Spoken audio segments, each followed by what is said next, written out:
Yo, yo, yo, good morning.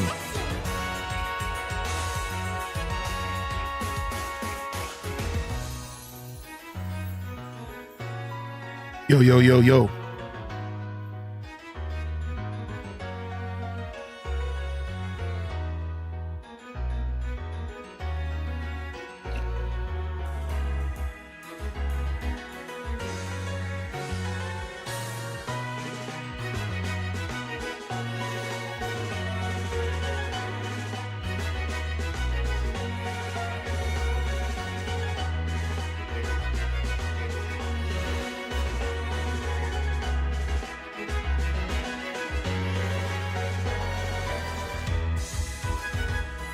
Oh man, that bass comes in, dude.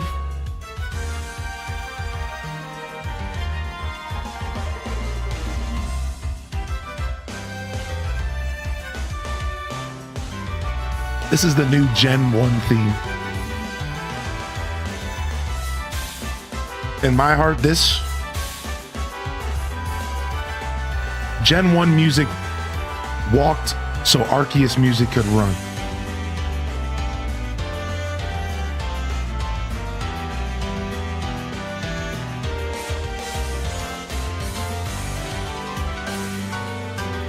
And you couldn't tell me otherwise. Nah, dude, nah, you couldn't tell me, man. Good morning, everyone. H-Day Wiggle H to Scat Jam.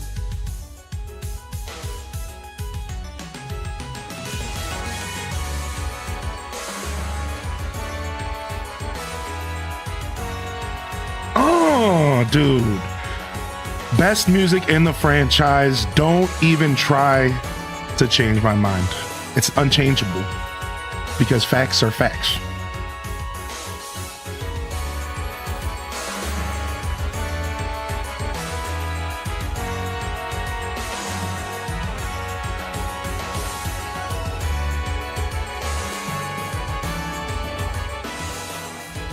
This is adventure music.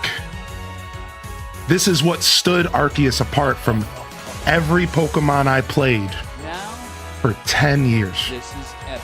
This right here, this is what hooked me.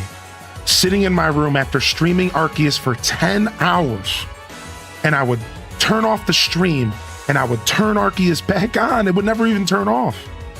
And I would sit there and I would play for another 5. When this game released, it brought me back as a Pokemon fan. It resurrected me. Like sweet baby Jesus back to the Pokemon franchise. And this game reminded me why I loved Pokemon. And I started getting pictures of me in my mind playing as a kid and the feeling that I would get going on that adventure, listening to those little beats and boops from the Game Boy. And then I got to hear this. And like, this is where the franchise has gone. And it was so pure, and whoever like made this music was actively trying to talk to me as a gamer. They were trying to say Pokemon's not done yet. They were trying to say, hold on a second, Pokemon's Gen not 10, new Eevee done evolution drop, yet. New Pokemon Mystery Dungeon. We have the 30 minutes until we find out. Arceus, still to this day, is my favorite Pokemon I've ever played. I never thought that Heart Gold and Soul Silver would be deseated and dethroned. But when I woke up this morning, I decided, that's right, today, in my shower, that Legends Arceus is my favorite Pokemon. Hands down. Best Pokemon game I've ever played. Best Pokemon game I've ever played. Now, this is epic. I'm done living in the past. I'm done pretending like Heart Gold and Soul Silver did anything better than any games are doing nowadays. Heart Gold and Soul Silver held my heart for 25 years. I think it's time to move on. I think it's time to move on. Legends Arceus is my favorite Pokemon game.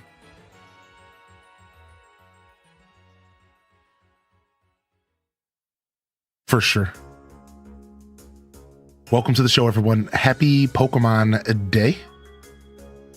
We got about 30 minutes to kill, so we're going to chat and yap.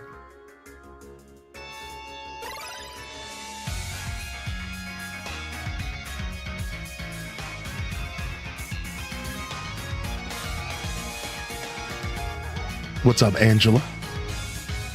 Good morning. Thank you so much for the support coming in here. Sister Honey with the 5 gifted subs.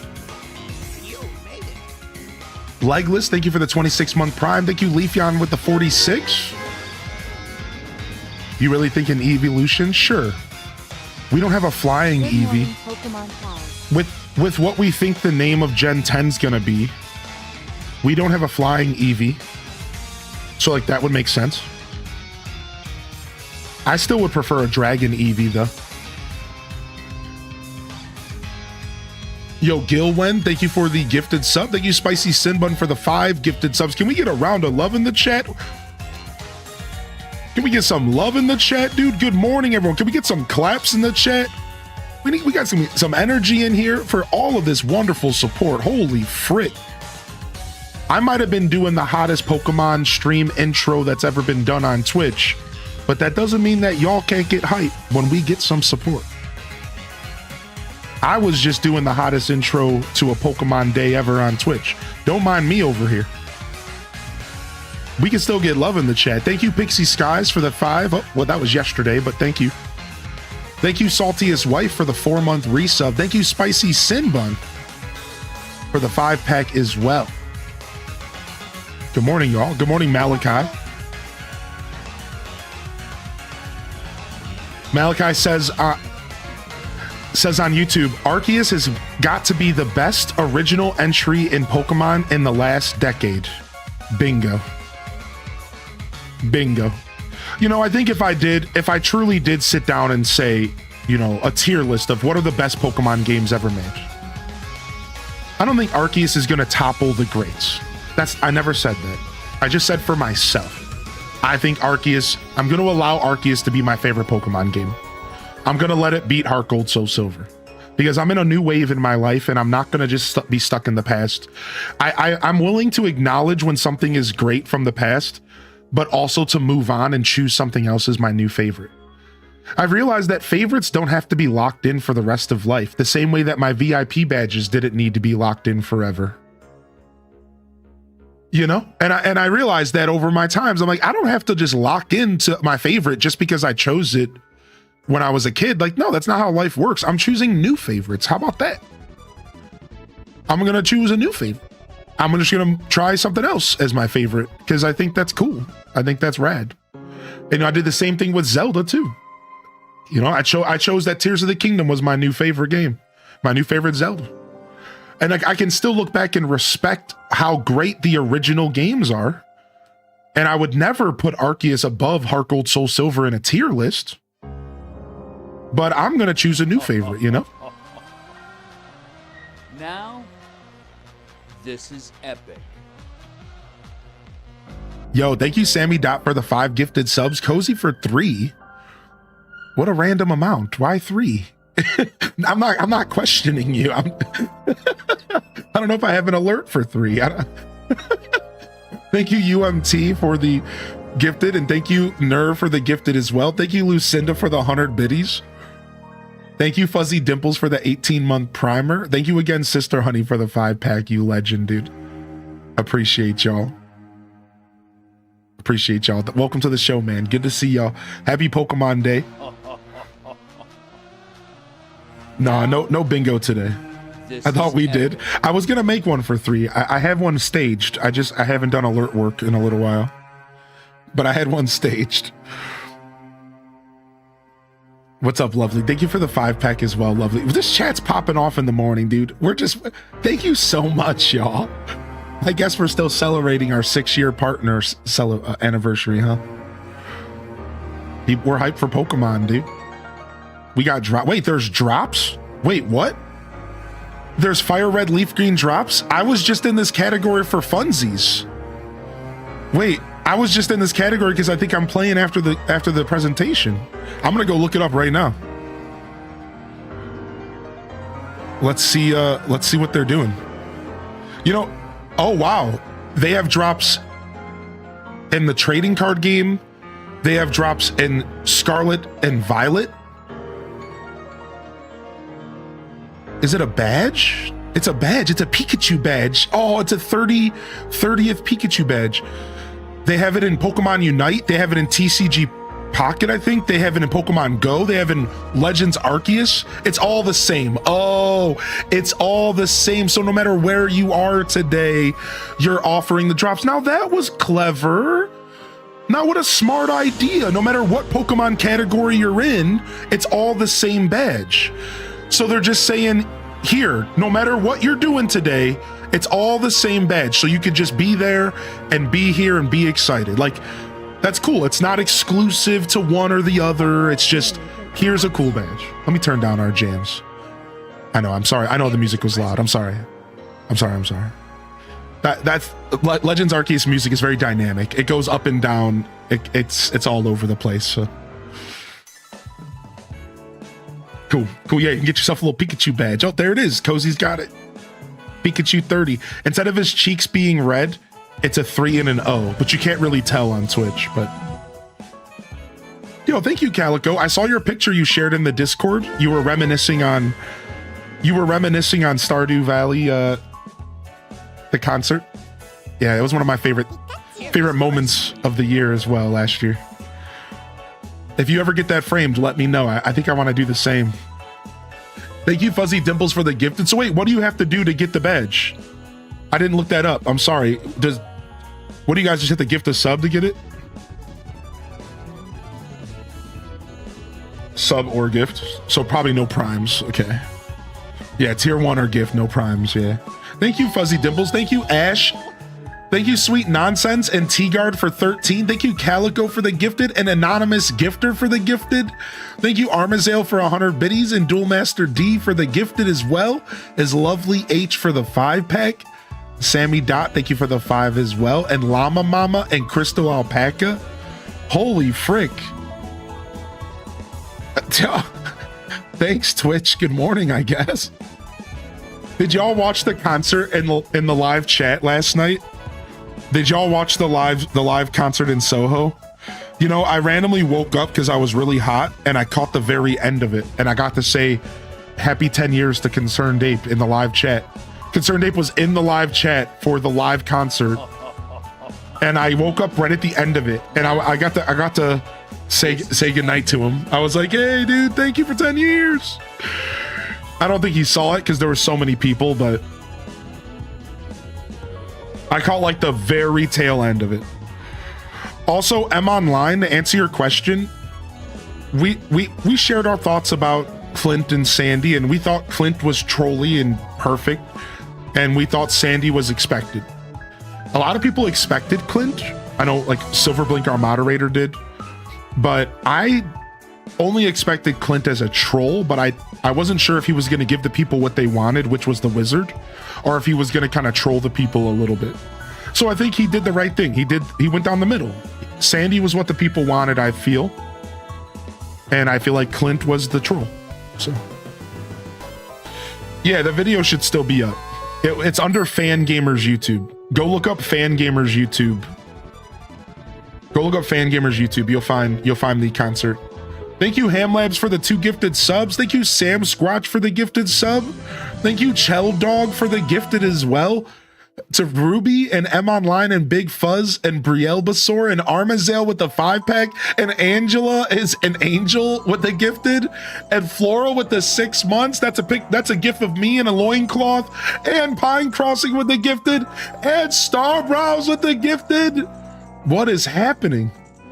Man, we like Pikachu. What's up, Zalard? It's the watch party's in 20 minutes. The watch party's in 20 minutes. 20 minutes. What up, dude? 20 minutes and this thing goes live. Let me go pull it up on YouTube for us, so we're ready to go. Because clearly we're getting hype in here. Holy heck. Holy holy heck. Oh my gosh. Oh my gosh, Mocha, thank you so much. Thank you for the 10 gifted subs. Thank you, Starbows, and an anonymous gifter. And thank you, Ren Spion. Thank you, Ren Spion, as well. Thank you so much. Yeah, Zalar, no problem, dude. I'm glad you came and asked. Yeah, no problem. Well, yeah, we get to see it's supposed to be 25 minutes and allegedly could be the biggest Pokemon Day that we ever get. Allegedly could be the biggest Pokemon Day that we've ever gotten.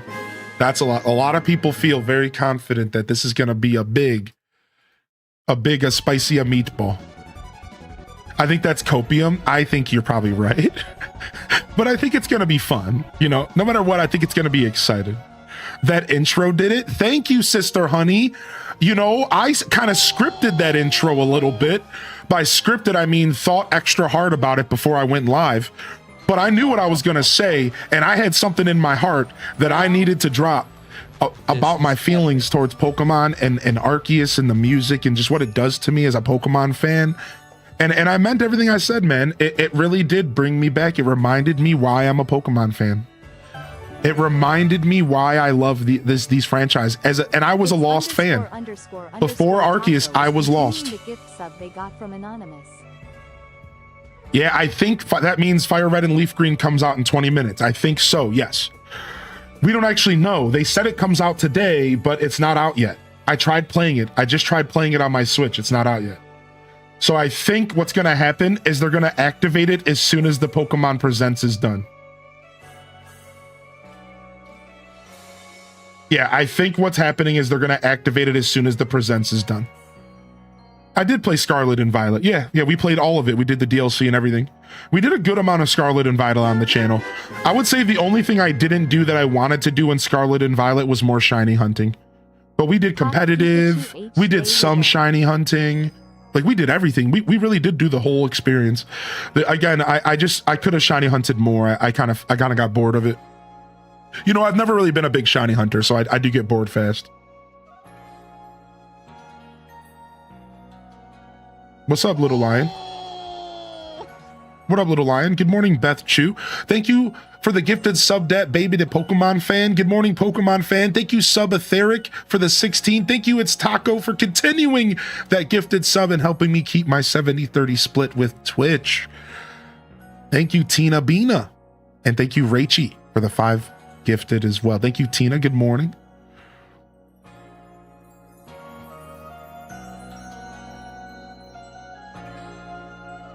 Sometimes you just have to refresh, Taco. You might have to refresh, check a couple times. You know, they're probably lagging a little bit because there's so many people.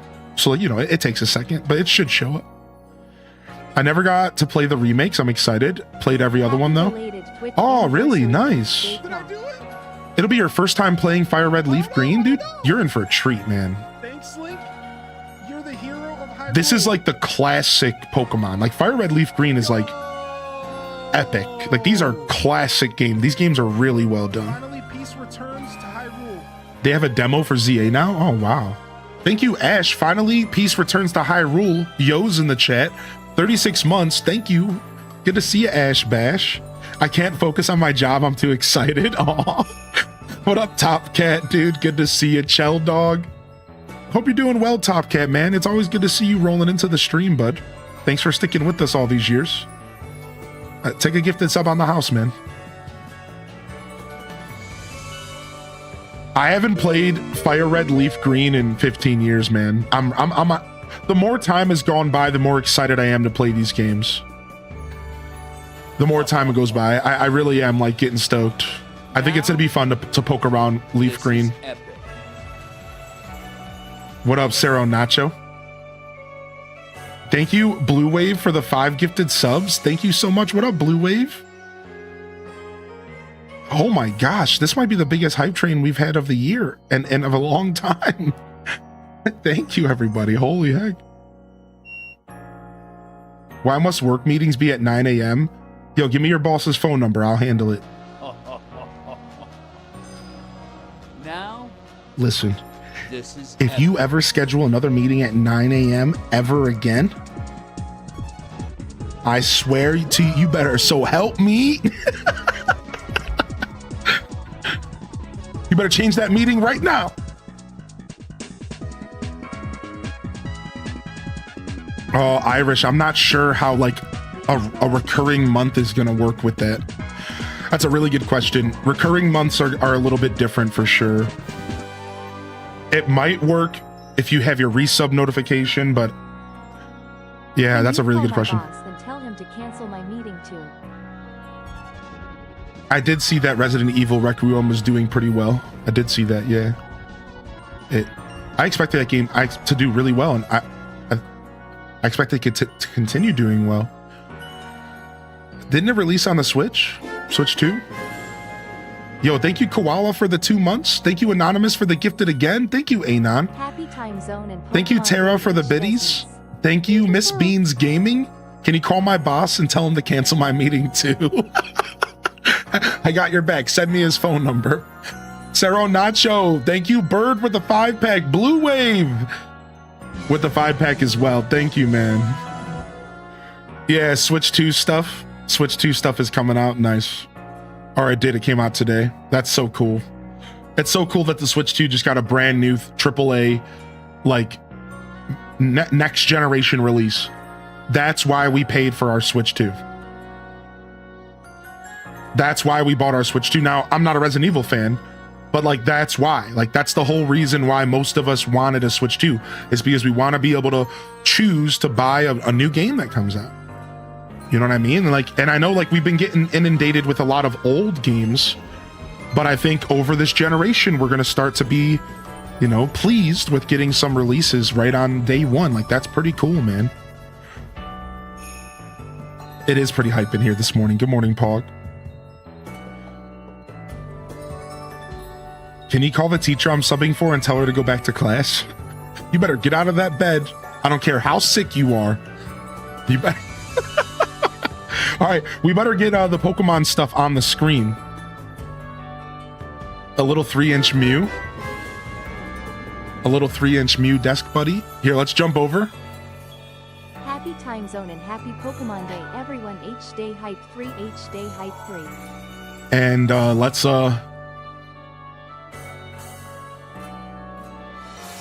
start getting prepared. We'll have to do what we did for Concerned Ape. We'll have to refresh because it's a premiere. It's not like a live video, I don't think. I mean, it's like the same thing. Premieres are basically the same thing. So we just have, the difference is that usually I have to refresh when anytime there's like a direct. So that's all we'll have to do. And then we should be good from there. And of course, we'll read the comments here shortly. Of course we will. Well, let's see what the Pokemon fans are thinking. Yo, Epic Mimikyu, thank you for 61, man. Yo, what up, Epic? Thank you, Trips, for the gifted. What? Wait, Trips gifted somebody named Togon the Poop Knife. Not sure what that is, but thank you for the gifted. Thank you, Gamer Lady, for the gifted sub as well. I appreciate the support coming in here, everybody. Dude, anything Gen 2 will make me scream like a little baby.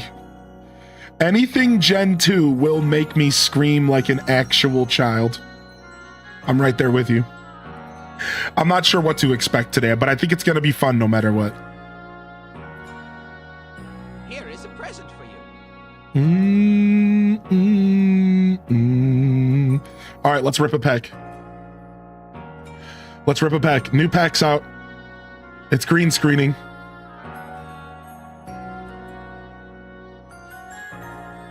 All right, that's okay. We got one more. Hold on a second. I got to get through all these screens. That's the only problem with TCG Pocket. There's too many screens, dude. Salutes to the hype train. Holy heck, dude. Holy bananas, gorilla. Enjoy your new badge, Quizzy. Quizzy. Good morning, good morning. All right, let's pull another pack here and honor a chat. All right, if I get a pull here, I'll give subs. Anything 2-star or higher, let's go. Good morning. Oh, we got the EX. No 2-star though, but I'm glad I got that bad boy. Nice. I like Belly Bolt. Belly Bolt seems fun. I'm gonna build a deck around him. My main stuff in TCG Pocket right now is electric decks. Anybody else play TCG Pocket? So I've been doing mostly electric decks for the whole game. I just do different variations on Pikachu, I swear, and they all work pretty well. I also do a lot of Blastoise, so I'm probably just gonna do another electric deck with Belly Bolt because he seems fun.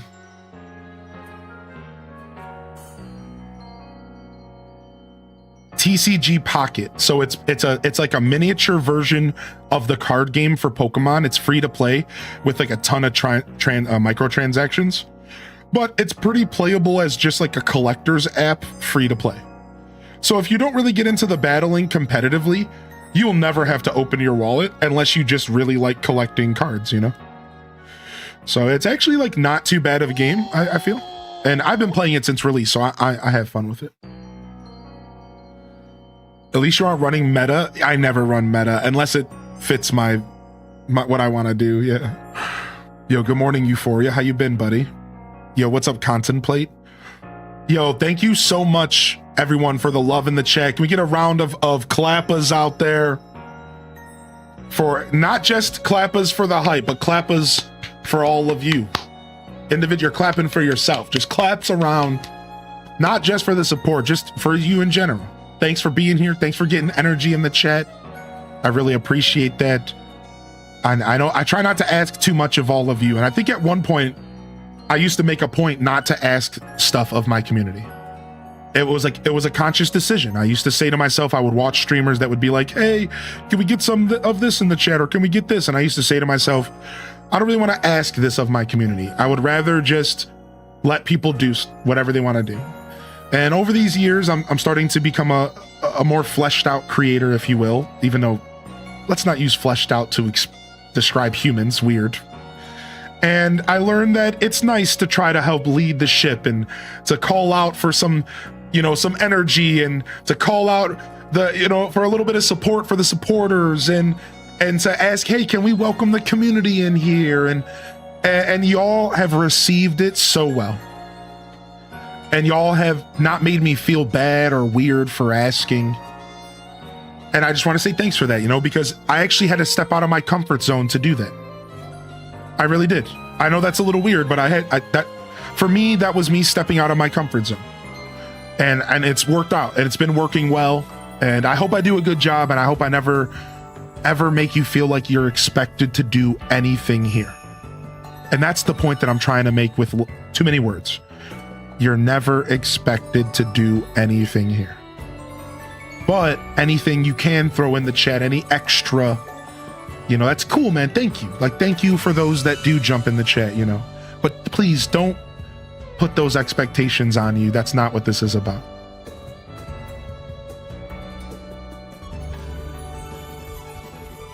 Oh, thank you, Paul. Enjoy your new sub badge, dude. You legend. I've known Pog for a long time, chat. I've known Pog Gamer for a long time. I met them, sheesh, what has it been, a decade? A decade I've known you? Easy, right? Probably more. What have I known you for, 15 years? Isn't that nuts? Yeah. This is, I've met them. They do a little content as well, but I don't think they've streamed in a while. But you guys go check them out if you want. Yeah. I've known Pog for over a decade, dude. Thanks for sticking around. Thanks for popping in and supporting me. It's cool to have people from my life before this to come in here and support me. It's really neat. And that's all I was trying to say is thank you for that, man. That's really cool. What if they throw a curveball and remake Sun and Moon? I mean, I would love if they brought 3DS Pokemon to the Switch. What do y'all think? I would love if they brought Pokemon 3DS to the Switch. Please. You know what I mean? Yeah, like I haven't played Omega Ruby Alpha Sapphire. I would love that. Sun and Moon, sign me up. I would love if those games came out to the Switch just because I want my Switch to have access to all of that stuff. Right, exactly, Daz. Yeah, dude, I'm right there with you on that. I'll take anything on my Switch because I just want Pokemon games on my Switch. I don't care if it's Sun and Moon. I don't care if it's old stuff, new stuff. I just want to be able to, I like my Switch to be kind of a box of games. I want to just be able to load up whatever I want. You know, I love my 3DS, but I don't own any of those games on my 3DS. So the problem is that if I want to go and buy a game for my 3DS, it costs me $150. However, to be fair, I have a modded 3DS and I could just put Pokemon Heart Gold Soul Silver on it. I don't know why I'm saying that I can't do that. Why am I pretending like I don't have the technology? But anyways, I guess I just like my Switch a little bit more than my 3DS. I guess that's really the problem. I guess I love my 3DS, but like, I guess I just like my Switch more. I guess that's really the problem. I didn't think about that. I'm like, actually, I've had access to Heart Gold Soul Silver the whole time. Why have I not done that yet? Why have I not put it on the SD card? What am I doing? I'm literally gonna go do that like right now. Where's my 3DS set? And why don't I have Heart Gold Soul Silver on it? Why have I been pretending like I need to buy the game? 3DS is showing its age. I agree with that, Captain. I agree with that. I think the 3DS does feel older in my hands. It's still a wonderful creation. It's still a wonderful device, right? And you weren't saying that, but yeah, it's still great. Yo, how you doing, Captain Fox? It's good to see you. Happy Pokemon Day, buddy. Happy Pokemon Day, man. Yo, 32 months, Shy Tie coming in. Gemini with the 38. Bananakin with the gifted. Pog with the gifted. And thank you, Beth Chu and Contemplate as well. And Quissy, the post-hype trainers coming in here, still dropping love. There is a Pokepia physical release coming out in Japan. However, it doesn't have language options. So it's not an option for us as Americans. We lost that battle, and that sucks. It sucks that we lost that battle. It sucks that Nintendo doesn't have enough faith in the American audience to buy physical games, or that they don't want to spend the money on us, like we're not worth it or something. It pisses me off, actually, but I don't understand the logistics behind it, so I try not to get like ragey and stupid about it. Maybe there's a reason behind it. I don't know. You know, whatever. I do think it sucks, though, and I think it's okay to say that it sucks.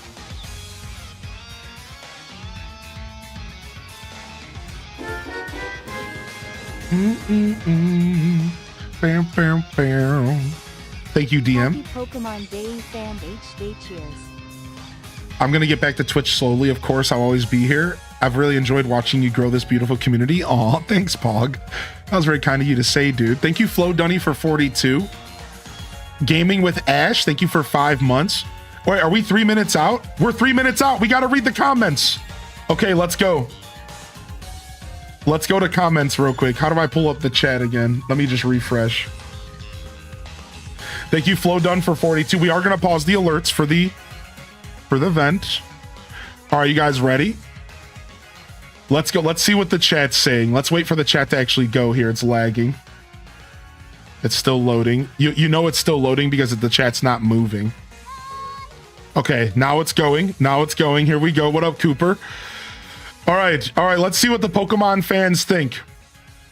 I have fingernails 67, Pikmin 5, Happy Pokemon Day. I love Ron from Danganronpa, Hoenn Johto Legends, Jotoport please, Gen 5 Remix imminent, 3 minutes, American flags, why would you do this? Please, Omicron, Legends galore, happy 30th anniversary, Gen 5 please, Legends galore, Pokemon Barrel, bring Ash back, Aloha, Gen 5, raise the prices. What?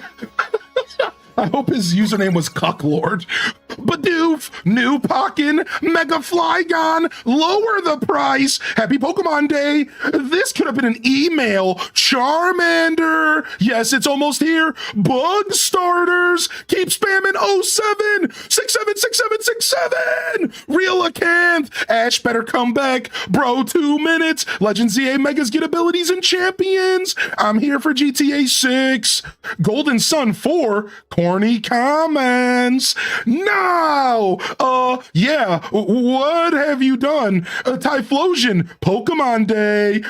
Okay, I'm done. I almost got baited into reading the one message I didn't want to read. It wasn't bad, but like, I'm so glad I was able to filter that moment because I don't know. Anyways, it was political. It was funny, but like I almost read it and I was like, it was like my brain knew to just go, no, that's not a message you read. So go me, go my brain. Yeah.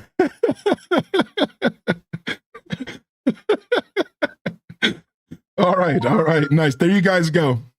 Pokemon H-Day Wiggle. Absolute brain rot. Yep. I knew the Pokemon chat was going to be worth reading. Anyways, there goes our voice for the day. Hold on. Oh, okay. We got to refresh. Refresh. Okay, it's not ready yet. Refresh. Refresh. Let's go. It's 9:01. Get this video started right now. This is my rocket ship mug.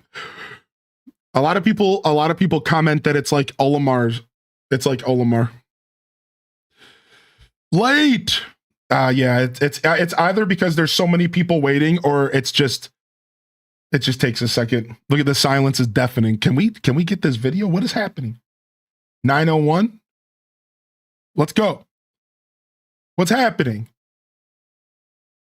How many people are watching? 250,000 is watching here on YouTube, which isn't too bad. I imagine there's got to be about 50,000 on Twitch. I don't know if they're playing it on Twitch, actually. Now that I think about it, they're probably not.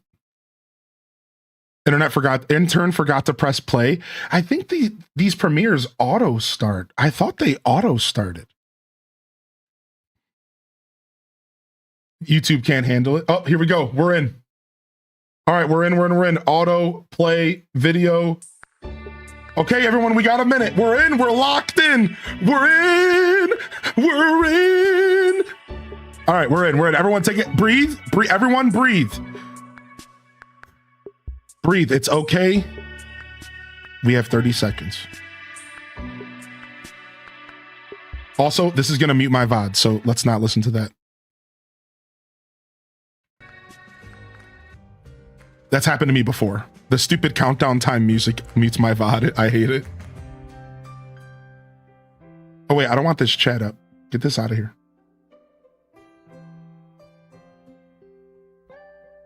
Yeah, stupid. Whatever music they decide to play there always gets me. It's weird. I hate it. All right, here we go. All right. 5, 4. Triple P Lily, thank you for the gifted. Thank you for the sub. 21 months. Flo Dunny, thank you for 42. Thank you for the follow. KFC Bucket.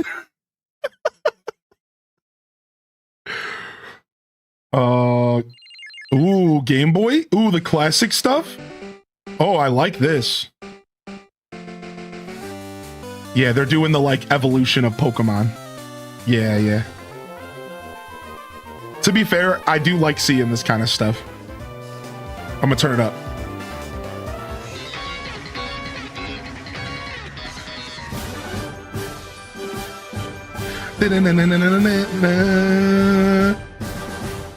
Look at that. Look at all these games. Holy frick. 10 gens. That was all the generation games. Hello, everyone. I'm Ishihara from the Pokemon Company. Hi, Mishihara. Today, Ishihara. February 27, Excuse me. Pokemon Day.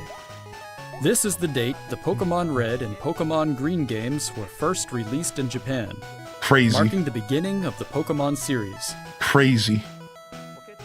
In those first two titles, 151 Pokemon made their appearance. Now, a total of 1,025 Pokemon have been discovered. God. And these diverse Pokemon have been part of the stories trainers worldwide have been able to experience. This year marks the Pokemon series' 30th, a milestone reached because of your support. My scouter Thank just you, broke. each and every one of you. You're welcome. We hope you will all enjoy seeing how Pokemon continues to evolve. In today's broadcast, we'll share all the latest news about Pokemon. Please enjoy the presentation. All right, here we go.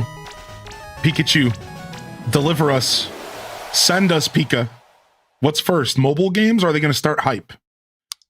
What did they do? Did they start hype or did they go mobile? Okay. What? No way. NSO? Don't do it. Don't put them on NSO, dude, because that would be crazy cool. What is this? It's a mini Game Boy? This is physical merch? It's like a toy. It's like a toy? Is that what this is? 45 songs, 45 cartridges. Oh my god. The Game Music Collection. What the frick? I'm Junichi Masuda, and I handled the music and sound effects for the Pokemon Red version and Pokemon Blue version video games. You can now play all 45 songs from the games on this small player inspired by the Game Boy system.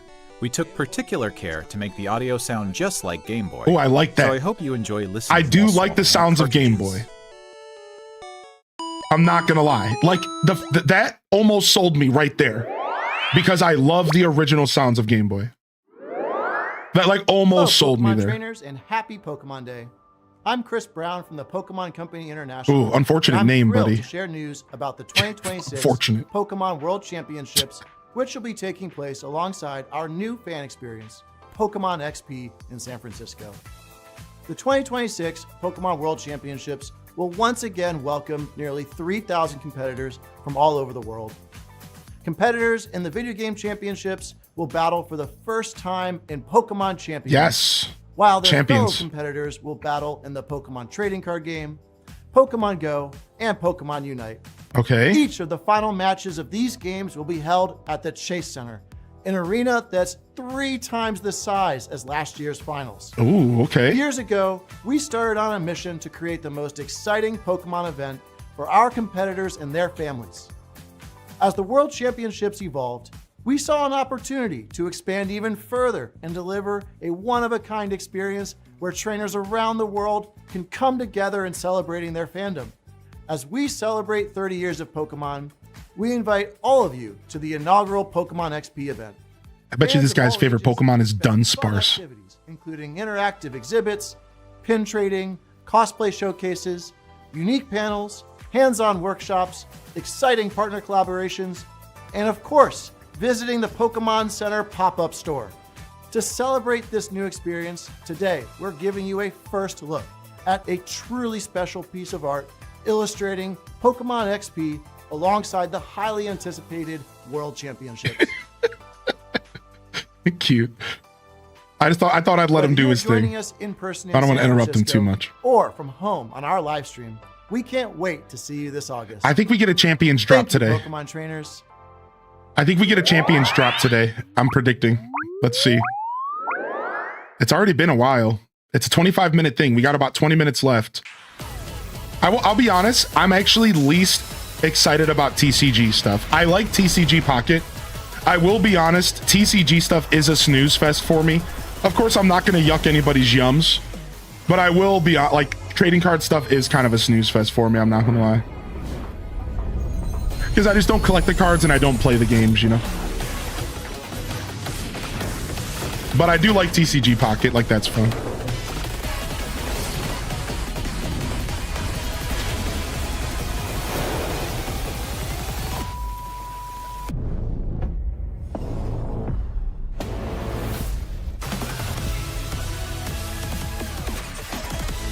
The future awaits. Yeah, the only future I see is the scalpers that you haven't solved the problem for, and nobody's going to be able to buy the cards anyways. So, figure it out, Pokemon Company.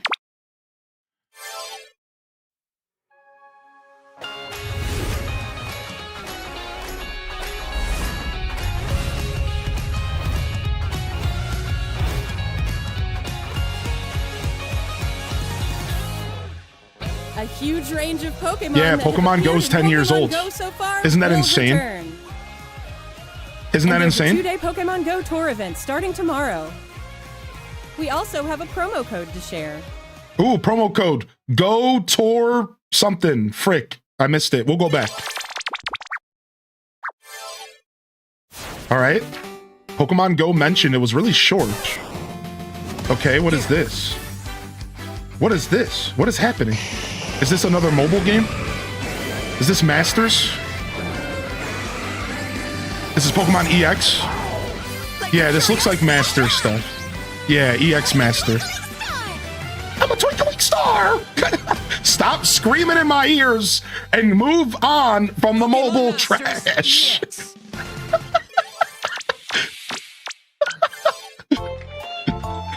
Okay, this is cute. You can carry on with this. I like this. This is cute.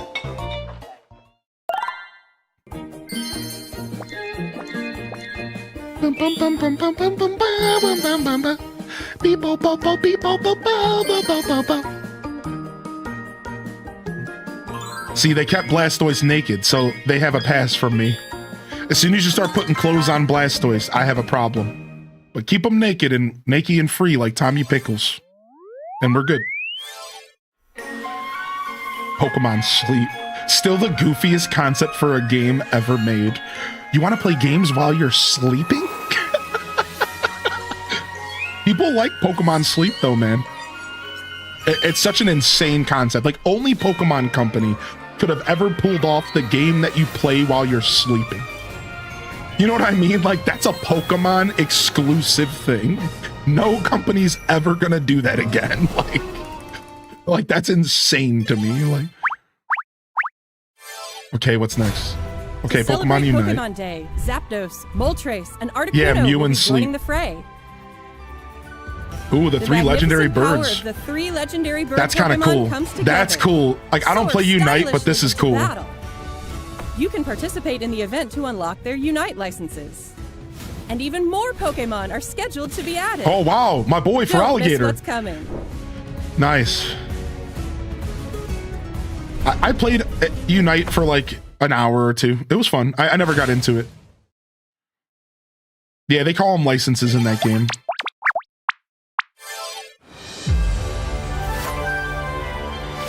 Oh, here we go. The set that we just got, Paldean Wonders. Yo, good morning, Blood Raven. I hope you're feeling better today. Oh, it sounds like you are.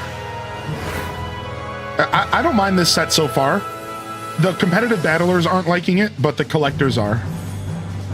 It's fun. Ooh, we can get up to 30 new free hourglasses. Log in now. Ooh, we got free rewards coming. Ooh, TCG Pocket. Ooh. You didn't like this set, Stacks? Wait, GameCube! GameCube alert! GameCube alert! Quick, grab your GameCube controllers and hold them tight! Hold them tight! GameCube alert! Let's go!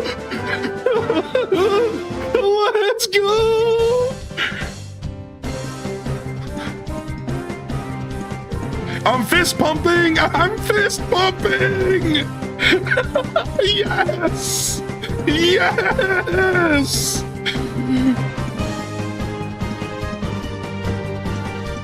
Sick, dude, sick! Dude, I never got to play these games. I watched my buddy play them, but I never got to play. These are gonna be brand new games for me. Nice, they only gave us one of them. They only gave us one. Notice there's still another one. They should have just gave us both, man. But you know what? Maybe I'm being a greedy goblin. Hello, everyone. I'm Utsunomiya. Oh, it's the guy that I said I'd lick his face 5 years ago. I'd like to give you all some additional updates I'd as we still share lick the his latest face. news on our games. First off, we have information regarding the Pokemon Fire Red version and Pokemon Leaf Green version games coming to Nintendo Switch. The Pokemon Fire Red and Pokemon Leaf Green games, He's pretty remakes handsome. of the Pokemon Red and Pokemon Green games in Japan, were released on Game Boy Advance in 2004. Today, these games have been made available to play once more as download-exclusive titles on Nintendo Switch and Nintendo Switch 2. We also plan to make these titles compatible with Pokemon Home in the future. This way, you can bring Pokemon obtained in other Pokemon RPG series titles on adventures with you, or you can send Pokemon to visit Pokemon Champions. Home support confirmed. We hope you look forward to it. Everyone was so worried that it wasn't going to happen. I'm so happy that they confirmed it. Next, we have some news about Pokemon Champions. Oh, here it is. Shadow drop. Pokemon Champions drop. I feel like this is coming today. Who the heck's that? Who are these people? They gotta be known people, right? Maybe not. Maybe they are just some random people. AI? Probably. Stop. Don't, dude. Wanna be the best? We're gonna rap about it.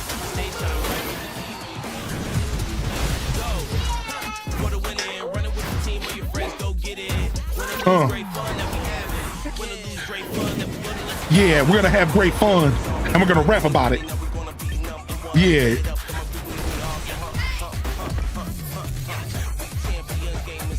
Yeah.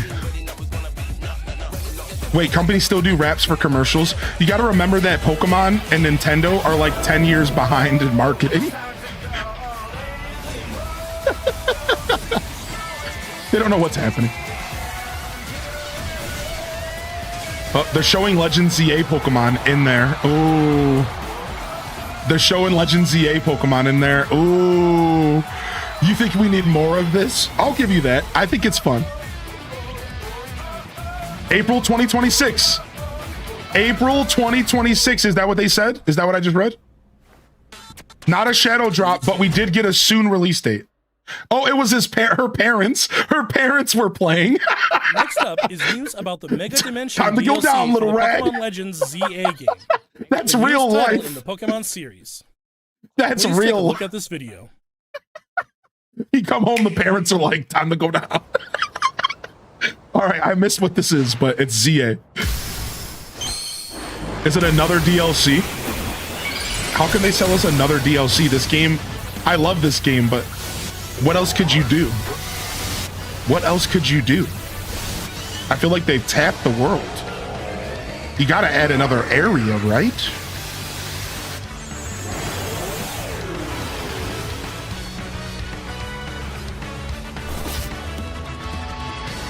Oh, you know what? They might just be selling the DLC that's already out.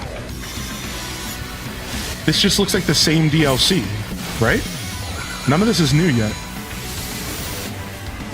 Oh, Heatran. Oh, they're adding new megas. These are all new megas. There's a bunch of new megas in here. Wow, a Darkrai mega. Wow. Yeah, this was just about Mega Dimension. They're just adding new megas, maybe. That's what this is about. Cool, I already own Mega Dimension. We're safe. My wallet's safe. It's okay, my wallet's safe. We already own Mega Dimension. Whew. I thought they were gonna try to get me to buy another one. I thought my wallet was wincing. Mega Garchomp. For now.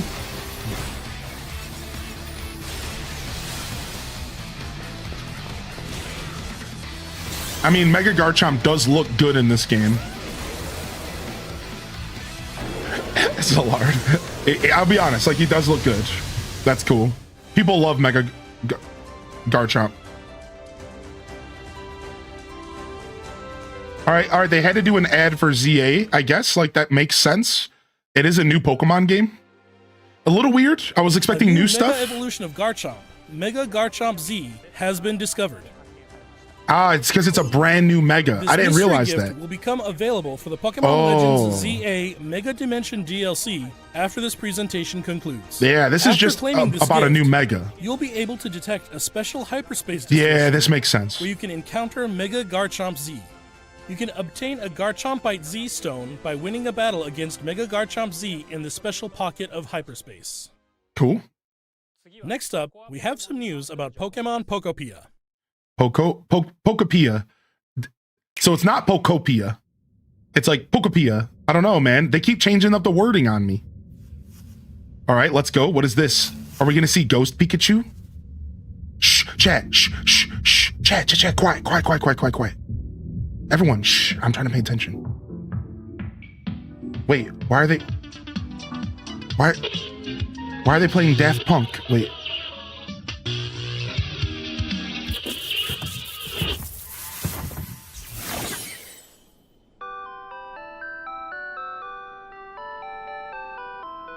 Sign me up.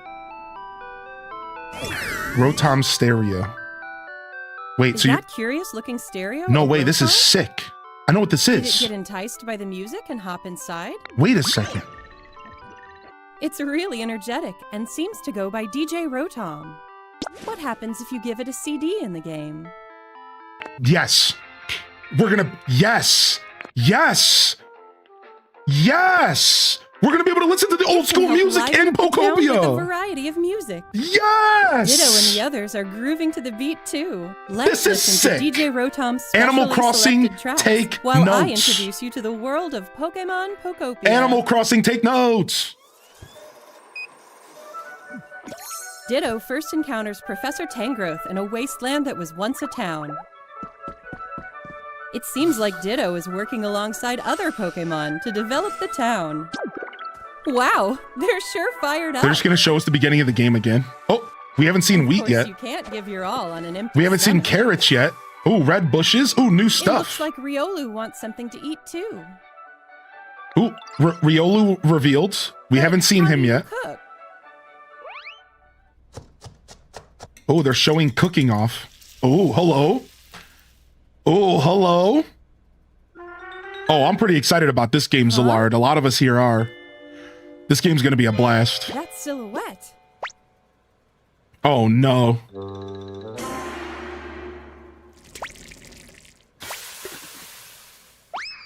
I hate Greedent. I used them in my team once, A Greedent appears. so I do have more respect for him. Sounds like everyone calls it Chef Dente. Chef Dente. Chef Dente can teach you how to cook all sorts of dishes. Yeah, it's Becky. Yeah, we named it. Yeah, it's Mama Becky. Yeah. Each Pokemon has different foods they prefer. Interesting. So there's a cooking mechanic. Some dishes will even power up your moves when you eat them. This will make it even easier to develop the town. Okay, so food has a reason. We love food with a purpose. Try bringing Pokemon you've befriended on an outing. In multiplayer mode, you can visit other players' towns. And you can bring a Pokemon with you? You can play with up to 3 other people. That's sick. You can have a partner First, hanging out? Let's play some hide and seek. I wonder where everyone's hiding. Wow, they built what? Ah, there you are. Is there actually going to be hide and seek, or There's are they? someone here too. Are they watching my streams? They know what we do as cozy Where's gamers. the last one? Whoa! What? You can transform into objects Prop hunt? too. Wait, prop hunt from what's That it was called? A fun game of hide and seek. What's the name of that game on Steam? It's prop hunt. That's By insane. working together, Yeah. you can even build something this big. That's actually so crazy. Gary's mod, yes. That's actually so crazy. Prop hunt is actually a great idea. Together, you can develop a town. Or go on far-off adventures. New encounters may await you as well. What? Right? Wait. I'm like Every missing. day, the world gets bigger and bigger. I'm like missing all this. I gotta go back. Developing a town, one What? step at a time. Wait a second. What's happening? Pokemon Pokopia. We'll go back. Available on March Wow, 5th. this looks good. Wow, this actually, look at the city behind us. This actually, I think this is gonna be good, man. A Ditto rug. Yeah, this comes out soon, y'all. We did know that already. Yeah, this comes out in a couple days. Pretty exciting. Pokemon Pokopia releases next week on Thursday, March 5th. We hope you enjoy working with Pokemon to develop a town from the ground up. For real, Atomic. Today, we covered all of the information you see here. Okay, there's only like 2 minutes left, y'all. It's got to be Gen 10, right? We'd like to end our presentation today with one final video for you all. Thank you for tuning in. All right, so unfortunately, us OG heads didn't really get catered to besides for the music thing, which sucks. You know, I'll say that right out the gate. But it was still a fun Pokemon day. Because we already knew about Fire Red, Leaf Green, you know? That would have been like the pop-off moment for us OG heads.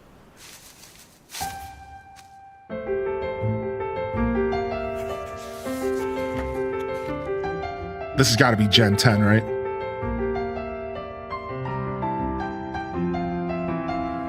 This is cute.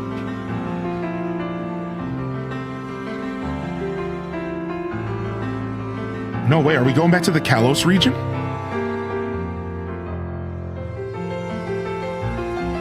Are we going back to the Kalos region in Gen 10? What's happening?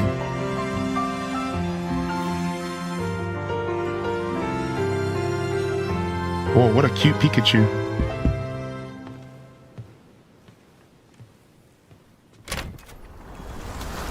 Oh, yeah, dude. The leaks were correct. The leaks called it. The leaks called it, dude. What the frick? I was not expecting weird-looking Pikachus, but they're kind of cute. This is the last thing I was expecting on the other side of that door.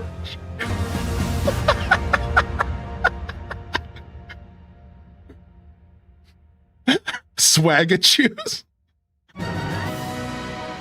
Pokemon.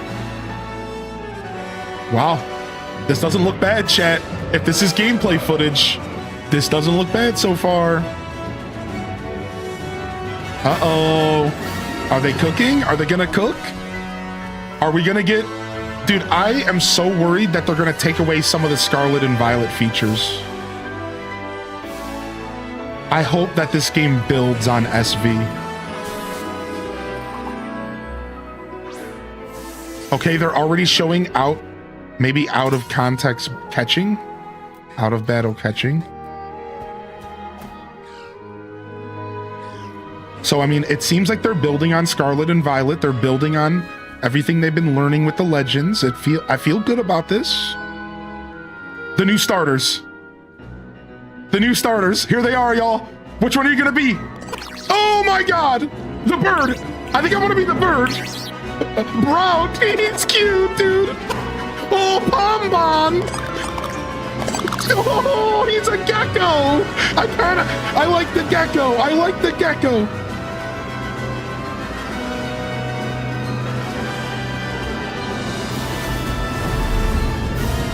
Underwater? Oh, wait, are we going underwater to catch Pokemon? Why are they showing me underwater? Is that just cinematic?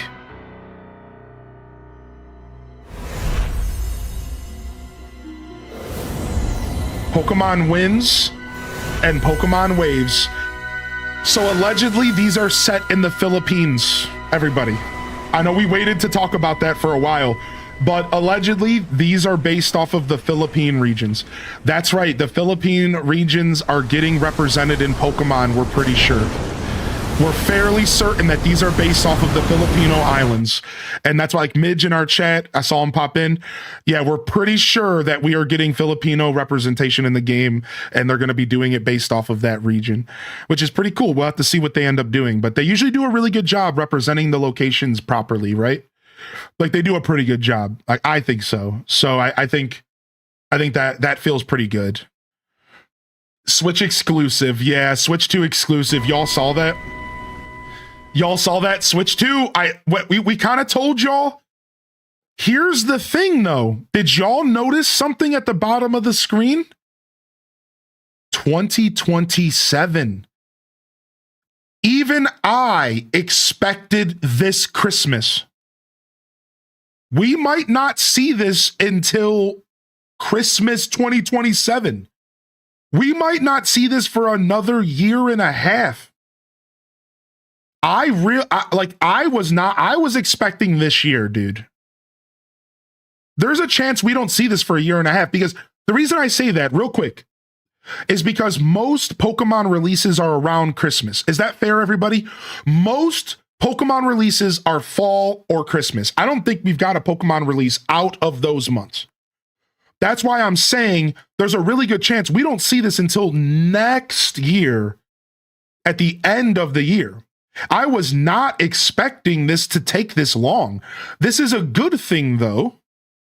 I think every Pokemon fan is saying yes right now. Can we get a show of fans in the chat? Are you happy that that this is going to take another year and a half? I am.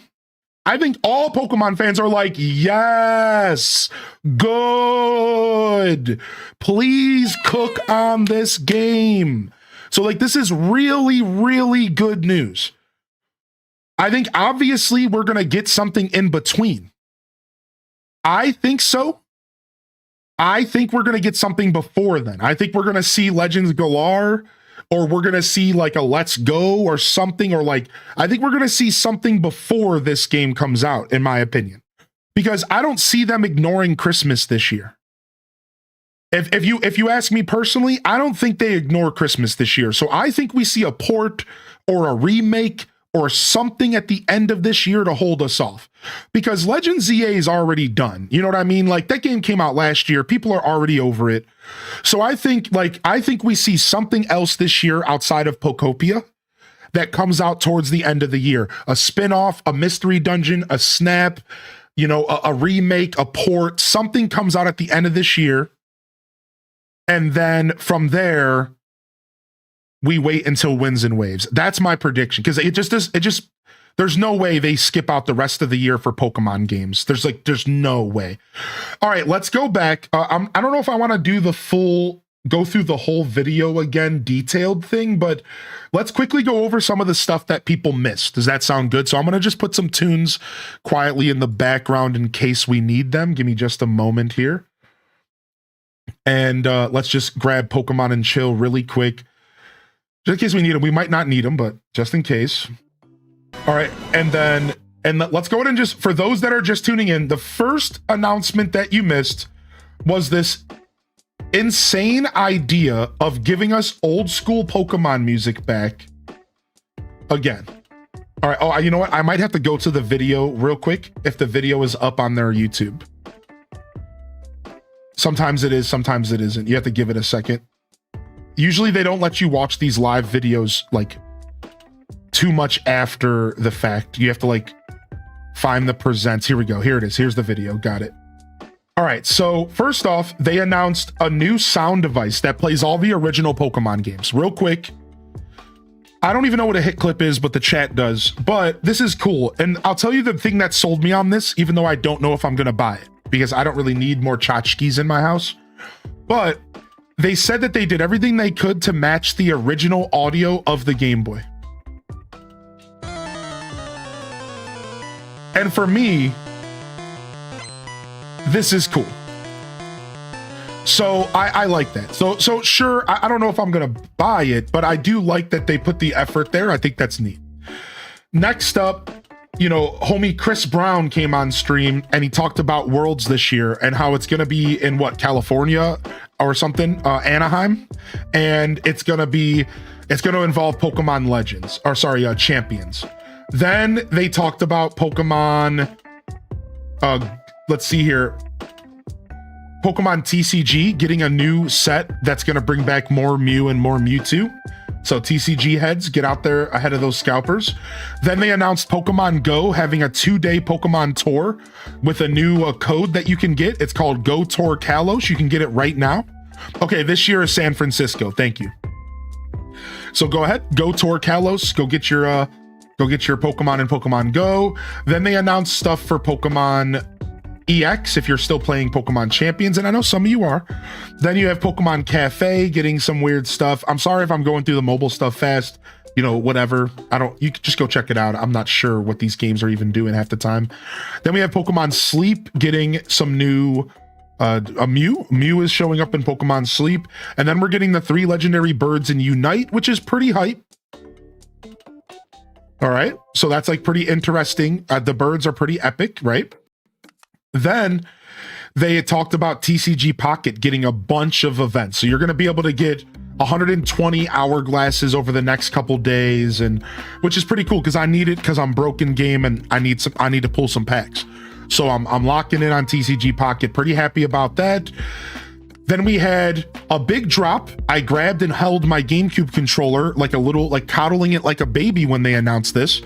We got one of the 2 GameCube games they promised on Switch 2 release.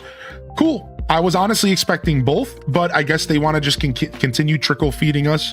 And I'll share my thoughts after. But pretty cool. Pretty cool stuff. And yeah, dude, I love the idea of a poll for the new starters. Yeah.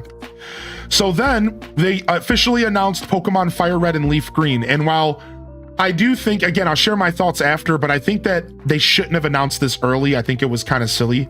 I think it took the wind out of this whole direct, and I'll share my thoughts in a minute.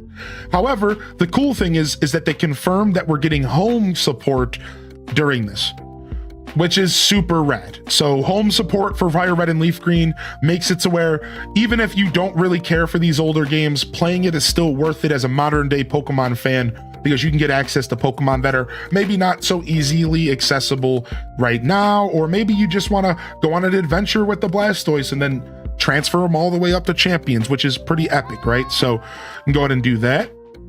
Then they had this insane unhinged rap montage video trying to showcase that kids and millennials can all play Pokemon together, which is pretty rad. And by the end of it, they announced that Pokemon Champions is coming out this April, which is pretty cool. Like, we like this. We do like this. We do like this. Mobile versions released later.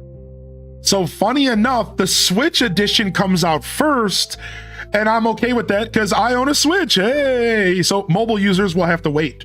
I just wanted to point that out because I don't think we talked about that. Mobile users will have to wait on Champions. You got to have a Switch. The poll is up. Who's your favorite of the starters? And hopefully I get to that point in the video by the time that poll's done so you can see them again. All right, then they announced Legends ZA, more Megas in ZA.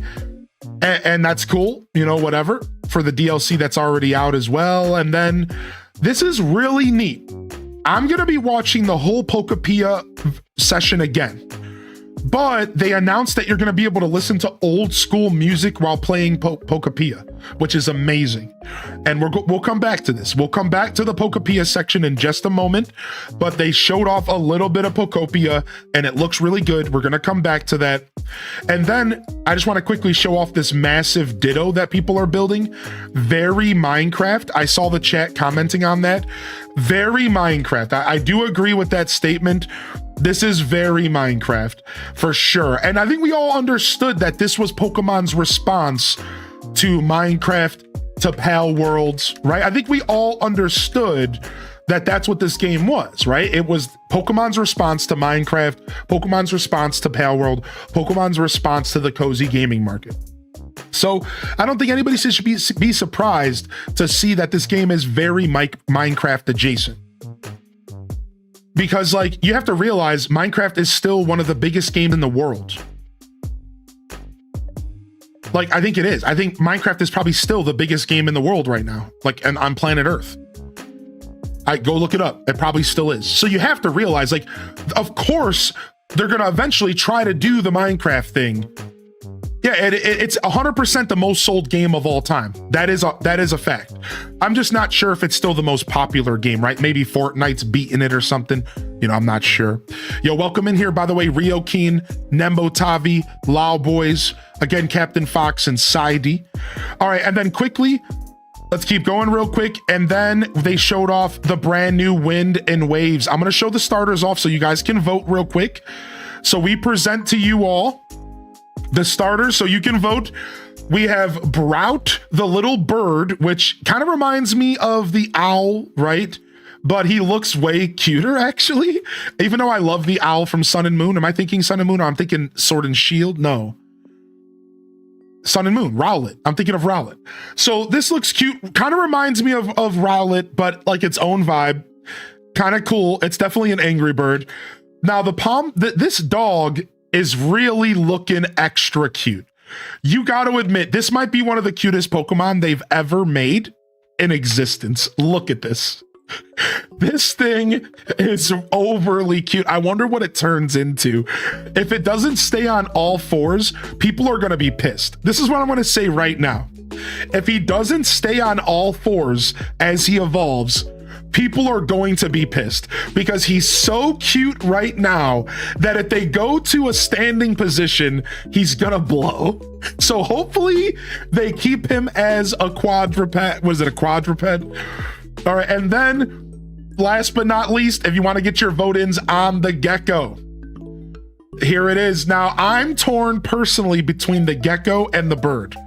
I'm torn between the Gecko and the bird right now, personally. Get your vote in. I want to see which one y'all choose. The poll, you might have to refresh for it. It's on Twitch. I'm torn between the Gecko and the bird. Unfortunately, I think the Gecko is going to stand up on its hind legs. and it's going to look like Inteleon, which I don't know if I want that. All right, let's go back and watch the two biggest parts of the Direct again. But before we do, I just want to quickly share my thoughts so we have like a completed video. I should have did this first. I'm going to put this on the screen, and I'm just going to quickly go ahead and I'm going to share my thoughts about the Direct. So real quick, what do I think about the Pokemon Presents for Pokemon Day 2026? My thoughts are it was a blast. I don't know if it built up, if it delivered on the expectations that were around it. Not for me, just for in general. There were a lot of expectations around this to be a massive blowout and the biggest we've ever gotten. And there was a lot of stuff to be hyped for in here. But I will say personally, let's start with the bad and then the good. I was hoping for a little bit more OG support. And again, the one GameCube game, all right, Fire Red Leaf Green was the OG support. That was the, you're an old fan, here's a game that you love. But since they announced it a week early, I can't be the only person that feels like that just took the wind out of the sails of the Direct. I'm just gonna say it again. I cannot be the only person that feels that way. It's like seeing a leak early. You know, how many people here hate when they see a leak before a Direct? They leaked it themselves. So if I would have sat down for this Direct and they would have announced Fire Red Leaf Green, it would have been massively hype. And instead it was like, okay, sick, thank you. I know that's there. It's super awesome. But I think they totally destroyed the Direct's hype doing that. And I don't know why they did that. I can't wrap my head around why they destroyed their own hype. It would have been so epic, dude, because that's the announcement that most of us were looking for. Weird. I think it was weird. Now, does it make it less cool? No, that's not what we're talking about. I'm just talking about the energy around the Direct. So at the end of the day, super red,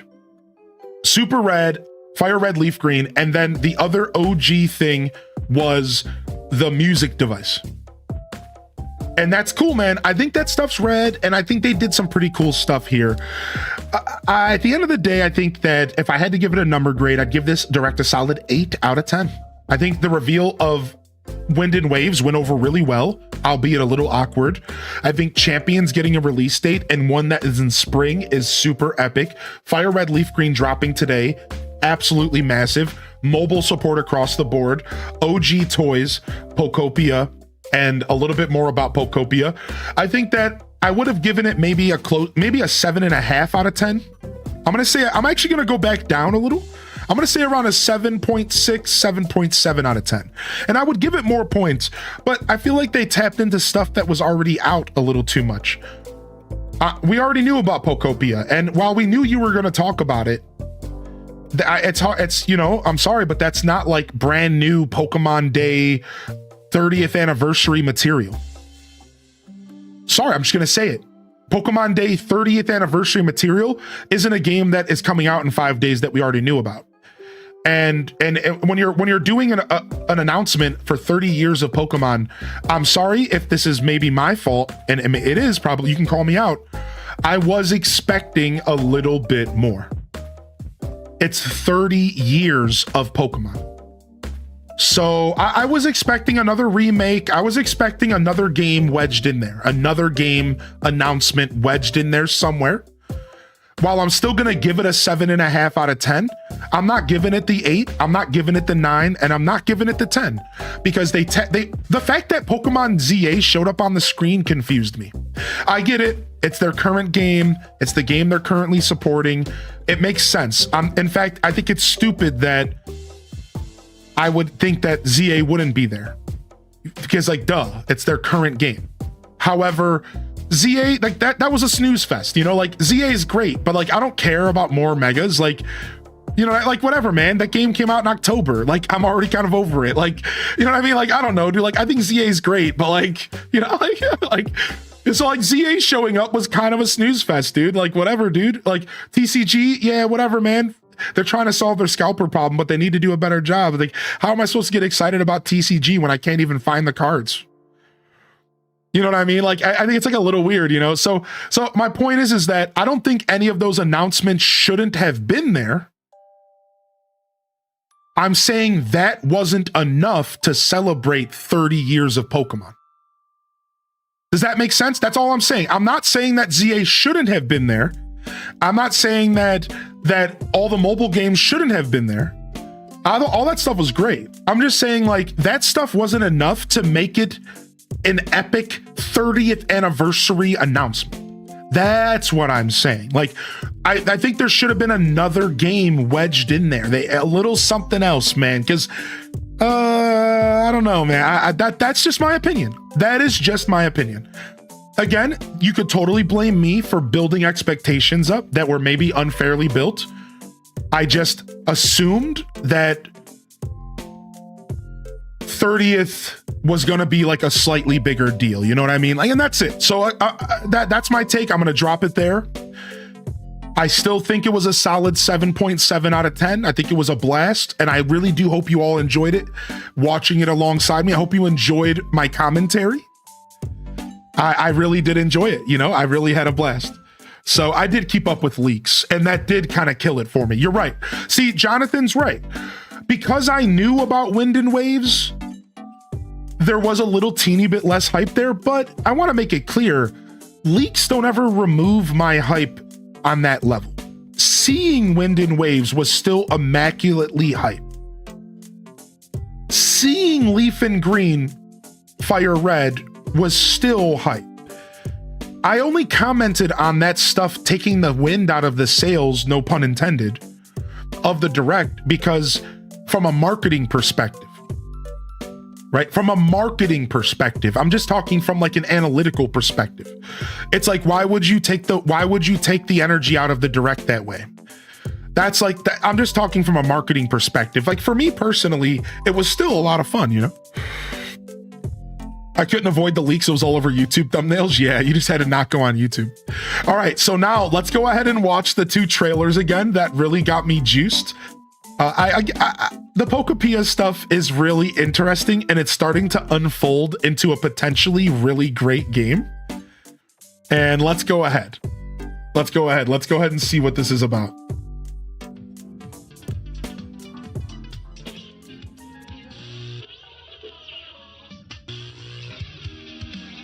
Nothing new game-wise except for Wind and Waves. Right. Nothing new game-wise except for Wind and Waves, because we knew about Pokopia already. I guess I'm just a little confused on what more you want. Is that curious? That's a fair question, dude. Of Rotom? I mean, I'm not gonna... I think we're all okay with just moving on and watching this awesome trailer, but I guess I wouldn't mind sharing what I would want, because that is a really great question. What I wanted was a little bit more for them to celebrate 30 years of Pokemon. I was looking for a port or a remake of something that had a little bit more substance to it. So I was looking for like Let's Go Johto, or Mystery Dungeon new game, or a new Pokemon Snap announcement. Or I was looking for the next Legends Galar to be showcased, or I know that's a little soon because we just got ZA, but that's the kind of stuff I was looking for. Just to answer your question, does that make sense? Yeah, I was looking for Let's Go Johto. I was looking for a new Mystery Dungeon. I was looking for a new Pokemon Snap. I was looking for the more like new spin-offs and interesting games to get excited for, instead of seeing, you know, 15 games I've seen already for 30 years. You know, I'm over exaggerating, you know, a bunch of mobiles games and then one new announcement, right? And that's personally what I was personally looking for, was like a new game, something else new. I misspoke when I said port. That's my bad. I didn't mean that. I meant to say I was looking for a new game. I was looking for something to like really, really chew on that was not a Generation 10. We all knew Generation 10 was coming. Whether or not you watched leaks, we all knew Generation 10 was coming. We all knew. Like, you don't have to watch leaks to know that the next step after Generation 9 is Generation 10. We all knew Gen 10 was coming, so like, that's cool. I was hoping for a spin-off. I was hoping for like a new spin-off. Again, Snap, Let's Go, something on the spin-off side, because that's the stuff that gets me excited for Pokemon in between new generational games. Anybody else? I love Mystery Dungeon. I love Snap. I love all those side games. I love Pokopia. I love this idea of all these extra universe games coming out alongside the generation. And while we have Pokopia right around the corner, but we already knew about Pokopia for literally 2 years or something. You know what I mean? Like, so you have to understand that when it comes to announcing 30 years of Pokemon, I would expect a couple handful of new projects announced and presented. You know, something to really get us juiced for the next couple years of Pokemon. You know what I mean? Like that would be great. That would be awesome to be like, hey, what can we get excited for in the next 5 years of Pokemon? This is our 30th anniversary. What's around the corner? You know, I wasn't expecting games to release today. I was expecting just something to get me jazzed, man, something to get me excited, you know? And that's all I have to say about that. So, you know, I try not to be an expecty, gamer. And Jonathan, I think you've been here long enough that you probably know this. And maybe you don't. Maybe you don't watch me every day. But I think everyone here can speak for me when I say I am a very grounded gamer. And I don't ever over expect from these companies. In fact, I under expect, and people usually try to call me out for being like a ball sucker. So, like, you know, don't get me wrong. I am happy for what we got. I just was slightly expecting a little bit more because it's the 30th anniversary. Right? Like, that's it. Like, don't get me wrong. Like, I just want to make it clear. Like, you know what I mean? Like, you definitely don't have to, like, don't take my subtle criticism of the Direct as me saying it was bad. I gave it a 7.7 out of 10. That's well above average. You know what I mean? Like that's a healthy score. Like I think we get a little bit twisted when we don't give something a 10, it means we hate it. This isn't Jacob and this isn't Edward, everybody. You don't pick teams. You can say something is slightly above mid. And it's good. It's still good. It's not bad because I didn't give it a 10. You know what I mean? Like, so don't take my words as like this harsh criticism. Like, no, I gave it a great score and I gave it a great rating and I thought it was a great time. I just think that we could have got a little more. All right. So I just wanted to share my thoughts on that because I think that there was maybe a misconception on what I was talking about. And when I see a community member that's been here for a long time questioning what I'm saying, I think it's fun to engage in that conversation, you know? So I just wanted to chat a little bit about it. Was that a defensive moment? Yeah, probably slightly, because anytime you're explaining yourself, it's obviously a little bit defensive. But I think that was a worthy moment to dive into so that you can better understand that this is coming from the perspective of a very tame individual. This is not Twitter. This is not some YouTuber trying to make money off of you, clickbaiting you. I don't make money if you click on my stream. That's not necessarily how that works. Well, I do if you watch an ad and I get like a couple pennies. But you know what I mean? Like I'm not clickbaiting you. I'm not on Twitter making $14,000. You know, I found out recently that some guy revealed his bank account and he made like thousands of dollars off of just putting misinformation and clickbaiting people on Twitter. You know, yeah, that's not what's happening here. You know, I'm not like making money off of like being an asshole. Like, you know, like I'm just giving fair, honest takes. Good morning.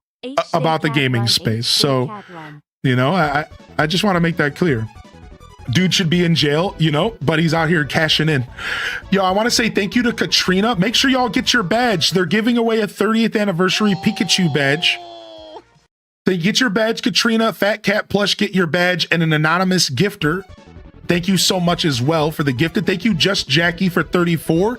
Thank you, Random18, for the gifted to Nembo Tavi. Thank you, Zompay, for the gifted sub. Thank you, Anonymous, as well as Lucinda the Forest Gnome, Cozy Chicky, Whimzoo, Rock Socks, Triple P Lily.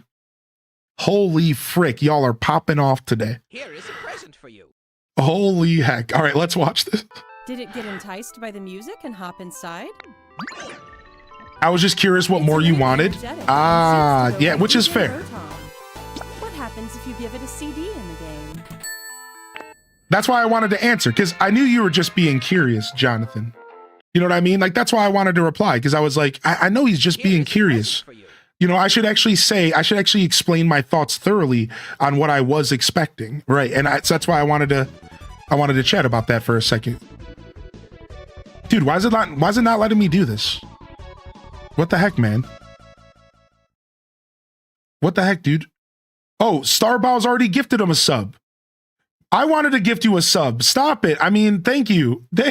Taco, thanks for gifting a sub, Taco. Thank you, Shy Chai, for the 2-pack. And thank you, Starboss, for the gifted to Jonathan VT. I was going to do that. I was going to gift Jonathan. Hey, did you get the new badge, or where do you get it? I think you just have to refresh to get the new badge. Yo, what's up, Fu Mix-a-Lot? Oh, your name's John. That's funny. Yo, enjoy your badge, Jonathan VT. Thank you, Teddy Mackerel, as well. Enjoy your badge, dude. Enjoy your badge, man. Yeah. I like that. You know, sometimes I'm trying to learn how to be a better communicator, and I try to take opportunities sometimes with all of you to communicate my thoughts better, because I realize that that's not what everybody wants, but I like context, and I think sometimes when you drop a take like, I think this could have been better, I wanted more, but then you don't say something like what more would have been, then there can be a mistranslation, and there could be a cross, you know, a narrative will develop that's on the wrong side of what you were thinking, you know? So I really appreciate you asking, Jonathan. Thanks, man. Thanks for a chill conversation. Yeah, that's what I wanted. I wanted like a side game, man. I was really holding out for like a Snap remake, you know? But what we got was chill. Let's go back to this video, because I do want to watch this and pick apart Pokopia, because this is the game that I think I'm most excited for this year. Right now. Like, as of right now, this is the game I'm most excited for this year. Also, if you gifted a sub, it could take a moment for your badge to show up. If you do any tier 1 sub, or if you gift a sub, it could take a minute for it to show up. I would just wait and then maybe refresh like every 2 or 3 minutes, maybe every 5 minutes, and it'll probably show up. That's what I would do. Yo, what's up, Dolore? Thank you. Thank you, Kels, for the gifted as well.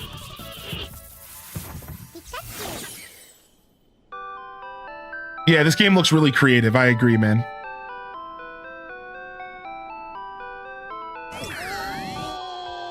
The Rotom stereo would go hard as merch. Looking stereo of Rotom? You think so? Did it get enticed by the music and hop inside? Dude, I can't stress this enough. This is what we need from Animal Crossing. Thank you, Contemplate, for the gifted, and thank you, Dolore. This is what we need. I think you all understood what I was saying during the direct, right? We need this stereo in Animal Crossing so we can listen to the old music. Also, what's up, Big Scat? Good to see you. YouTube says 8 out of 10 for the presents. Content-wise, there was a lot. Well said, Scat. It's really energetic. Thank you, Cato Dragon, for 12. What happens? Thank you, Blood Raven and Fu Mix-a-Lot, and Fantasy Monk. Thank you for the gifted fantasy. Dude, I am obsessed with the radio. I am obsessed. I am so happy that I'm gonna have agency over the music we're listening to in the game, dude. It can help liven up the town with a variety of music. I can't wait for this. Ditto and the others are grooving to the beat. Also, they're revealing more Pokemon subtly. Is that Volbeat or whatever? And then that's Blossom. That's, we already knew about Tyranitar. Let's listen to. That's the purple whatever his name is in the back. I see a Jigglypuff, I see an Ekans. I see Latoad again, which we already knew about. DJ Rotom's specially selected tracks. The mine carts are very Minecraft. I'm not gonna lie, I didn't think this game was gonna be like as Minecraft as it's turning out to be, but like not in a bad way. While I introduce you to the world of Pokemon Pokopia. Like it's not a bad thing, but I guess in my heart I didn't think it was gonna be as Minecrafty as it looks. Yeah. But like it looks pretty Minecrafty. Ditto first encounters Professor Tangrowth in a wasteland that was once a town. It seems like Ditto is working alongside other Pokemon to develop the town. Wow, they're sure fired up. Of course, you can't give your all on an empty stomach. It looks like Riolu wants something to eat too. It was an interesting reveal to reveal cooking. But how do you cook? You're confused about the lore? You're curious about the lore. Me too. I think I have a rough idea of maybe where the lore is gonna go. Huh? The direct was at 9. That's silhouette. We just reacted to it.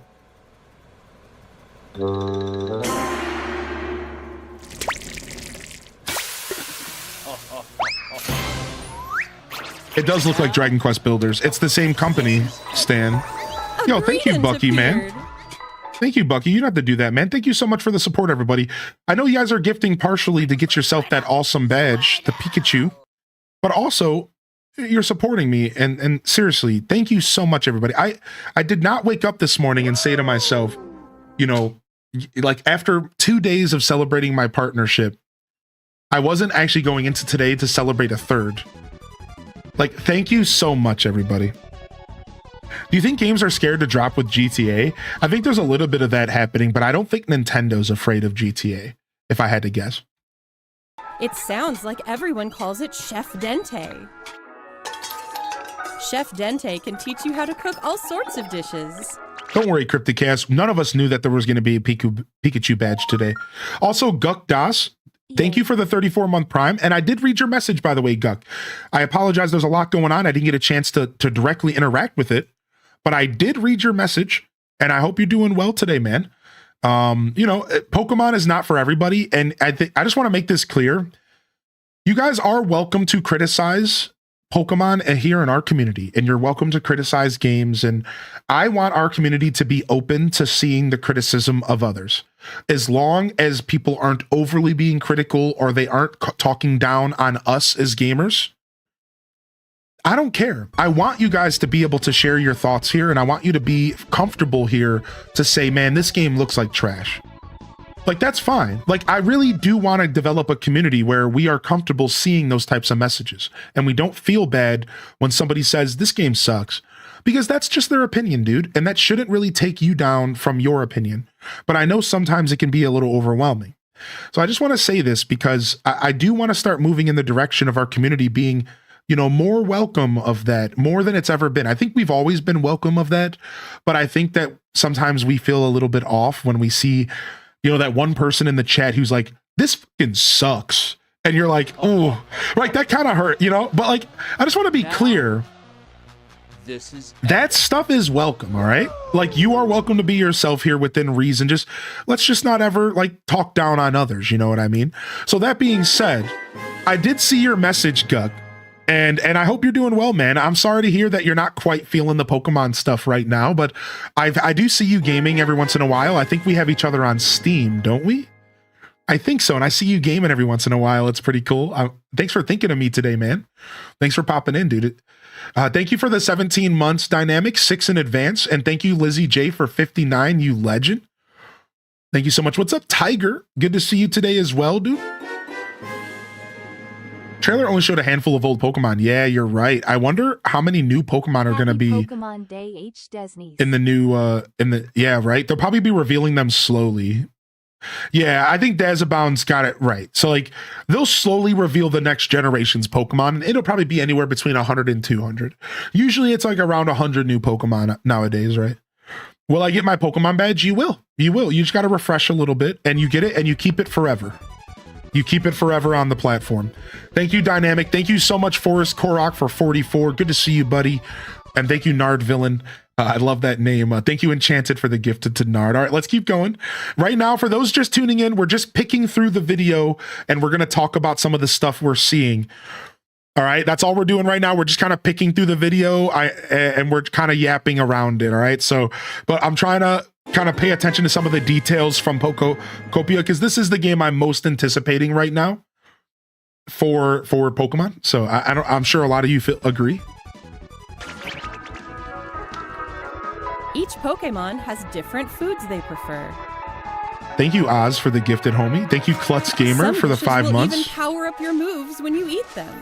This will make it even easier to develop the town. So I think this is really cool. Also, look at Greninja in the corner hiding. They tried to hide Greninja from us. Greninja fans are going to be eating good. They tried to hide Greninja from us. And here's Venomoth over here trying to hide Greninja. So I want to just say, first off, food with purpose is great. Food with purpose. You eat food, it increases your abilities. Now, this is how we break away from Minecraft. While we're all thinking Minecraft while we're looking at this is how they break away from Minecraft. They start putting their own systems in place. In this game, there is no tools. You get your tools by interacting with Pokemon. In this game, there's cooking, and the cooking has a purpose, and that purpose is for feeding your villagers to make them more comfortable or giving yourself boosts and buffs and upgrades. This is good. I am really happy that they didn't just throw a cooking mechanic in the game because that's what cozy games do.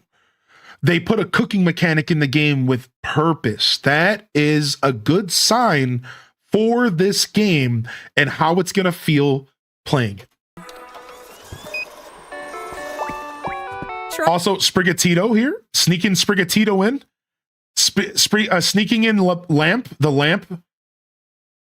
Try bringing Pokemon you've befriended on an outing. So now this is interesting. So they're allowing you to go into multiplayer mode with your buddy Pokemon. You can visit which is other pretty players' cute. towns. You can play with up to 3 other people. Oh, wow. Drifloon? Quagsire! No, sorry. It's not even a real Pokemon. It's a Wobbuffet, first off. I'm the fakest Pokemon fan. Secondly, it's not even a Pokemon. It's a toy. So don't even listen to me. Please, just leave my stream. I hate you. I'm so sorry. Here, take VIP for 30 days. I'm sorry. I'm not worthy. I'm not worthy. I'm sorry. I'm sorry. I'm not worthy. First, let's play some hide All right, we got some more dolls in the back here. and seek. I wonder where everyone's hiding. Ah, there you are. There's someone. So this is such an interesting thing to put in their direct because there's 2 things happening here that I'm not sure yet. First, there's a built-in hide and seek minigame. Second, they're showing us that we are going to need to make our own fun in the game, like Animal Crossing. I think it's the latter here. I think what's going on here is that they are showing us that just like Animal Crossing, you are going to have to make your own fun to play this game. So when I first saw this, I was like, okay, this is cute. This is just Animal Crossing. They're showing us to have fun. And then they showed us this. here too. But where's the last one? All of a sudden, you just took an experience that players would likely do as a way to engage with each other in a fun way, making their own fun, like we do in Animal Crossing, and they just turned it into a legitimate minigame with one feature. This is like Animal Crossing. Take notes, dude. Imagine Animal Crossing prop hunt. That would be insanely cool. That would be so rad, dude. What if you could turn into a freaking barrel? And that would be so sick. For those that don't know what prop hunt is, I got introduced to prop hunt from a thing called Gary's Mod. Prop hunt is when you play hide and seek, but the hiders can turn into items. And you have to go around clicking on items to see if that's a person. And the players can move. So you could be a tree and then that person walks past you and then you turn into a rock. And you can like continue hiding. You turn into a gun and go on a table and just sit there like a gun, right? So this is like really, really, really interesting that they just gave us a mini game. They really did. Just giving us prop hunt. They just straight up gave us prop hunt. Yeah, you find them when you hit the toy with the toy hammer, right?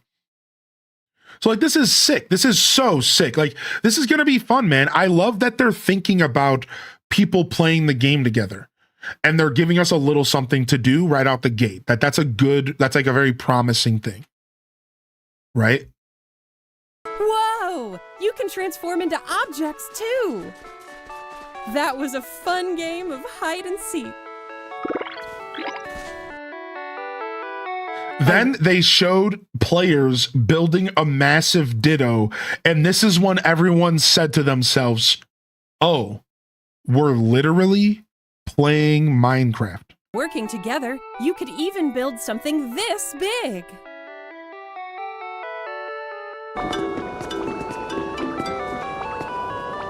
This is when everyone said to themselves, oh, okay. I don't know if everyone realized this is what was happening until this point. Anybody else? You know, did anybody realize like this is what was going on? Like I did, like I understood the game's concept, but this made me go, oh, okay. Like we're going all the way with this. Like this is going all the way. It's not half all the way. You know what I mean? Like they're going the full distance with the concept behind this game. The full distance. Together, you can develop a town. Wait, stop. Stop going so fast. All right, I see a Pidgey. I see some sign. Everyone just take in all the stuff that we're going to be decorating with. Everyone just take it in. Just take it all in real quick. And look, this was something that my lady friend brought up to me. They were like, if the game doesn't have depth with decorating, this could be a problem because decoration fans want depth, right? They get sick of that kind of stuff if it's weak. This looks like it's gonna have some depth. Also, Leafeon and Sylveon spotted. Leafeon and Sylveon spotted. Look at this. Wingull behind my camera. Wingull spotted. It could be like a doll. It could be the real Pokemon. Can develop It's the real Pokemon. a town. Like, just look at all this. Like, it gets better. Wait, what was hiding behind that? Hold on a second. Together, you can develop There's a Pokemon town. hiding. That's a Pokemon. There's a Pokemon sitting behind the sign over there. Can you guys tell what it is? It's a Slowking. It's a Slowking. It's a Slowking. Yeah, Slowking. Nice. Like, look at that. Like, all of a sudden, I am really excited. I'm not going to lie to y'all. Listen, I am not really a big Minecrafter nowadays. I kind of gave up on Minecraft. If it's not modded, I'm not really that interested. They just weren't really doing it for me anymore. And I couldn't figure out why. And I realize now it's because it wasn't this. Or go on far off. I say that, right? Even though there's actually a Pokemon mod for Minecraft, but it's still not this. You can develop a town. Should I be worried that I'm currently more excited by this game than Wind and Waves? No. Or go. Yo, look. Colossal and the freaking like pseudo legendary moth. On far off adventures. The weird booty hole Pokemon and Steelix.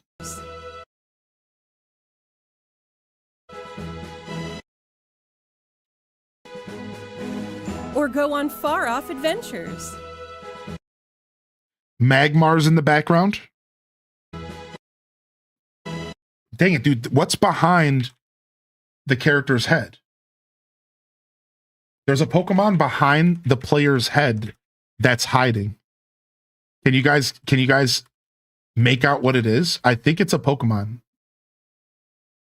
I think that's a Pokemon like right behind the player's head. It looks like Torkoal. It looks like Torkoal. It does. I think it's Torkoal. Yo. Yeah, I think you're right. I think it might be Torkoal because of his little plume of smoke. His little plume of smoke with a red head. New encounter. What's this? New encounter. What is that Pokemon? Is that supposed to be like a legendary up there? What is that? Is that right? Oh, okay. That's just Raikou from a distance. New encounter. Okay. May await you as well. I think it's cool that they're putting legendaries in the game. All right. This is what I wanted y'all to start seeing. Start looking at, look at the map. We're creating, they created like a lift you can ride. Look at this. Look at the map, dude. Is this like Redstone? Dude, Dazabound, they announced electricity. So I don't know if you watched the Treehouse, everybody. Listen, I watched the Treehouse off stream in the Discord.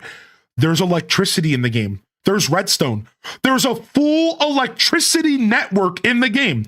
And you have to create electricity with windmills and other devices. And you have to use power poles and to extend it to your town. And like everything, like they're going the whole distance, dude.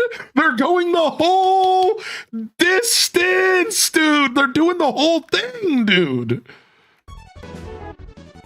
Look.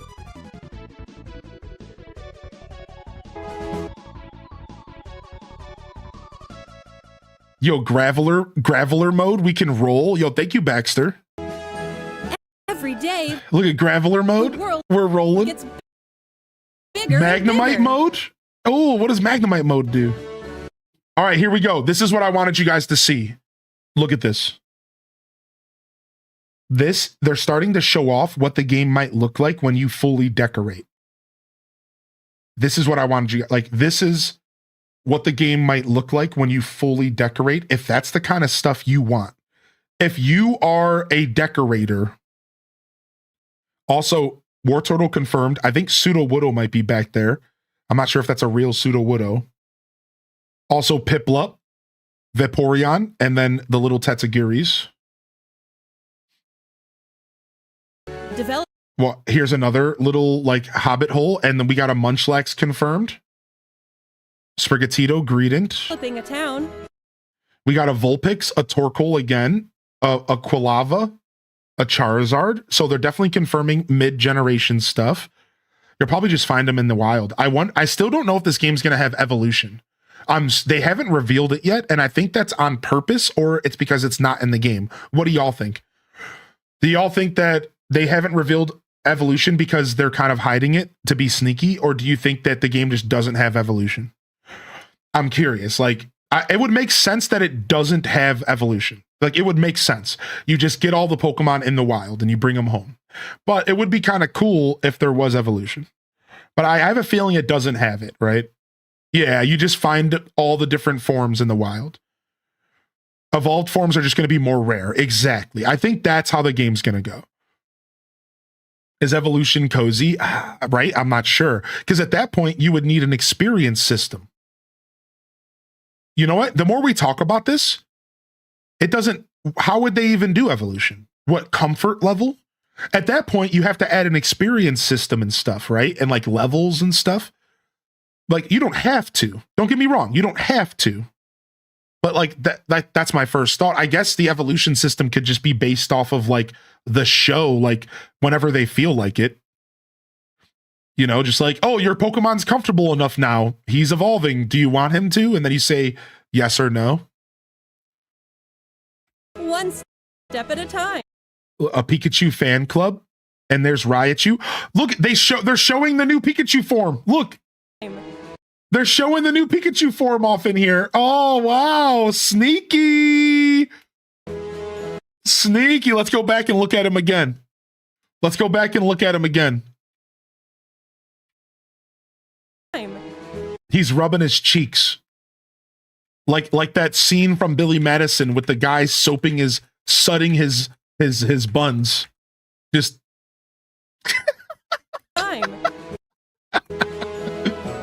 all right, and then this is the final thing that I want you guys to see. What it looks like when you have a full city. You ready? Chansey confirmed. Pokemon Pokopia.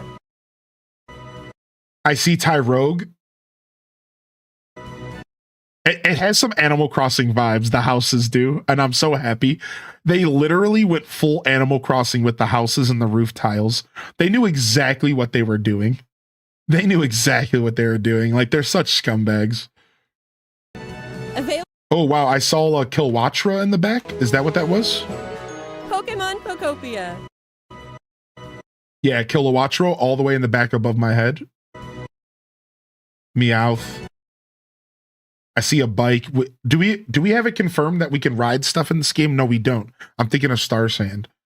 That'd be sick if you could ride bikes and stuff. That would be so cool if they brought back bikes from like the OG era. And then here's another angle of the city. Everybody look.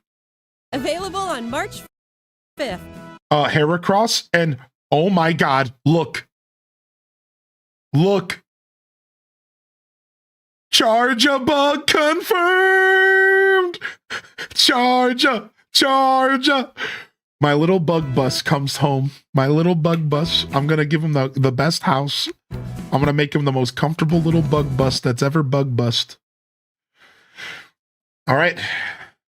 I'm going to stomp on him. Oh my God. All right, so there it is. There's the Pokopia trailer, everybody. And we got some confirmations of Pokemon. We got confirmations of food.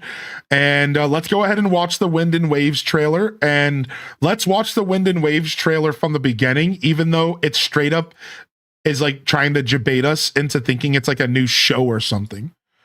Like this trailer, like it starts off and you think it's like a new show or something. It's terrible. It's like, what is happening, right?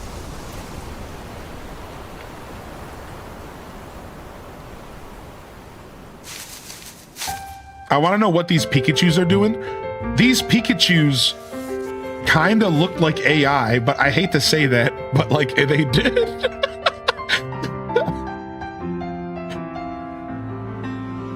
They did do the same with Scarlet and Violet. I was just thinking about that, anime lover.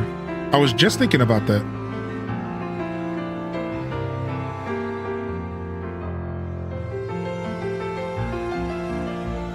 I love all the focus on Pikachu in these pictures because I'm a big Pikachu fan.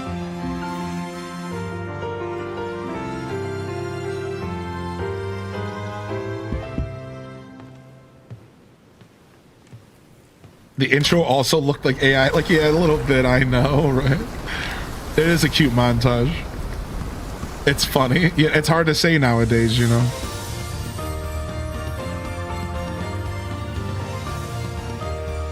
Yeah, just CGI, right? They're way too comfortable putting Pokemon in clothes nowadays. I hate it. Keep them naked. I only want naked Chews. I don't want a Chews from Pokemon Go.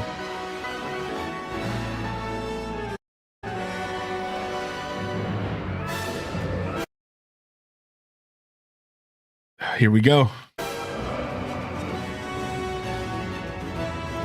Looks good. The water looks really good. This could be Game Freak's debut game, dude. This could be Game Freak coming out and showing up for us. Like, dude, this could be Game Freak finally saying, all right, y'all. Pokemon Company's letting us cook. Dude, I'm not gonna lie. Like, this looks good, dude. This actually looks so good with the water. I don't know if y'all know this about me, but I'm like a water baby in that sense. Like, I'm like obsessed with water and like the ocean and like showers and waves. And I really love that stuff. So like, I'm not gonna lie. Like, this is really appealing to me as a person.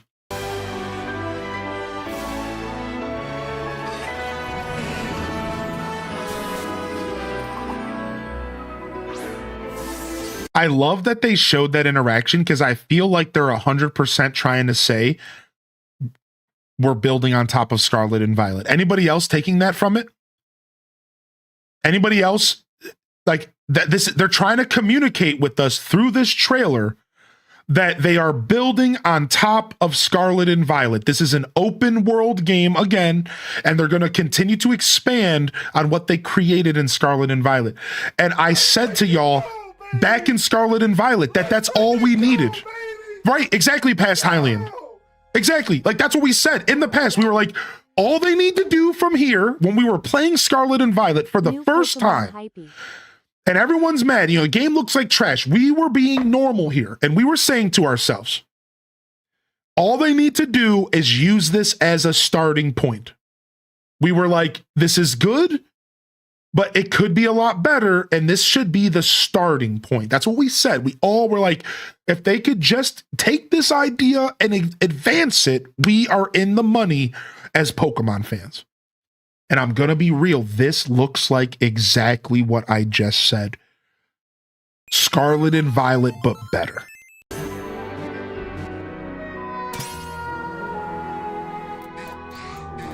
Like, do you guys think we see the totem Pokemon come back? Do we see the split timeline come back? Or sorry, not split timeline, the split stories? Do we get another 3 stories to enjoy? Like, how are they gonna handle this?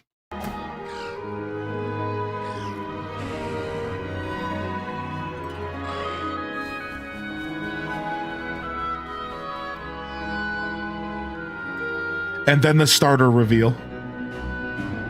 They always do such a good job with these starter reveals. You have to admit that this is pretty, like, they always do such a good job.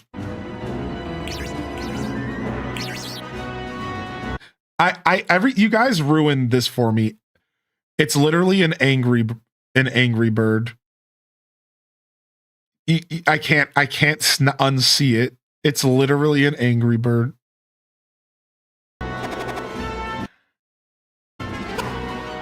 This is literally a cassette beast. There's no way, really. Hold on, I kind of want to see it. Hold on. Cassette beast fire dog.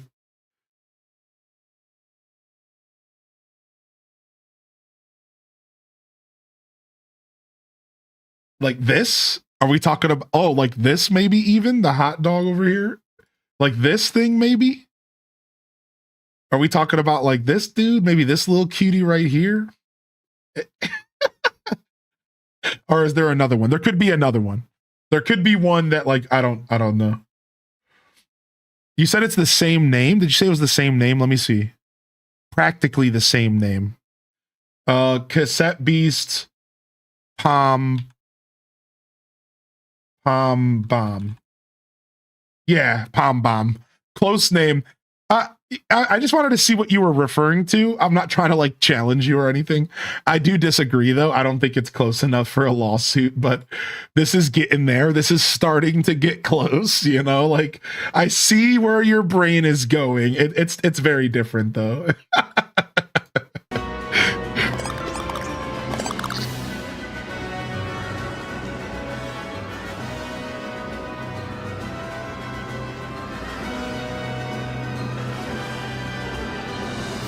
Now, what do we think they're trying to communicate right here? This instantly makes me think of Pokemon Snap. What are they trying to communicate here? Are we going underwater? Are we going to be swimming and catching Pokemon for the first time ever? Is that the new gimmick? Like, there used to be diving. Right. So, good call out. So, there used to be diving. Is this like diving to the next level? Yeah, it's like, is this going to be like a mechanic? Like, are we going to be able to walk on the bottom of the ocean or something? Because like, obviously they wouldn't show this if they weren't trying to communicate something here.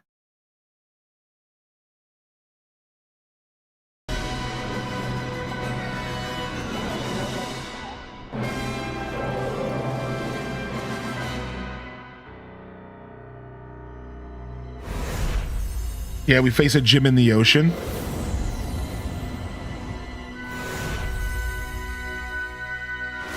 Pokemon, Wind, and Waves. Well, I'll be picking up Waves. I'm already set on Waves. The name got me. And there y'all go. 2027. And I do got the website up right here. Yeah. I do got the website up right here.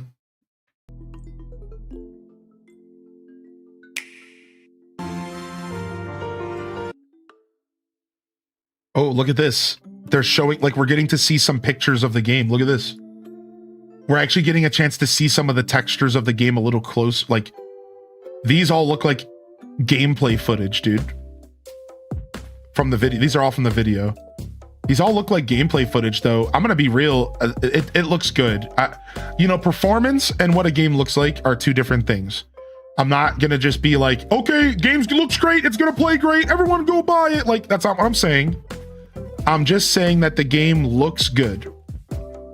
Will it play good? Oh, wow, you're right. They do have boards. There's like a new mechanic with like an air board. You're right. I didn't catch that. So we're going to be like Back to the Future hoverboarding? Oh, was I supposed to read all this stuff? Okay. The Pokemon Winds and Waves games, all new entries in the Pokemon video game series will be released exclusively on Nintendo Switch 2 in a simultaneous worldwide release in 2027. These new titles feature an open world to explore, with beautiful windswept islands and a vast ocean with glittering waves that ebb and flow. The Pokemon that live in harmony with this region's lush environment have developed their own unique ecosystems. By visiting these islands, you're sure to open the door to a brand new adventure that could be only found here. During this adventure, you'll be able to team up with all kinds of Pokemon to overcome both the difficult road ahead and even the forces of nature that block your path at times. You have to admit that this scene right here looks good. All right. If you are not a fan of Pokemon games right now, do you admit that this scene looks pretty good? I know the ground textures are still very ground textury but everything in the background looks really good from a distance, and I think that's pretty cool. And I like seeing more foliage up front here and all this grass, and that all looks really promising, and the water looks really good in the back. I feel like this looks pretty good. I think this image, I'm not sure what you would be expecting more than like this image here for a hope that we're going to get a pretty good looking game. You know what I mean? I think this looks pretty good. I mean, like this looks better than Breath of the Wild's, as it should. Breath of the Wild's a decade old. This looks better than Breath of the Wild does right now. Like for sure, right? Maybe like not Switch 2 edition because I haven't looked at that a ton, but yeah, it does remind me of Pokemon Snap. I feel like this looks pretty good.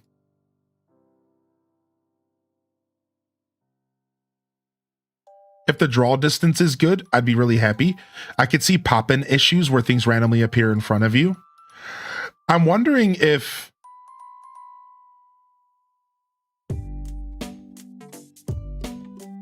Yeah, pop-in issues are a thing for sure. Pop-in issues are definitely a thing in Pokemon games, so I agree with you there. Can we pull this image up? We can. I don't want to download it. Get out of here. Like, here's another image. This one doesn't look as good because there's not as many good things in front and like eye candy. It's just some waves. Here's another image though. I think that this looks pretty acceptable. I would say that this looks good. From the perspective of this art style, this looks good. You know, we're not looking for like hyper realistic, right? Like, you know what I mean? Like, we're not looking for like hyper realistic, like,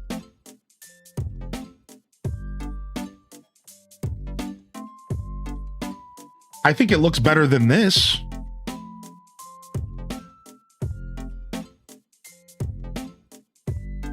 Yeah, I think so. I think this right here looks more promising than this. Because this is trying to be simultaneously realistic. So instead of going full art style, they went like, we're trying to be realistic, but we're not. And that middle ground never does well. Those are the types of games that never age well. Those games never age well because instead of choosing an art style, they just like try to cobble together something that's like half realistic. And I don't necessarily think that that's a good vibe. This looks good. This looks really good. This is a Power World screenshot. This looks really good. The grass looks good. The foliage in the distance looks good. The draw distance looks good. This looks good. This is probably what we should be striving for as Pokemon fans, but you have to remember that it's a different art style. That's the thing. This is going for realism, so you're going to get more realism. This is going for an art style, so it's going to be more stylistic. It's not going to have like super realistic looking graphics, but this looks good. This is a good screenshot. This must be a really good computer playing Pal World. I brought up Pal World because I thought that wasn't the worst comparison as far as maybe what people are going to be expecting from a Pokemon game right now. Like, I think that these cliff textures look terrible. I think that these cliff textures look terrible compared to these cliff textures here. I like that these are more stylized. These look more realistic. I think these cliff textures look really good back here. I think these look terrible. I think these are all flat. There's no texture at all. Right here looks okay, but everything else looks terrible. So yeah, I don't know. I just wanted to do some like comparisons to see like what are we expecting, you know? I think it's like what are we expecting? I'm just trying to wrap my head around what are we expecting as fans. This doesn't look terrible here. Let's read some more of this. You, the player, will become the main character in this adventure. When you dive into the world of Pokemon Winds and Waves, the outfit your character dons will differ between versions. What kind of story could be waiting? I'm not 100% a fan of like Pokemon's faces and stuff. I'm not like the biggest fan of their faces. I've never been a big fan of Pokemon's faces nowadays, ever since they went 3D. I'll admit that this doesn't look good. They still struggle so much making like the dirt textures and stuff feel good. This screenshot here is like a little bit more revealing on what we're going to expect. This screenshot's a little bit more revealing on what we're going to be expecting here. Like, this is a little bit more telling. This is a little bit more telling, and I'll admit this doesn't look as good at all compared to the other screenshot. You're seeing a lot less grass. You're seeing a lot more just barren textures. Yeah, this is like more telling of what we are gonna like. This is more of the Pokemon that we've come to know over the years. This is closer to like, yeah, like you could tell like they struggle a bit for sure. Yeah. So this is a little bit more telling of a screenshot. But then you have a screenshot like this. And this looks kind of good, right? Like, I think this looks great. The skybox looks phenomenal, dude. The skybox here is great, dude. I love the grass. So this game is really up in the air. I think it's going to have some areas that suck and some areas that look good. And then here's the waves. This looks so good. The ground textures here, maybe not the best. Interesting, man. You know, I'm not usually one that like analyzes graphics. I just wanted to do it just so that we could see together. Yeah. I just want to be clear. I'm not like a big graphics guy. I just 100% wanted to like have this talk because I asked all of you your opinion on what you thought and like what you were thinking is visually. So thank you so much, Shadow, for the gifted. Make sure you all get your Pikachu badge. Thank you, Fishy Business, for the 24-month primer.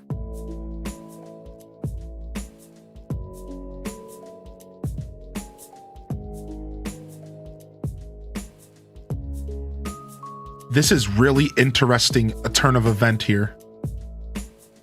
This is a really interesting turn of events. What's going on here? They said, tell me that this Paris isn't shiny. Regular Paris, shiny Paris. Man, I have been telling all of you, I think shiny Pokemon will be in Pokopia. Sorry, we went back to Pokopia. Sorry. Here's the screenshots for Winds and Waves. My bad. I'm bouncing around. I'm bouncing around, but I just want to, like, I just got this message. Tell me that this isn't a shiny, dude. Now, everybody, it could just be the saturation. It could just be the saturation. We saw an Arcanine in the treehouse. What's up, Frox? I should be around for a while. Hold on a second. Nintendo treehouse. Hold on a second. No, we didn't. We saw a shiny Arcanine. No, we didn't, dude. No, we didn't. I remember seeing Arcanine a handful of times when she went to that weird city. Right? When she traveled to that city.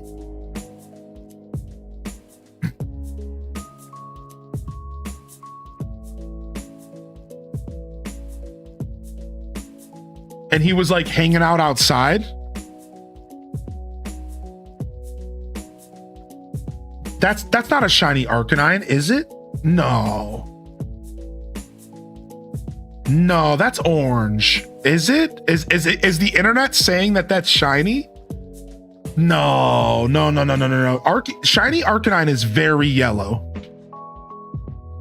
Shiny Arcanine is very, very yellow. He's not just kinda yellow. Shiny Arcanine is fucking yellow. Like there's no.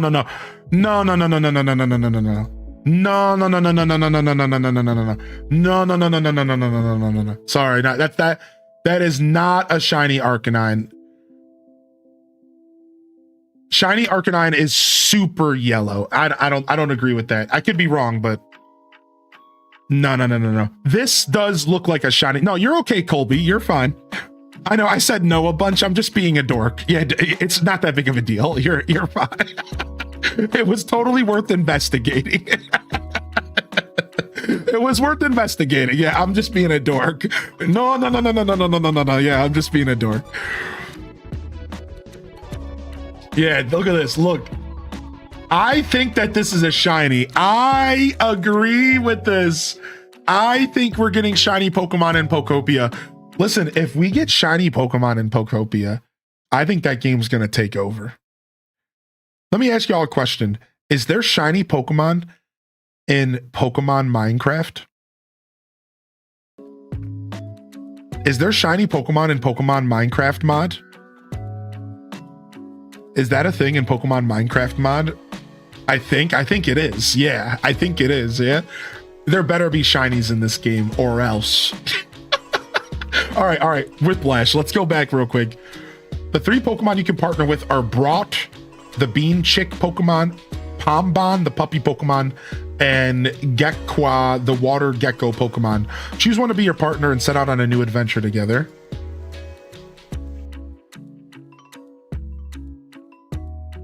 Grass, ability Overgrow, ability Blaze, the classic abilities. We already knew that. Special Pokemon make their debuts. And the latest video featured the appearance of some Pikachus with a brand new look. Just how could these Pikachus be involved in your adventure? Look forward to these announcements. Miss Wavy Chew, Mr. Windy Chew. I hate this. I'm not gonna lie, I hate this. I don't know why I hate this, but every fiber of my body hates this. I don't know why. Every fiber of my body just, and I love Pikachu. I am a big Pikachu fan, but I hate this for some reason. They're so cute. Let them be creatures, man. Why did they give them uwu anime eyes? I don't know what's going on here, dude. There are mom and dad. All right, there's the Pokemon Presents. Holy heck, that was fun, man. A solid 7.7 out of 10 with a lot of stuff to look forward to. Are they going to let me play my game yet? Hey, we're in. All right. Yeah, Wind and Waves is the new generation.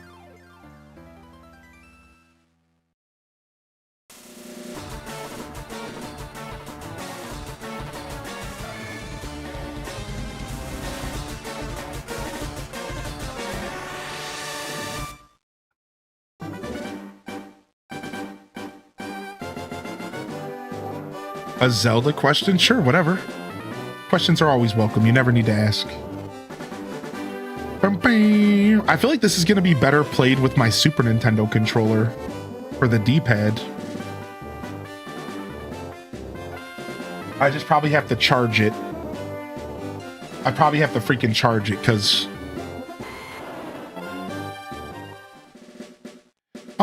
it's predicted that something will happen later in the year. So they don't always do Zelda anniversary stuff right on the anniversary. That's what we've learned. Like even for the 35th anniversary, they released like a thing in like September. So right now the current prediction for Zelda is that they're going to do something later in fall. They'll probably release like Wind Waker or like some kind of remake or a port. And it'll be like 40th anniversary. So that's usually That's usually how that works for Zelda, so I don't want to take away from Pokemon today. That's why I asked. Yeah, don't worry about that. As a viewer, I don't want you guys worrying about that stuff. I'll handle that stuff. If I don't want to talk about something, I won't talk about it. I'd rather, as a viewer, you be excited to ask questions and engage with my content, and don't worry about the flow of my show. I'll handle the flow of my show. You just hang out and relax and enjoy yourself. And if I don't want to answer a question, I won't answer it. If I do, I do, you know? That's my job. My job's to control the flow of the content, not you. Yo, what's up, Gunblade? Good to see you, dude. I will literally ignore yo ass if I don't want to talk. I think people forget that I have the ability to do that. I will literally not read your message if I don't want to interact with it. It's that simple. I won't. I don't like. I'm not. It's not like I'm forced to interact and read every message in the chat. I do all that by choice. In the world which you are about to enter, you will embark on a grand adventure with you as the hero. Speak to people and check things wherever you go, be it towns, roads, or caves. Gather information and hints from every source. New paths will open to you by helping people in need, overcoming challenges, and solving mysteries. At times, you will be challenged by others and attacked by wild creatures. Be brave and keep pushing on. Through your adventures, we hope that you will interact with all sorts of people and achieve personal growth. That is our biggest objective. Press A to begin and let your adventure. Press the A button and let your adventure begin. Ooh, nice. You're getting the new Resident Evil? Yo, what's up, Cincy? Oh, hello there. Wonderful. Hello there. Glad to meet you. Welcome to the world of Pokemon. My name is Oak. People affectionately refer to me as the Pokemon Professor. This world is inhabited far and wide by creatures called Pokemon. For some people, Pokemon are pets. Others use them for battling. As for myself, I study Pokemon as a profession. You were close. But first, tell me a little bit about yourself. Here is a present. Now tell me, are you a boy or are you a girl? Let's begin with your name. What is it? I hate that they don't give me the suggestions like the old school games. I'm gonna be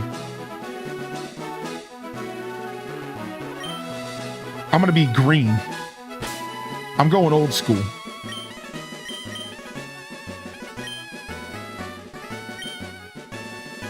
Right, so your name is Green. Yes. This is my grandson. He's been your rival since you were both babies. What was his name now? Oh, let me choose here. Hey, Red. Was it Red? That's right, I remember now. His name is Red.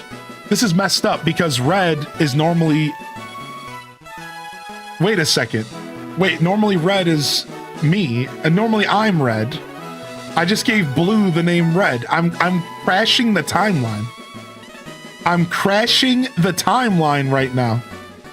Man forgetting his own grandson. Your very own Pokemon legend is about to unfold. A world of dreams and adventures with Pokemon await. Let's go. I thought about restarting for a second, I'm not gonna lie. Alright, let me play my Nintendo. Okay, it's time to go. Don't tell me when to go, game. If red is blue, then green is red. Then who am I? Then I am you. Yeah, man. I think my hope is that we see something for the Zelda anniversary later this year, Duel Master. Unfortunately, I think Nintendo has too much going on to acknowledge Zelda, which is insane to say that. They just put out an indie direct, or they just put out a partner direct, then they had the Pokemon Day, then they have Mario Day right around the corner. That's all so much in like 4 weeks. Like, I feel like Nintendo's afraid of those types of interactions. They're like so afraid that people are gonna only pick and buy one thing at a time, which is true, mind you. So like they don't want to do like anything all in one like chunk. And so I think it's been kind of a tradition for Nintendo to celebrate Zelda and Mario's anniversaries like later in the year. It's weird. So I think we see some Zelda stuff later. That's my current guess. It's a little bit copium. It's a little bit hopium. It's a little bit of precedent, like from the past. Up is down, left is right. What's up, Cryptic Chaos? What's up, Kiara? Thank you for the gifted sub, Kiara, and Fu Mix-a-Lot. Thank you, Shadows Benji, for the gifted. Thank you again, Fishy Business. Hope you all enjoy your Pikachu badges. Yeah, Mr. and Mrs. Yeah, there's Mr. Windy Chew and Mrs. Wavy Chew.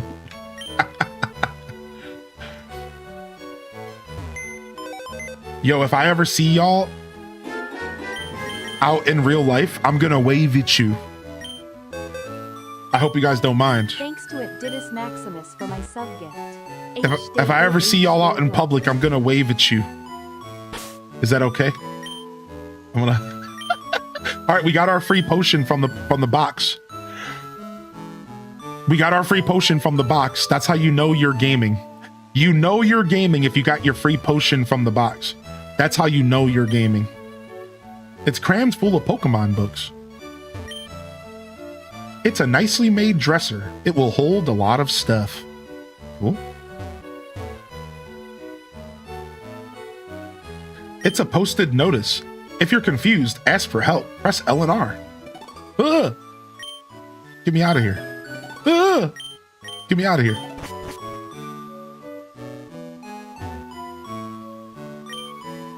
There's a movie on TV. Four boys are walking on a railroad. I better go too. They were watching Red October. Dishes and plates are neatly lined up. Dishes and plates are neatly lined up. It smells delicious. Somebody's been cooking here. Dude, I love old pixel games. This is so cute. This game looks great. This is graphics. This is the kind of graphics I need. Listen, man. Y'all can go play Resident Evil 9. These are the graphics I was looking for. Y'all can go enjoy your modern games. This is all I need, man. Oh, thank you, Shady Jake. I just want to say you always seem to have better sound than most streamers. Thank you so much. I put a lot of thought into my sounding. While I'm not perfect, I would like to think that I am starting to become very educated on audio design and audio and sound. I'd like to think that maybe one day I could become a master at it. They say it takes 10 years of actively practicing something to become a master. I would say I'm maybe like 3 years deep.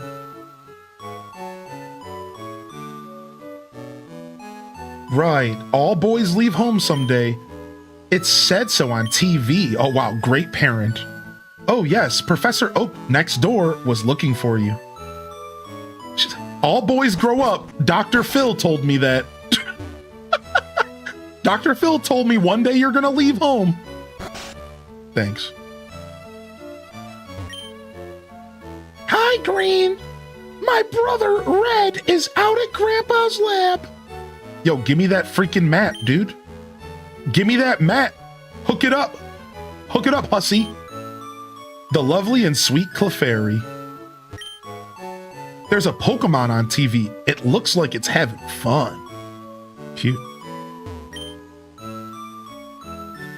It's sad that they didn't announce a Pokemon game and Watch like they did with Mario and Zelda. Dude, I would have loved that. I love my Zelda game and Watch. I got mine right here, dude. This was for the 35th anniversary. I got mine right here. I love this thing. It was a birthday gift back in 2021 or something. I'll never forget that birthday. It was a very special birthday. I got the nice, me and my lady got the nicest hotel room we could, you know, within our own means, of course. But it was like the highest room.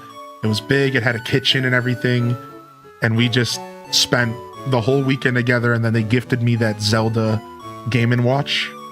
And it was just a very special birthday. I'll never forget that birthday. that would have been 5 years ago now, yeah. That's cool. The highest room in the tallest tower. Yeah, I was definitely giving off that energy. Technology is incredible. You can now store and recall items and Pokemon as data via PC. Wow. What a wondrous occasion. Is that right? Oh, look. Trainer tips. Press start to open the menu. Oh, we're getting deep on them tips now, baby. Pallet Town. Shades of your journey await. Oh, that's cute. All right, let's go. I study Pokemon as Professor Oak's aide. We'll see him later. Professor Oak may not look like much, but he's the authority on Pokemon. Many Pokemon trainers hold him in high regard. Oh, I thought that was, I thought the authority on Pokemon around here was Salty Dolphin.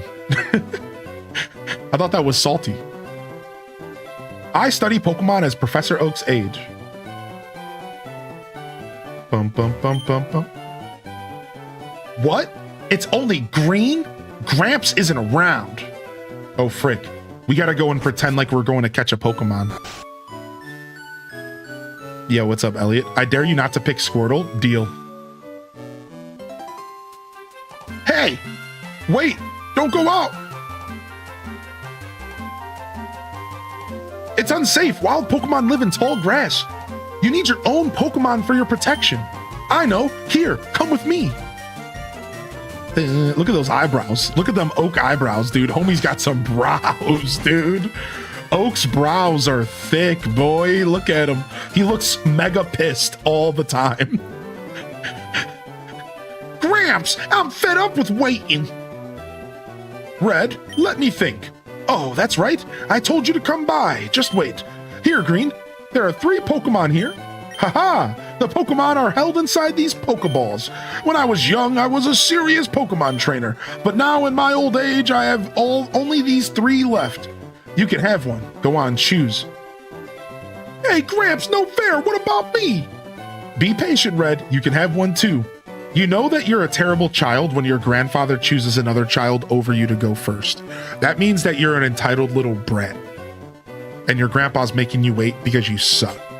But we already knew that about Gary now, didn't we?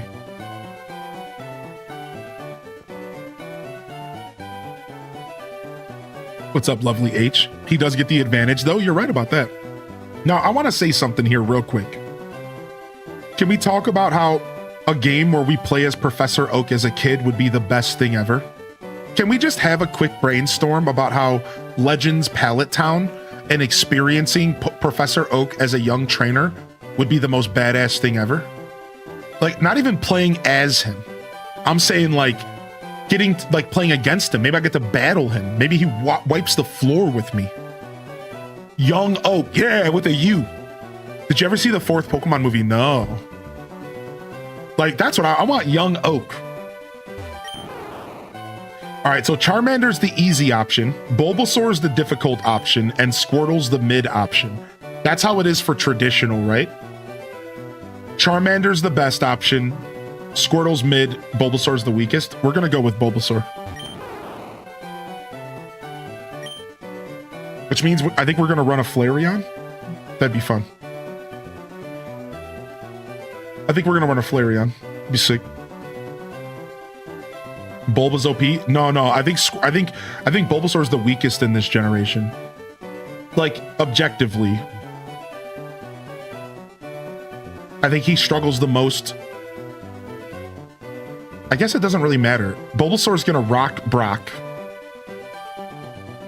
But then after that, he's gonna struggle a little bit. He's gonna rock Misty. So Bulbasaur has a really good early game. Squirtle has a okay early game. Charmander has a rough early game. But then Charmander ends up being the best character in the game. Right? I would imagine. Yeah, and I think Charmander ends up being the best late game because he just has so much power. Speedrunners use Squirtle. That makes sense. I think Squirtle, that makes sense. Blastoise is the strongest. Interesting. Blastoise is the tankiest. I don't think he has the highest attack or special attack. So have they split special attack and attack by this point? They have, right? No, they have not. They haven't split attack and special attack yet. In Fire Red, Leaf Green? What the heck? What am I playing? What is this game? What? It's still based off attack? What? What is this game from 1947, dude?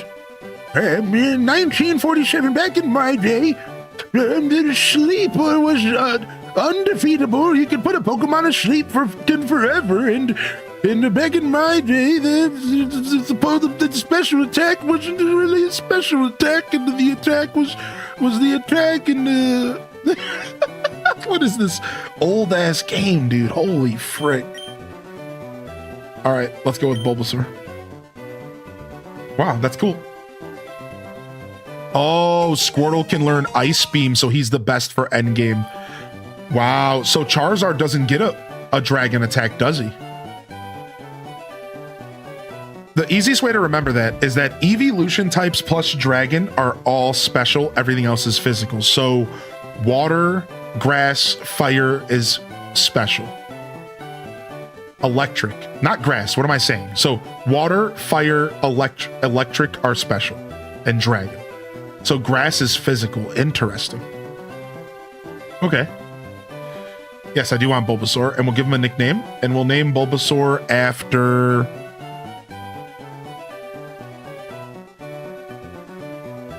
Let's name... Yo, Starling, thank you for 50 months, man. Let's name Bulbasaur...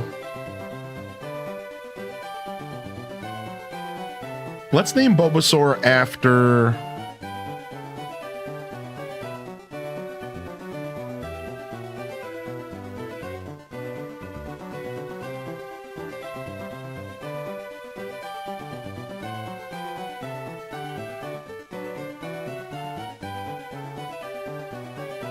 Let's name Bulbasaur after a Stardew Valley character.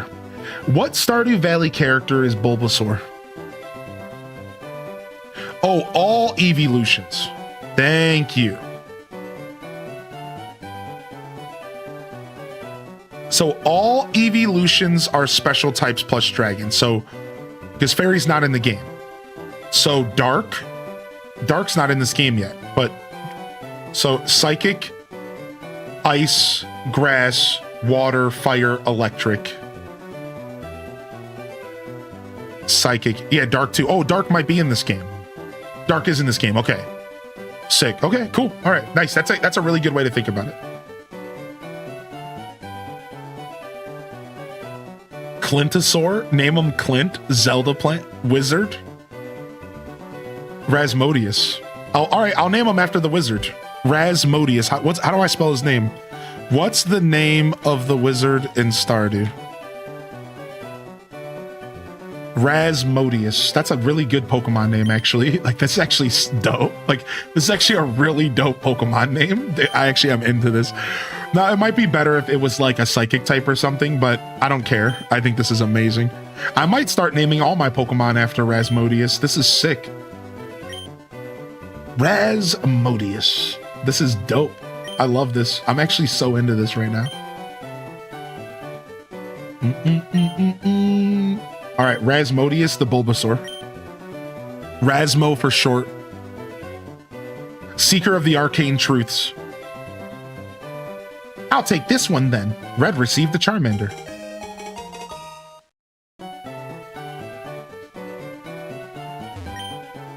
If a wild Pokemon appears, your Pokemon can battle it. With it at your side, you should be able to reach the next town. You know what I know? It's so funny. I was standing there waiting because I thought it was going to give me 15 more tutorials to go through. And then I remembered that this game is actually good. I was sitting there waiting for Professor Oak to walk up to me and go, okay, this is what a Pokemon is. This is how you talk. This is how you walk. This is where you click the A button. This is how you attack. Like, I was expecting that, but I forgot. This game doesn't suck. Now, they do teach you how to catch a Pokemon in this game later, but... Ba-da-bum-bum. There's an email. Finally, the ultimate trainers of the Pokemon League are ready to take on all comers. Bring your best Pokemon and see how you rate as a trainer. Isn't this so sick? Isn't this so sick that like they're like already kind of teasing you about the Pokemon League from the beginning, trying to get you set up for your journey ahead. Lights in different colors are flashing on and off. They're trying to get you prepared for your journey ahead. They're like, yeah, there's a Pokemon League. Bet you didn't think of that. Wait, Green, let's check out our Pokemon. Come on, I'll take you on. Yo, what up, Junior Mafia? All right, dude. Quick. Bulbasaur. Kick Gary in his nuts. Oh, for Pete's sake, so pushy as always. Green, you've never had a Pokemon battle before, have you? A Pokemon battle is where trainers pit their Pokemon against each other. The trainer that makes the other trainer's Pokemon faint by lowering their HP to 0 wins. But rather than talking about it, you'll learn from experience, you see? All we needed was one sentence, and then he says, go play the game. This is how games should be tutorialed. You don't have to stop and tell the player before they get into the battle. Let them get into the battle, give them a quick little blurb, just in case they are new, and let them figure it out themselves. That's all. All he did was say, this is what a trainer battle is. Go. Go, young Skywalker.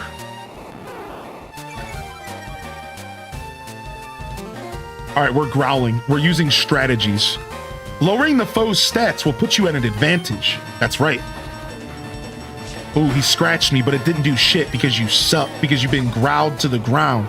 Get growled again. What up, Charmander? You're weak. I'm just I'm gonna leave you in the rain after this battle and wait for Ash to show up. Inflicting damage on the foe is the key to any battle.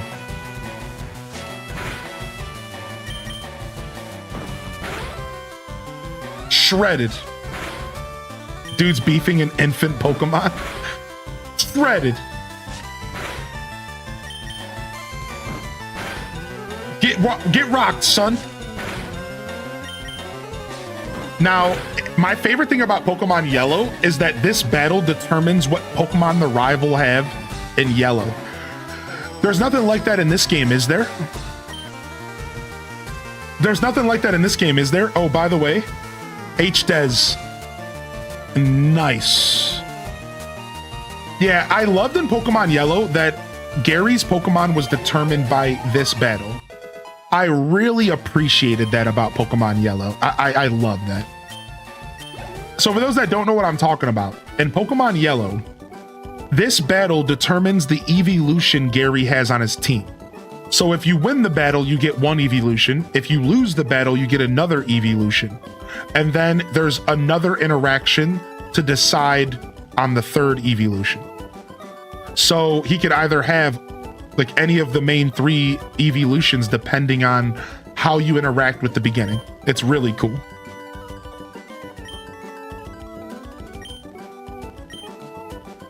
I've always wanted to see more of that in the Pokemon franchise. Excellent. If you win, you earn prize money and your Pokemon will grow. Battle other trainers and make your Pokemon strong. Is this game full size on Switch or with a frame? It's with the frame.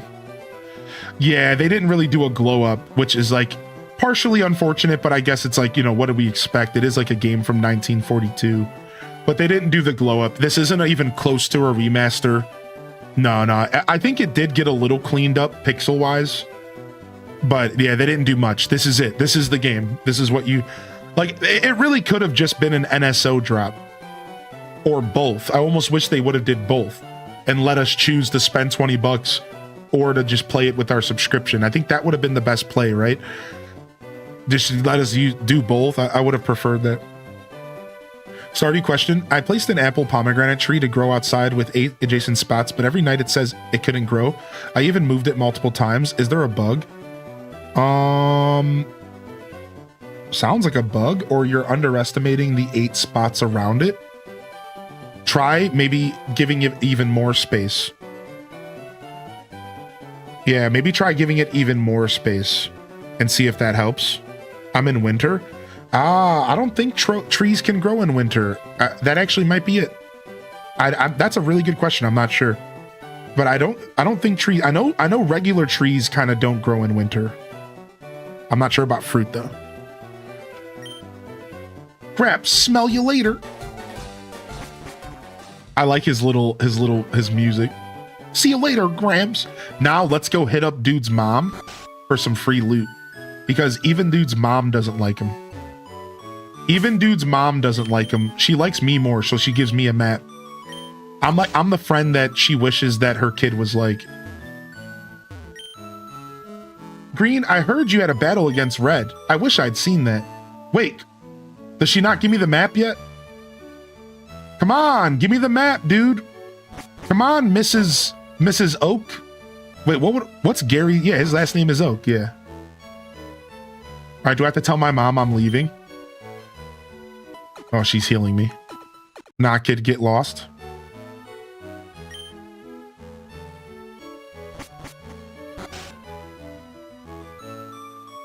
Do. All right, we're going. And we've taken our first steps to Route 1. They're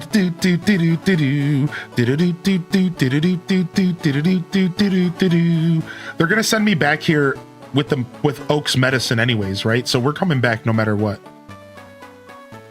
Yo, give me a potion, dude. Yeah, hook it up. Cough it up. Thanks, nerd. Don't you got some other loot over here in the bushes somewhere? No? Okay. I might have made that up. We're not getting into any battles. I guess we're just battle free, dude. This is Pokemon without battles. Yo. See those ledges along the road? It's a bit scary, but you can jump them. Yeah, we're just not battling Pokemon. Maybe it's the game's coded not to battle yet? Is that what's going on? Oh, there it is. Our first official battle. We got a rat. I was thinking about running a Rattata this playthrough, I'm not gonna lie. Let's go, tackle him. Smack him in the mouth. Send him back to his mama. Yeah, yep. Oh, tail whip. Shh. I'm about to bite that tail off. Like the episode of Pokemon that I just watched the other day. Ash had his Turtwig bite the tail of the gym leader's... What's the name of that Pokemon? What's the fossil Pokemon that's like Rampardos? So he made his Turtwig do a bite attack on the tail of Rampardos and like bit its tail, and like it was like a super awesome move. I was actually watching some Pokemon the other day because it was on Toonami Aftermath. So what I like to do when I go back to playing old Pokemon games is I like to try to use Pokemon team members that aren't Pokemon that I've used in the past a ton. And we're going to be doing that. I'm going to be challenging myself to use Pokemon I don't use too often. Now, I've used all the starters in the original generations, don't get me wrong. But Bulbasaur is probably the starter I've used the least.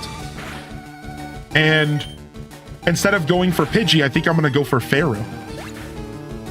The weaker of the bunch. I think I'm gonna go for Rattata. I might go for Eradicate because I never run Eradicate ever.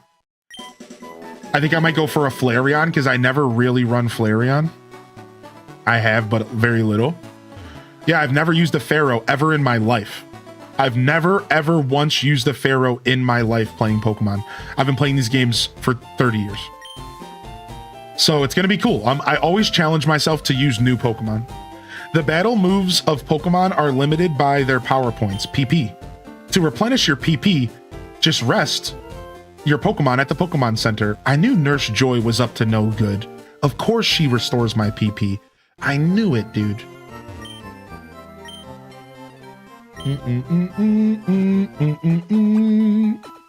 Yo, what's up, random reject? Maybe a little Doduo. Ooh, I've never ran a Doduo either. Ooh. Please feel free to use that PC in the corner. The receptionist told me so. It's so kind of her. Okay, old man. Pokemon centers heal your tired, hurt, or fainted Pokemon. They make all Pokemon completely healthy.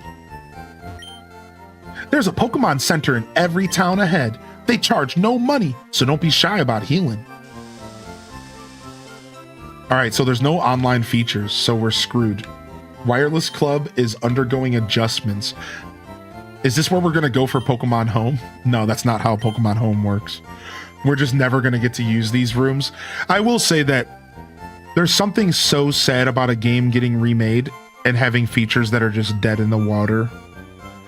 Like, this is kind of sad to me. It really hurts. It makes me feel old. It makes me feel like the world has moved on. It makes me feel bad. It's like loading up an old game and it not having internet features anymore. Like going back into New Leaf and knowing that I'll never be able to be online with that specific copy again outside of like fan-made stuff. It's just sad. It just makes me sad for some reason. You know, it's like, damn, dude. Like, there's a bunch of features in the game that just don't exist because of that. It's just kind of weird.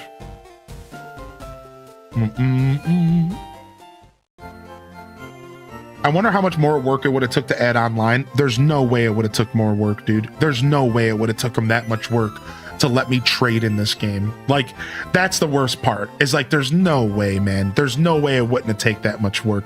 Emulators can do it. Let me just make this clear. I can trade in this game on an emulator right now. Right now. I can load up an emulator. I can load up a port forward and I could go and I could trade with someone over the internet. So it's like, there's no way that this is not something they could have done. You know what I mean? Like, come on, dude. Like, it is a little bit lame. I try not to complain. I don't want this to be a complainy day. There's plenty of that on the internet. But it's like, come on, dude. Like, whatever. You know, Professor Oaks, right? You know Professor Oak, right? His order came in. Can you take it to him? Yeah, sure. I guess I'll be your patsy. Okay, thanks. Is there a way to fast forward? Let's go look at the options. I think it's all just the basic stuff. So text speed goes on, battle scene on, battle style set, sound, mono, stereo, button mode, help, frame 1, frame 2, frame 3, frame 4, frame 5, frame 6, frame 8, frame 9, frame 10. We are a frame 7 kind of gang here. Oops.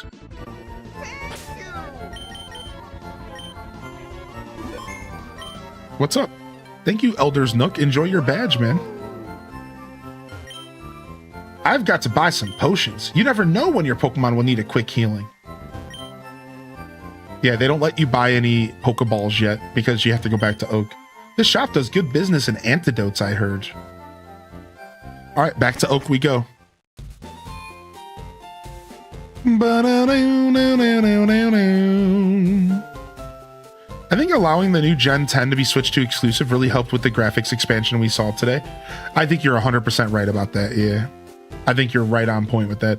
Also, the extra development time. You imagine they've been developing Gen 10 since Scarlet and Violet. This is the longest development time a generational game has probably had ever. Probably like ever since like the first ones. So yeah, I think a combination of the development time and the switch to exclusive is really going to make the game feel a lot better. And they've probably been developing the game for Switch 2. Right? Like they've actually, here's the best part. They've probably been developing the game for Switch 2 from the beginning, way before the Switch 2 came out. You know what I mean? Like they probably had this planned from the beginning. I highly doubt that Wind and Waves started off as a Switch 1 development. I don't think so. And I think that matters because I think Nintendo probably had them in cahoots since the beginning, you know? And they were probably developing out the gate for Switch 2. And there's a balloon in the Twitch chat. Nice. Nurse Joy with the PP refresh. What's up, Ali Bobally? All right, Oak. Oh, Green, how is my old Pokemon? Well, it seems to be growing more attached to you. You must be as talented as a Pokemon trainer. What's that? You have something for me? I do. I think my coffee pot turned off and I really want more coffee. I might go microwave. Ah, it's the custom Pokeball. I had it on order, thank you. Gramps! I almost forgot. What did you call me for? Oh, right. I have a request for you two. On the desk there is my invention, the Pokedex. It automatically records data on Pokemon you've seen or caught. It's a high-tech encyclopedia. Green and Red, take these with you.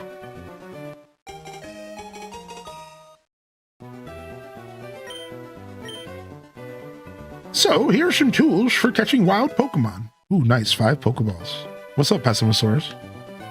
When a wild Pokemon appears, it's fair game. Just throw a Pokeball at it and try to catch it. This won't always work, however. A healthy Pokemon can escape. You have to be lucky. To make a complete guide on all the Pokemon in the world, that was my dream, but I'm too old. I can't get the job done now. So I want you to fulfill my dream for me. Yeah, because he's too busy boinking Ash's mom. He's like, I'm just going to go ahead and let your son take care of this, and I'm just going to be a stay-at-home dad with you.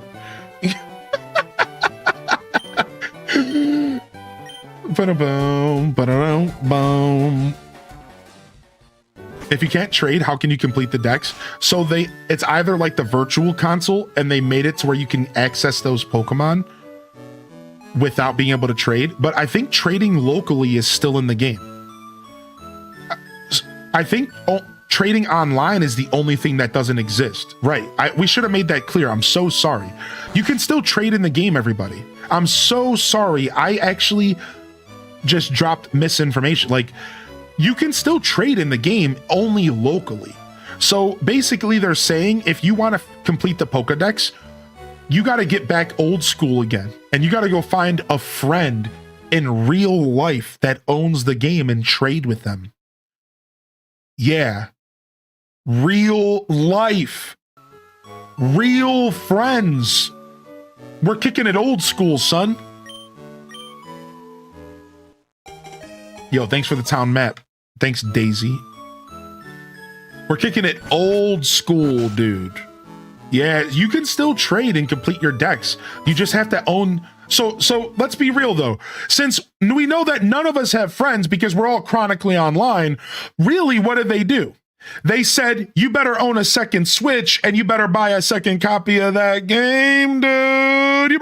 You better bust out that Switch 1 real quick and you better spend $20 on Pokemon Red, dude. Yeah, that's what they said. You're going to be trading with yourself, dude. That's what they really said. Really, we all know what's going on, you know. We all know how this works, dude. Imagine having friends, dude. Imagine having friends. Oh, wow. Or we can just use Pokemon Home. Wait. We could just use Pokemon Home. Yeah, duh. You don't even need 2 Switches. You could just buy both copies of the game and put them in Pokemon Home. Oh, yeah, I didn't think about that. The only problem with Pokemon Home is that I still have never committed to paying for the service, so I don't have a lot of space. One day I'll probably pay for it and just put all my Pokemon there and then just stop paying for it.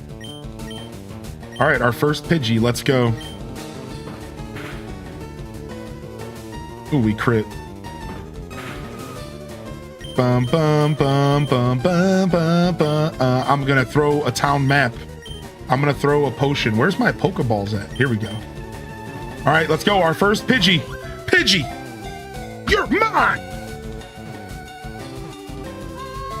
All right, Pidgey got. Sick. A common sight in forest and woods, it flaps its wings at ground level to kick up a blinding sand. So it's just the pocket sand user. it's just a pocket sand user. All right, we're gonna name this one after Ali Bobally. I just tried to type with my keyboard. Yikes. Alley Bow. Alley Bow. Do do do do do do do. Beep bo bo bo. Beep bo bo bo. Beep bo bo. Beep bo bo bo. Do do do do do do do do. I think. All right, everybody. What is your wish list for Pokemon Wind and Waves regarding features, interactions, and the way the game plays? For example, do you want them to go with Scarlet and Violet's system of gyms, or would you prefer them to scale to your level? I think the best solution to gym scaling is every Pokemon gym leader has a team per badge. This is a complicated conversation, but can we get some love in the chat for a tier 3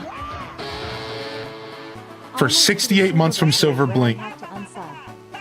Thank you so much, man. Thank you, Silver Blink, dude.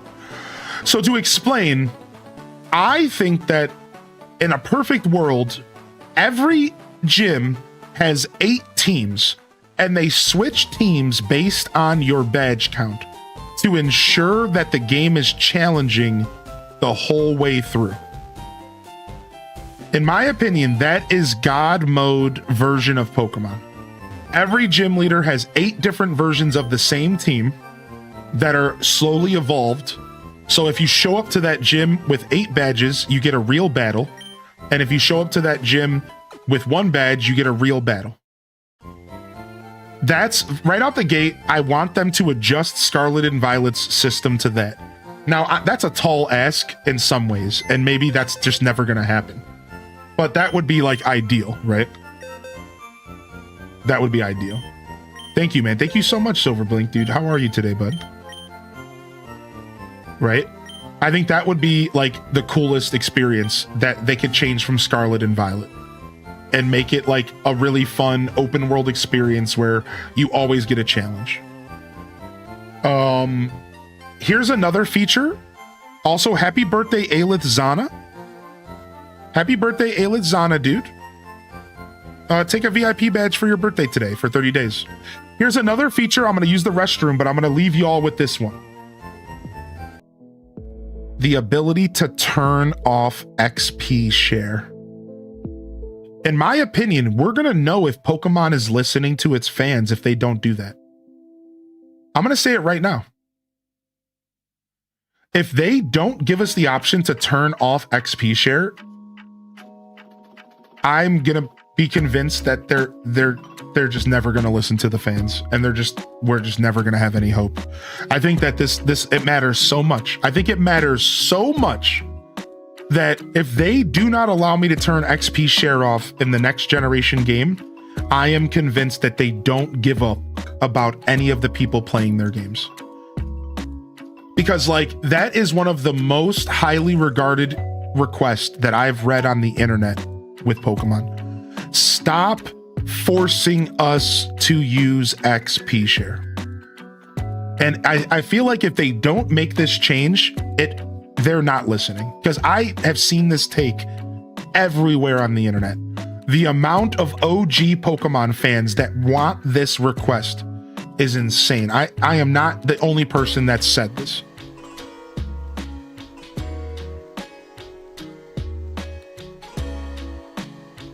So I don't know. That's something I want. I really think that's important.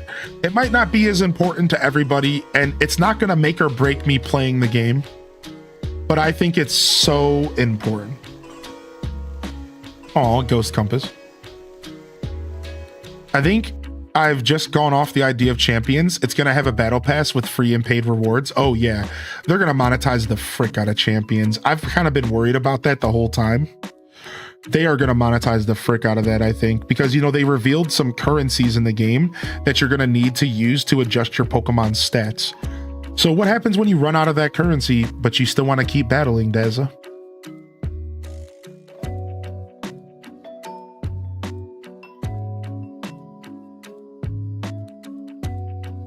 I've been kind of worried about that from the beginning. I feel like the whole, as soon as they showed that it's going to be a currency used to like adjust your Pokemon stats and stuff, I was like, oh no, this could be weird. All right, I'll be right back. I'm going to use the restroom and we're just going to take a quick breather. Is that okay, everybody?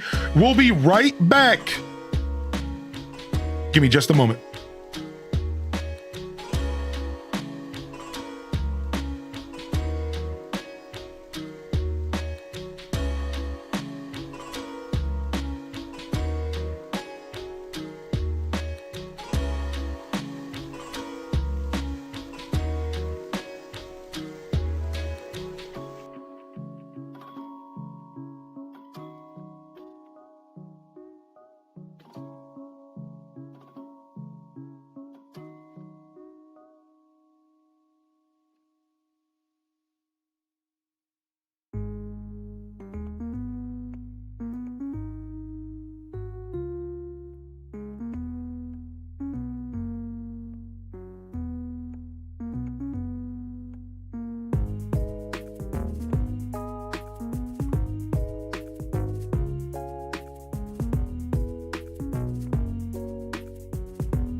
All right.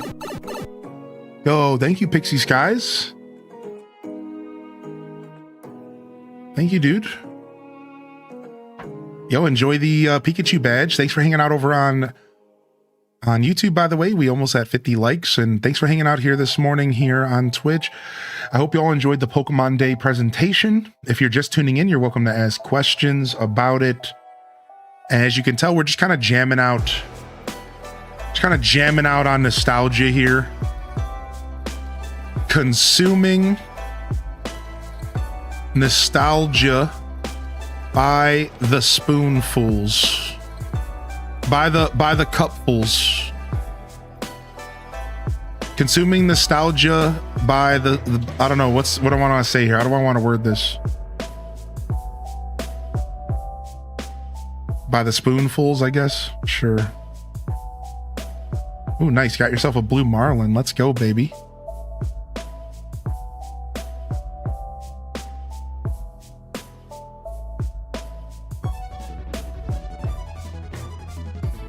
New gaming keyboard. I'm about to buy a new keyboard. I'm about to buy a new keyboard, I think, and a new mouse. I think Pokopia has a lot of potential. Thank you, Scarlet. Thanks for all the support, everybody. And again, it's good to see you, Silver Blink. I appreciate you, buddy. Man, it's fun. Still Series Apex.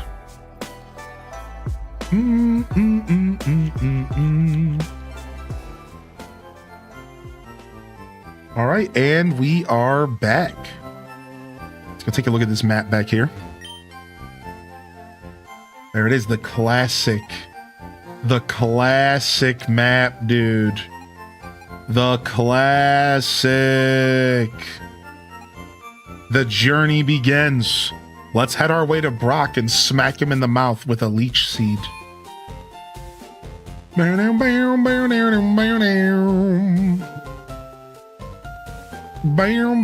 bam.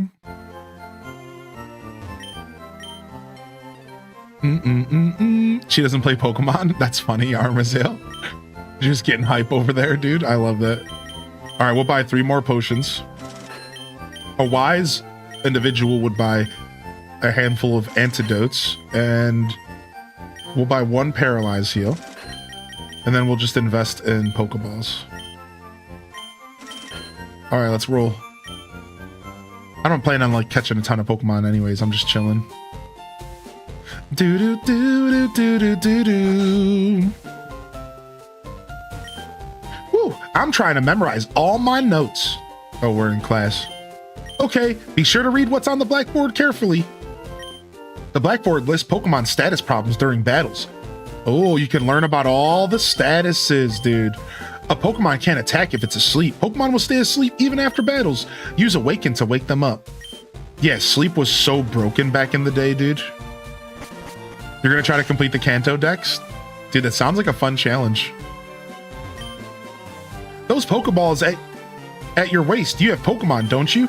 It's great that you can carry and use Pokemon anytime, anywhere. That's the guy that gives us Dream Eater down there. All right, can't we fight our rival early if we show up here right now? I think we can, right?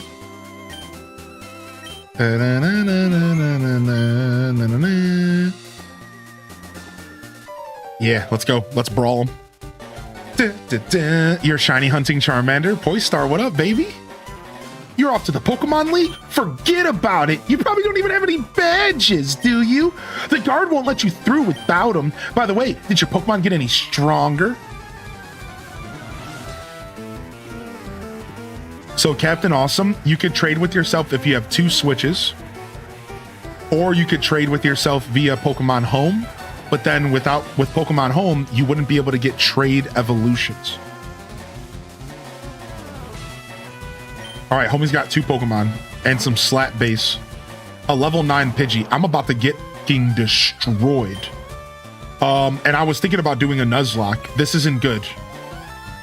I better set up, dude. This is about to be real bad. I put my Pidgey in the box too.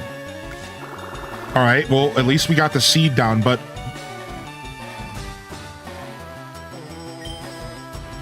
oh, you can't transfer Pokemon out of home. Well, all right, we better get a Growl off here before they start pecking me. These accuracy drops are about to be the death of me. These accuracy drops are about to be terrible. But at least we're getting some of that HP, baby. All right, we got to just start swinging because we're going to be missing. Okay, dude, this is going to be bad. We're about to be we're getting minimized spammed, but with Sand Attack. Ooh, we crit.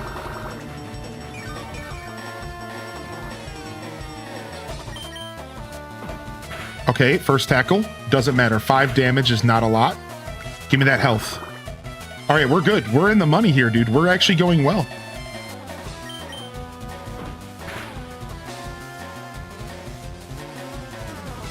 We missed our tackle, but we still have damage going out, so we're fine. Now, here's the big problem, though. We're keeping our accuracy drop well into... Oh my god, they crit me. You son of a B word. And Charmander probably has a fire attack. He probably has Ember. We're dead, dude. We got to get a Leech Seed on Charmander right away, and we got to hope it doesn't miss. And we gotta hope...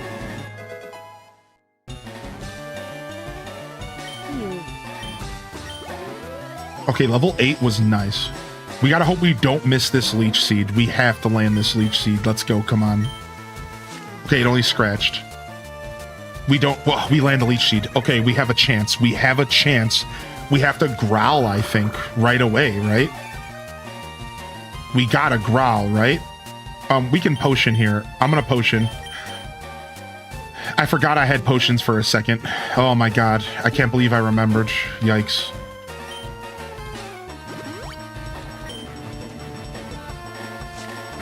All right, we're chilling. We're still missing a bunch, and if it has Ember, this could be bad. I usually try not to use healing items when I'm battling epic battles like this, but I'm not going down to I'm not going down to Gary. Damn it, dude, I kind of regret it now because I do kind of like to see battles play out. I think I could have lived without the potion. Everyone just keep an eye on my HP. I was at 9 HP. It only hit me for 5. So I'm technically still alive if I didn't potion, right? Let's keep going. Let's see if I would have survived. Elo boost, same. I'm still alive. I'm still living. If I go, I would still be alive because I just healed for another 3. I went from 9 to 4, and then I went back up to 8, and then I went down to 5, and then I just went back up to 8 again. So I'm technically at 8 HP if I didn't potion right now. Okay, another 4. I'm down to 4 HP. Okay, I go back to 7. It growls. This is bad. Wow, I didn't have to potion. I didn't have to potion. I didn't have to potion, dude. I'm gonna say I didn't potion. We're gonna pretend that I didn't potion, and from here on out, we're gonna do our thing where we don't use healing items on the first battle. And we're gonna have fun. I think we might do a Nuzlocke, though. I'm thinking about doing a Nuzlocke. Just a casual one, where if my Pokemon die, they stay dead. No crazy rules like only 1 Pokemon per route. I don't think I feel like doing that. Those are fun challenges, though. Like, technically, we can get a Pokemon here in our route, right? Yeah, Route 22. There is something challenging about only 1 Pokemon from a route. So we already got Pidgey from the first route. Is this a Pokemon game where you have to fight every time you walk 5 steps? Correct. So a Nuzlocke is a challenge that's been created. A Nuzlocke is a challenge that was created by a person or something named Nuzlocke or something. I don't know. Anyways, I can't remember the lore. I apologize. I thought I did. So what it is it's a challenge, a self-imposed challenge where you give yourself stipulations and rules to play the game by. And most traditionally, the rule that started it all was if your Pokemon faints in battle, you have to put it in the box and never use it again. It's technically dead. That's the heart of the challenge. Now it gets deeper, Captain Awesome, and there's like some other really interesting things that you can do. For example, you can only catch 1 Pokemon per route. The Forever Box. You could even go further and say you have to catch the first Pokemon you run into in every route, or that's it. You have no other choice. You can go even further and you could say you're not allowed to grind on wild Pokemon. So you only get experience from trainer battles. You can go even further. You could say no healing items ever, or just maybe no healing items in between games or in matches, right? Like the way that I do it, is here. I'll give you an example of my casual Nuzlocke. My casual Nuzlocke is only one Pokemon per route, but I can choose whatever Pokemon it is, and I can farm for it. No healing items in the middle of battles, but I can heal outside of battles, and I can use Poké Centers. And then if my Pokemon passes away, it goes in a box, and I can't use it. So that's like my casual rule set. You know, you're still doing a Nuzlocke, you're still challenging yourself, but you're not like making it so like tedious or brutal that like it's annoying, you know what I mean? All right, since I don't think it's fair to name any of my chatters after a rat, yo, what's up, Tizara? We're gonna go ahead and we're gonna name this one after a character from Stardew Valley. And the most ratty character I could think of would be Lewis. So Lewis is my new rat.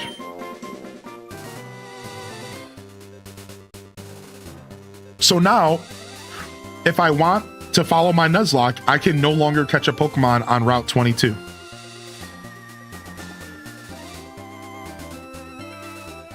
Right, like if I want to follow my Nuzlocke, even though there's a Nidoran in here somewhere, I believe the Nidorans are here, and right, so like I missed out on getting a Nidoran, I missed out on a Mankey because I decided to catch Rattata.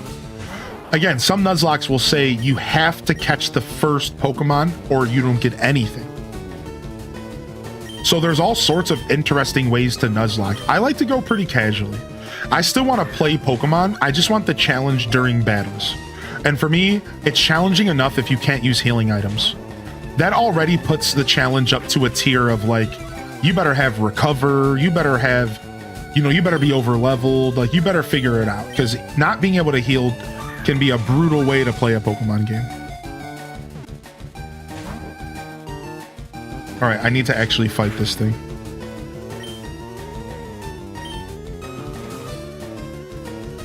The authority of cozy games. I do have a lot to say about that, don't I?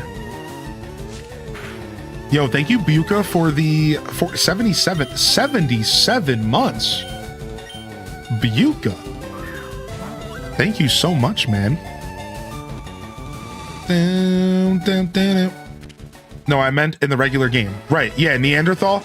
This is a classic Pokemon game where you're going to be battling every 5 seconds. Yeah, you're thinking correctly, Neanderthal. You are thinking correctly, dude. And speaking of Neanderthal, you can be my Mankey. And I'm not laughing because I'm making you a monkey Pokemon. That's not at all what I'm laughing about. I was laughing because I was laughing Nah, I'm laughing because I'm making you a monkey Pokemon. Let's just be honest. That's 100% while I'm laughing. Yeah, let's just be real. Come on. I don't need to lie here. I don't need to. Let's just be honest, dude. Come on. Let's just not be a punk about this, right? Now, I did want to read the Pokedex entries for these because the Pokedex entries back in the day were super unhinged. So let's quickly go look at the Pokedex entries. Bites anything when it attacks, small and very quick. It is a common sight in many places. Oh, we didn't get to read Bulbasaur's, really. Did we? Boom, boom, boom. We read Pidgeys.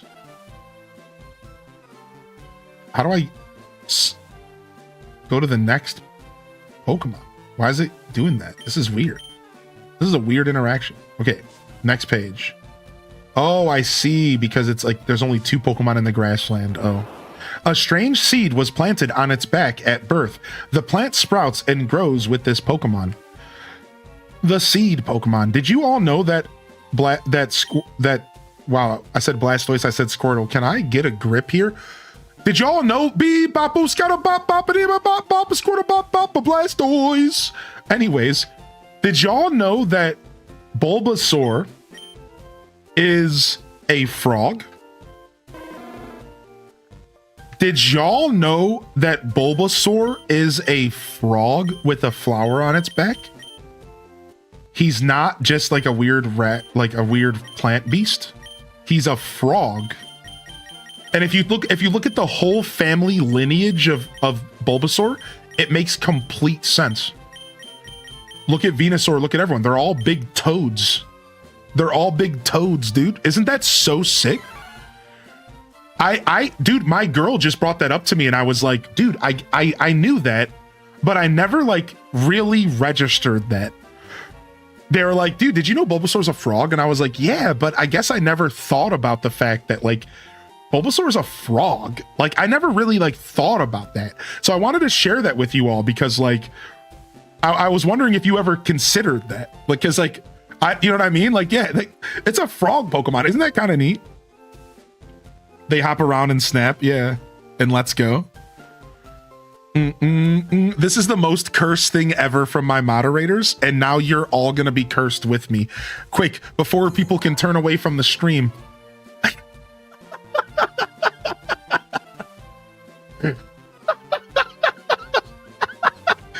The definition of cursed.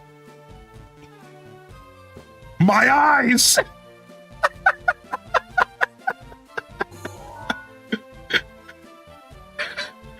Extremely quick to anger, it could be docile one moment and thrashing away the next instant. All right, nice. So yeah, I think I'm gonna do a casual Nuzlocke and I'm gonna let myself use Pokemon that I feel like using. And you know what? I've actually never really used a Mankey. Now that's not true. I think I've used a Mankey once.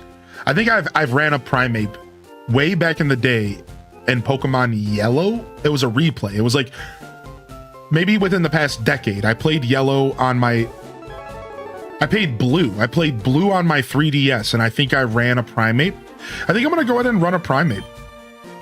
I can't remember running a Primeape, so I'm just gonna go for it. If I can't remember it, then clearly it's not a clear memory, you know what I mean? I think I'm gonna run a Primeape. Yo, Alti Page with the raid, hello. Hey, Paige. We're having a great Pokemon Day. Tagged coming in with some support this morning with a gifted sub to Talnov. Thank you, Tagged. How are you today? You lovely human being. Thank you, dude. Thank you, Alti Page. You lovely human being. Thank you. All right, we got a little mini squad. I don't know why I'm keeping the rat in my party. I might actually run a Rattata. I've never ran a Raticate before, ever in my life. I might run a Raticate. I go shopping in Pewter City occasionally. I'll have to take the winding trail in Viridian Forest when I go. You know what? I'm gonna run a bug. You know, I love Butterfree. Maybe Butterfree's gonna be my flying type. Is Butterfree actually a flying type that can learn fly? Does anybody know? My daddy loves Pokemon too. Oh, you know, I was gonna run Fearow.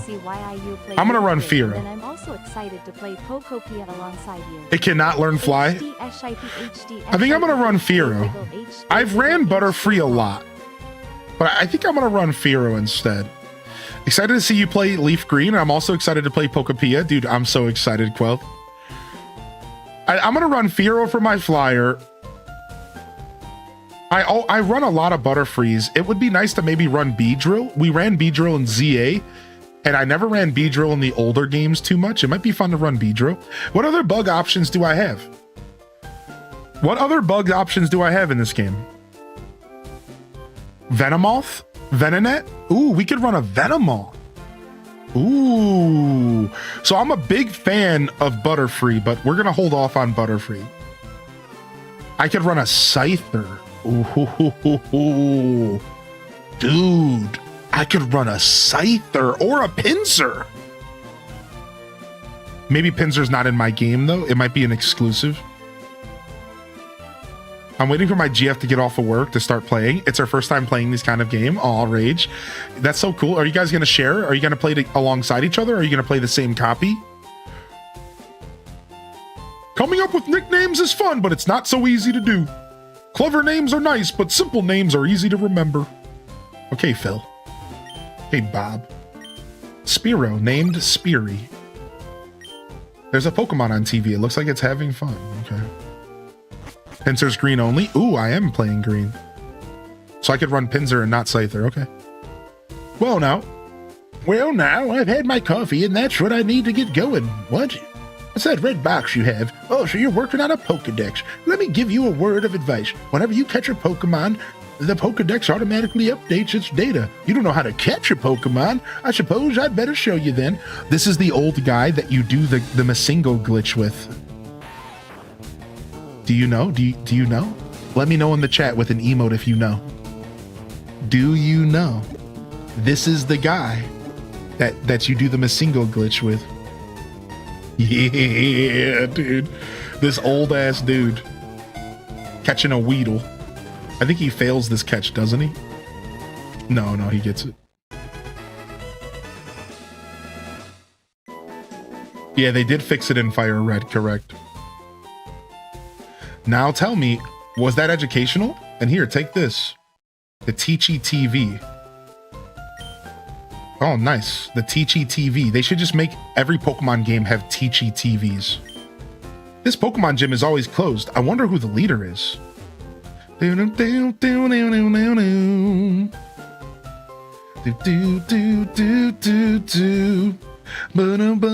right, we made it to Route 2. Viridian City to Pewter City. That's a moonstone right there. I believe that's a moonstone sitting on the other side of that barrier. You don't get that till a little bit later. And here on this route, I think we can catch ourselves the same nonsense from below Viridian, but it's a new route. We can catch ourselves something new. Dazza, get out of my brain, dude. I was just wondering the same thing. In front of Erica's gym, I was just thinking that, dude. I was like, I wonder if the pervert's in this. I was just thinking that, dude.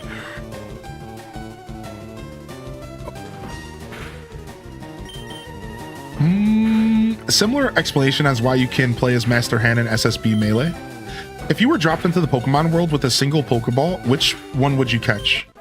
If I was dropped into the Pokemon world with a single Pokeball and I could only catch one Pokemon ever, I would definitely catch a Squirtle. And I don't even think I would ever evolve him. I think I would just keep him as a Squirtle forever. And he would just be my little buddy. I do like Squirtle that much. So it's kind of a lame answer, but it would be easy for me. Rattata may be small, but don't underestimate its wicked bite. Have you caught one already? Are you going to Viridian Forest? It's a natural maze in there. Be careful. I'm actually going to wait and go see what other Pokemon potentially appear in this grass. I think it's all trash, but I just want to double check. Yeah, dude, that would be so cool, Duel Master. Yo, we got a tier 1 sub, first time. Wait, Jahi. Yo, HDes Nice is in the chat. Speaking of Squirtle Squad, HDes Nice, thank you for the first time sub, dude. I was over here snoozing. Thank you so much, man. Holy heck. I hope you enjoy my channel, dude. We're a pretty Pokemon adjacent community here, but I don't want to oversell. You know, I take breaks from Pokemon, and my main channel content here is Animal Crossing and Stardew Valley and Nintendo variety. So you get the Zeldas, you get the Pokemons, you get the Kirbys, you get the Marios. All right, but I will say that I don't play Pokemon every day, all day. Ooh, a Weedle. Hey. So just to be 100% clear, you know, I still think that there's value here as a Pokemon fan, and I encourage you to hit that follow button here on Twitch, and if you're over on YouTube, hit that subscription or hit that like button, because we do plenty of Pokemon content. I have my first ever Nuzlocke on YouTube for you to watch, and it's a great time. You know, we played Sword and Shield on release. We've played every Pokemon that has released since I've started streaming. And a good amount. You know, we don't really have step. So, yeah, it's a good time here, man. Thank you for tuning in today. Definitely stay in for the Stardew content. Came for Pokemon. Nice, dude. We're currently doing a Stardew playthrough right now. So, we're gonna go ahead and play through Leaf Green, though. I think we're gonna be playing this leading up to Pokopia. Whatever it's called. All right, so we're playing this leading up to Pokopia. We are gonna still be playing Stardew Valley the next 5 days. Oh, I forgot to catch the Weedle. Well, good thing there's going to be plenty of Weedles in the forest here. And we got our Vine Whip. Nice. All right, I'm gonna go heal up again. So yeah, we definitely have a good time here. We are waiting for Pokopia, and I figured why not play Leaf Green while we lead up to Pokopia. It's not the longest game, and if I don't beat it, we'll go ahead and we'll play it alongside Pokopia till we finish it. I would like to see the credits roll on this game.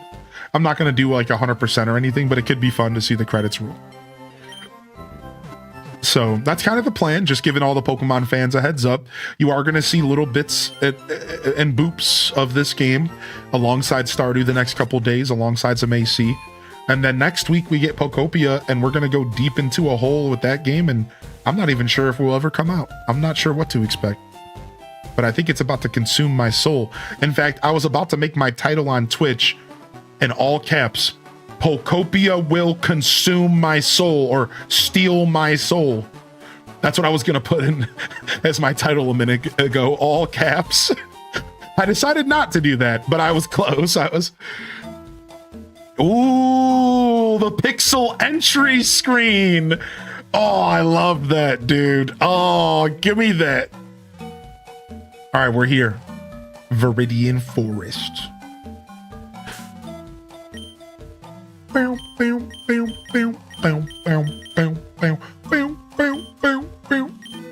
Let's go.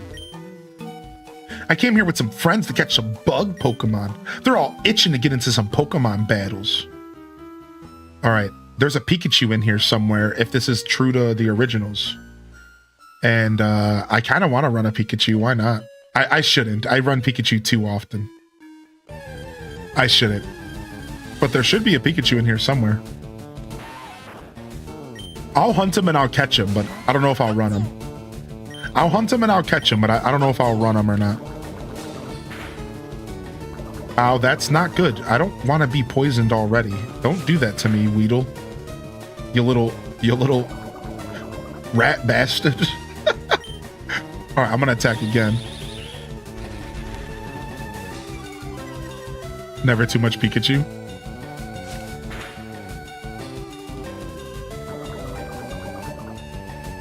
All right, we're gonna attack again. We can survive a bit longer. Dun, dun, dun, dun, dun, dun, dun, dun. All right, if he attacks me, I could die here. Let's go for it. Yes, more string shots. I love random Weedles. Now here's the real thing. Do I risk throwing a Pokeball at this thing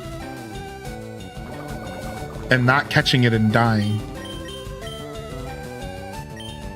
No. No, we're not going to do that. We're going to switch them up. I'll throw the rat in front of him.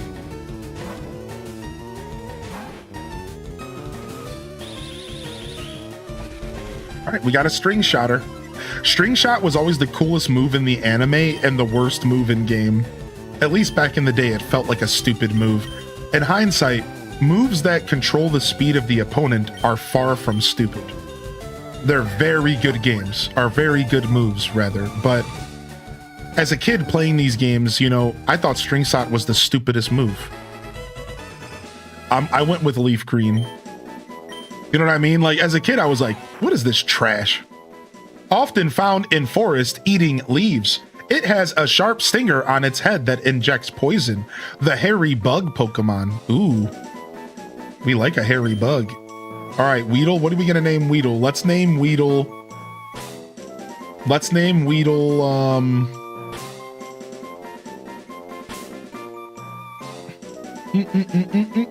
Weedle Beetle. Name Weedle Beetle. I'm excited to see the new ghost types. Pierre, because he sounds like a weasel. All right, Pierre it is. We're keeping up with our theme here. We're keeping up with our theme, I suppose. Can't go wrong with that logic. Can't go wrong with that logic. All right, now we do need to heal that poison. And we're gonna keep trying to level up. Oh, these games are so old you don't get experience for catching the Pokemon. Yikes. Now we're gaming. Now we're gaming, dude. You don't get experience for catching the Pokemon. I forgot about that. I forgot about these old games, dude. You know, I've been playing Pokemon Gold, so I'm kind of trolling a little bit. Like, I've been playing Gold on my 3DS, like original Gold. So, like, I know what old Pokemon games are like, but sometimes you forget, man. You really forget about the quality of life in the modern games, you know? Sometimes you for real be forgetting. All right, let's switch to Lewis and see if we can fight. I still lead that wave. Yeah, go for it, Pets. I respect that.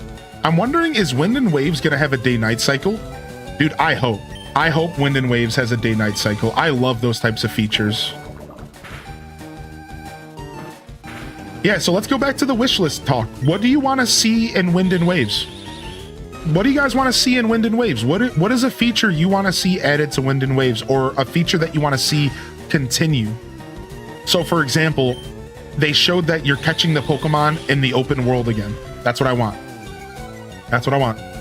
Yes, please. Please continue that trend from Scarlet and Violet. It's perfect. I love the idea of sneaking in grass. I want them to bring the sneaking back. Scarlet and Violet had sneaking, right? And, you know, it was pretty good. It wasn't Arceus, but it was good.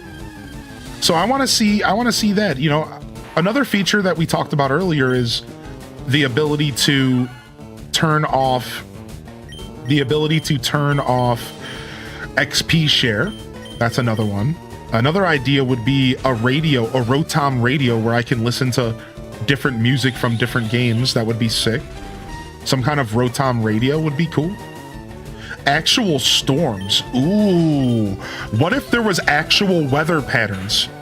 Ooh, weather patterns, like real storms. And it really changed like how you interacted with the world. That would be cool.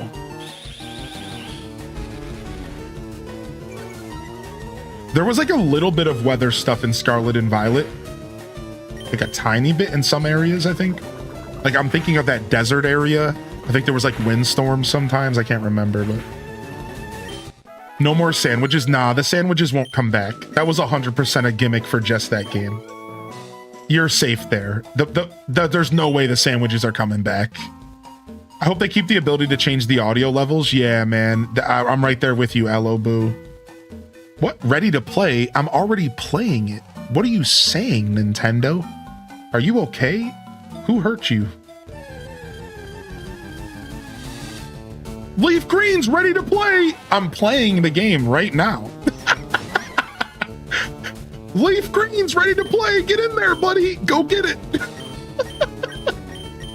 I'm open world catching. Pick your battle system. Evolution system from ZA with only 3 that I really want. So what do you mean the evolution system from ZA? Are you specifically talking about evolving from directly from your party? Like you have to click and say time to evolve. So they did that in Arceus as well. And I agree. I love that system where like once you get to a certain level, then you have to go to the Pokemon and click it's time to evolve instead of it happening like randomly after a battle. I agree. I think that's really cool. Did they add anything from the original Game Boy Advance or did it just port it? I think it's just ported and the game's just a little cleaned up visually and the audio's a little cleaned up. Majinx is the vibe I'm getting, but it's pretty much the same game in all of its glory. The original game. Yeah, I was a huge fan. You know, and the same thing, Duel Master, with the moves. I like that you can change your moves on the fly in modern Pokemon games, and I hope that that never stops happening. Changing your moves on the fly is so nice. You kind of like it happening randomly. So Cosmic, you know, I agree. So maybe the middle ground is the play. What if the Pokemon could evolve randomly, but I could deny it? I could press the B button like you can do in all the games, right? And then I could still evolve from the party if I want. Kind of give us the best of both worlds. Cute Caterpie. How do you send out random Pokemon?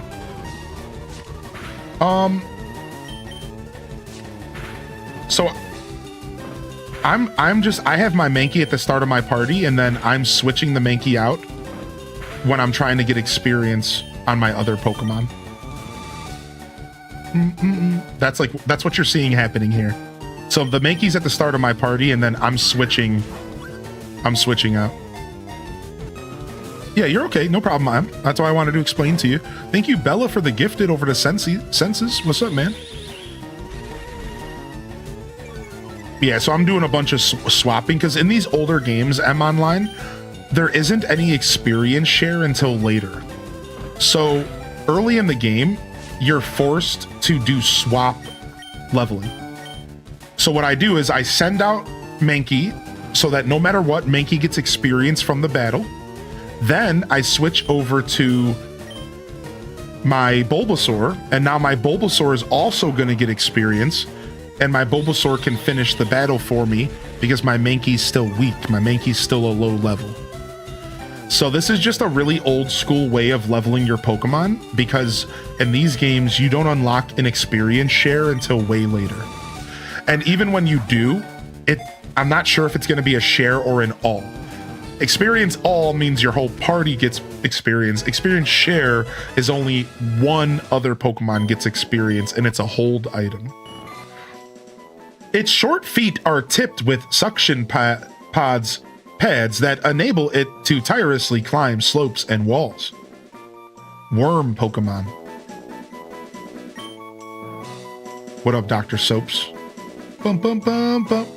Doop doop doop doop doop doop doop doop doop doop doop doop doop. Doop doop doop doop. Dr. Soaps.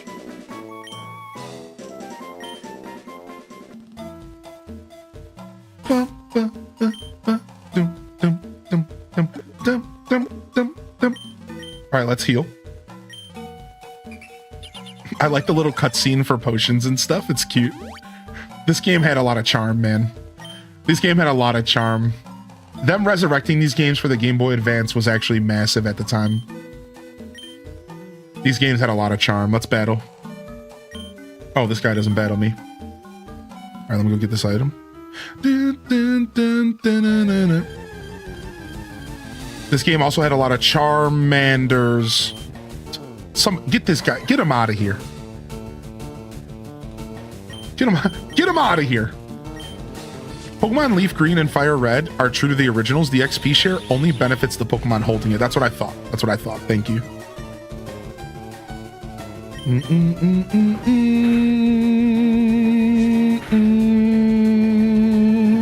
Dun, dun, dun, dun, dun.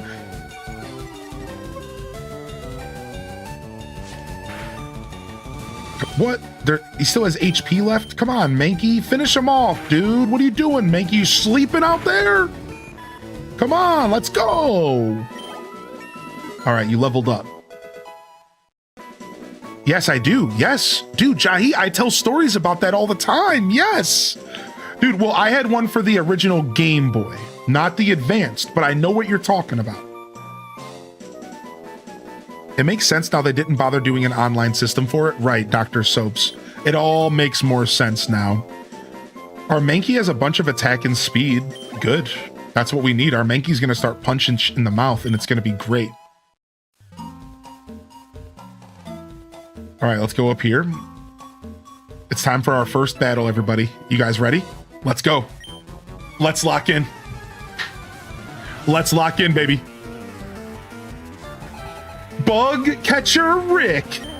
Oh, man. Oh, boy, Rick sends out Weedle. All right, Neanderthal, get out there and show him what you're made of. Hit him with the scratch attack. Oh, dodge that poison sting.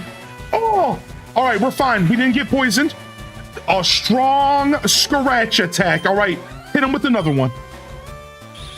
Oh, that string shot slowing us down, kind of tripping us up a little bit, but we were already slow, so we don't even care about that.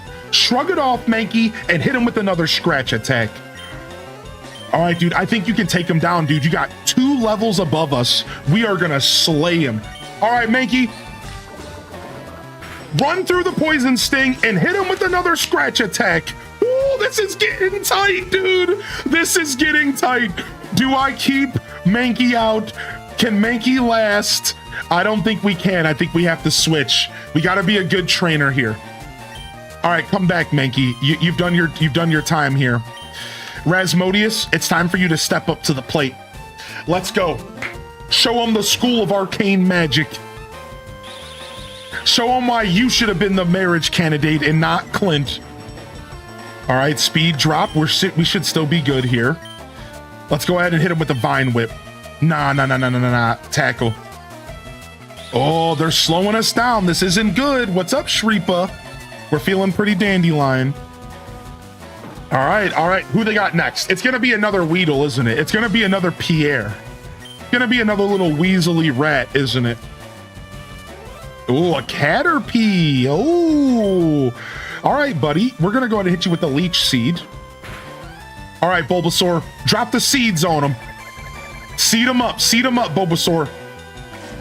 Oh, yeah, beautiful. Now, technically, Bug is strong against grass, right? But, so we don't want to use Vine Whip. We want to keep tackling, I think. Even though Vine Whip might be, like, a lot stronger.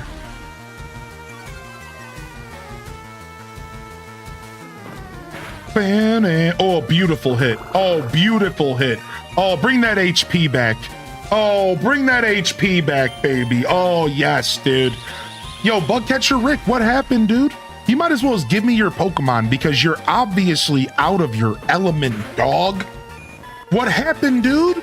I thought you wanted a battle, dude. Pack it up and go back to the Poké Center, nerd. Put those grippers away while you're at it, out here wearing sandals. What the hell? You better put some shoes on them feet. And then he blames his Caterpie. My Caterpie can't hack it. Your Caterpie had nothing to do with that loss, Rick, my boy. What a lame-o. I can't believe you would blame your Caterpie, dude.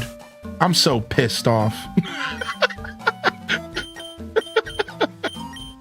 All right, let's put out Pierre real quick because I just want to try to catch a Pikachu and my Pokemon are all beat up. We might want to leave and go heal. Now, here's another thing you could do for Nuzlocke, y'all, is that you could make a Nuzlocke rule where you're not allowed to leave a dungeon once you enter the dungeon. That's a common Nuzlocke. So once you enter a gym, you can't leave. Once you enter a dungeon, you can't leave. Happy Pokemon Day. That is like a really fun way to go about a Nuzlocke. All right, can I just run? Yeah, I'm just looking for Pikachu here. I hate to run early because we want those EVs and IVs and stuff, but I just want to see if we can grab a Pikachu here. When I evolve, teach me Sleep Powder and I'll be OP as AF. Oh, we're Sleep Powdering, baby. Yo, Runneth Up B with the 27.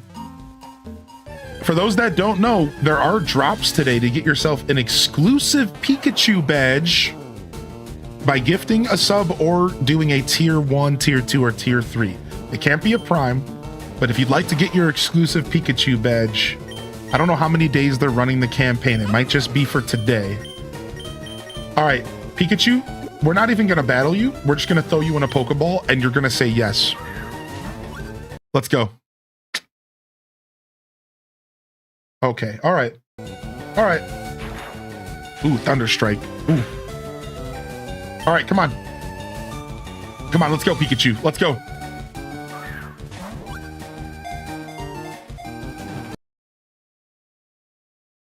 That's what I thought.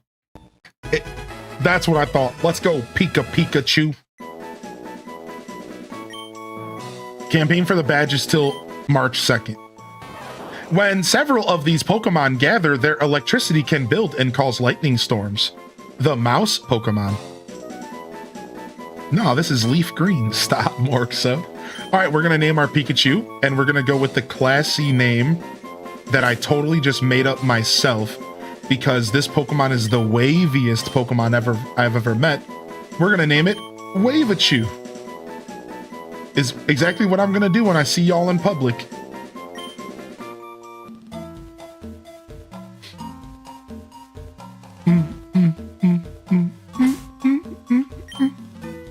All right, we're not going to use Waveachu though.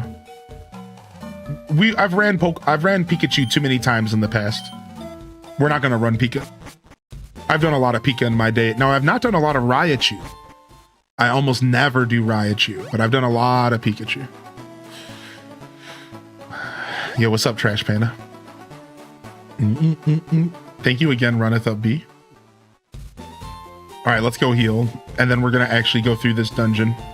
Now that we got the Pikachu we were looking for, we can just go through the dungeon and chill.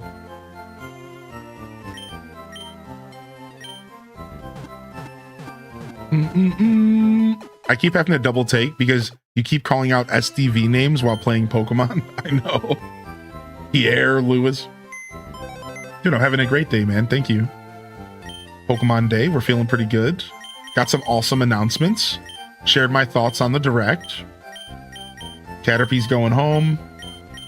Pierre's getting out of here. All right, here's our 3 Pokemon members for now. This is who we're going to rock for now. We might grab other people. We might grab other stuff in the future, but it's what we're running for now.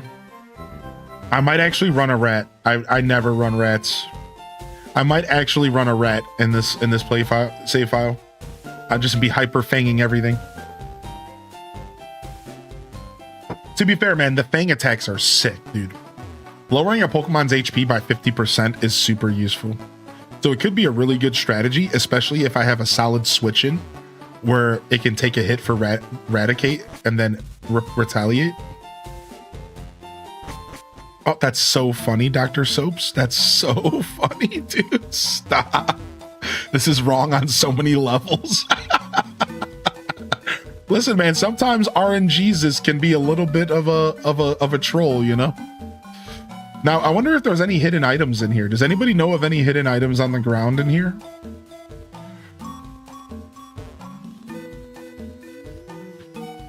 Dude, Poltegeist was a pretty good addition to the Ghost Squad. I agree with that. As well as, let's not forget the dog. The dog is such a cutie pie. So we got some good ghost Pokemon from Scarlet and Violet, dude. All right, what are we fighting here? I'm going to put Neanderthal back up front. I want to get this Primate juiced, man.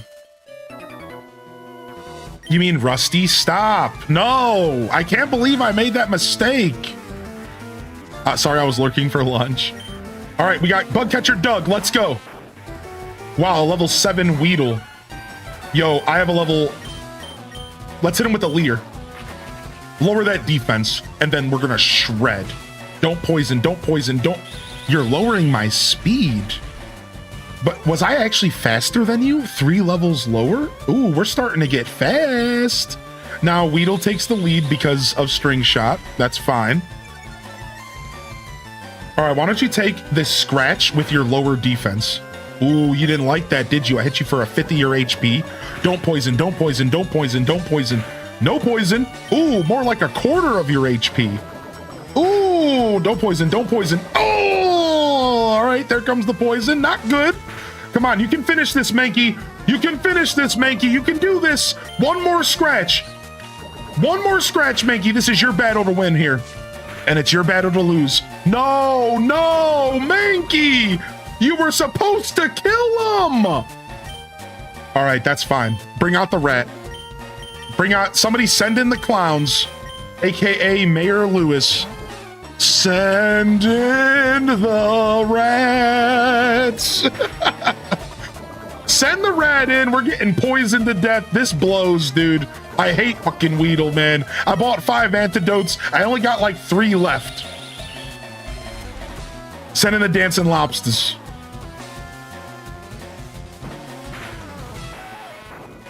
All right, homie's down. Neanderthal evolves. Can we get a new attack? I'm waiting for that low kick, baby. Lewis, can we get a new attack? Nope. We're both poisoned. We're both weak. Here comes another Weedle, level 7. I'm assuming he has 3 Weedles. All right, I need you to drop some Tail Whips for the next Pokemon.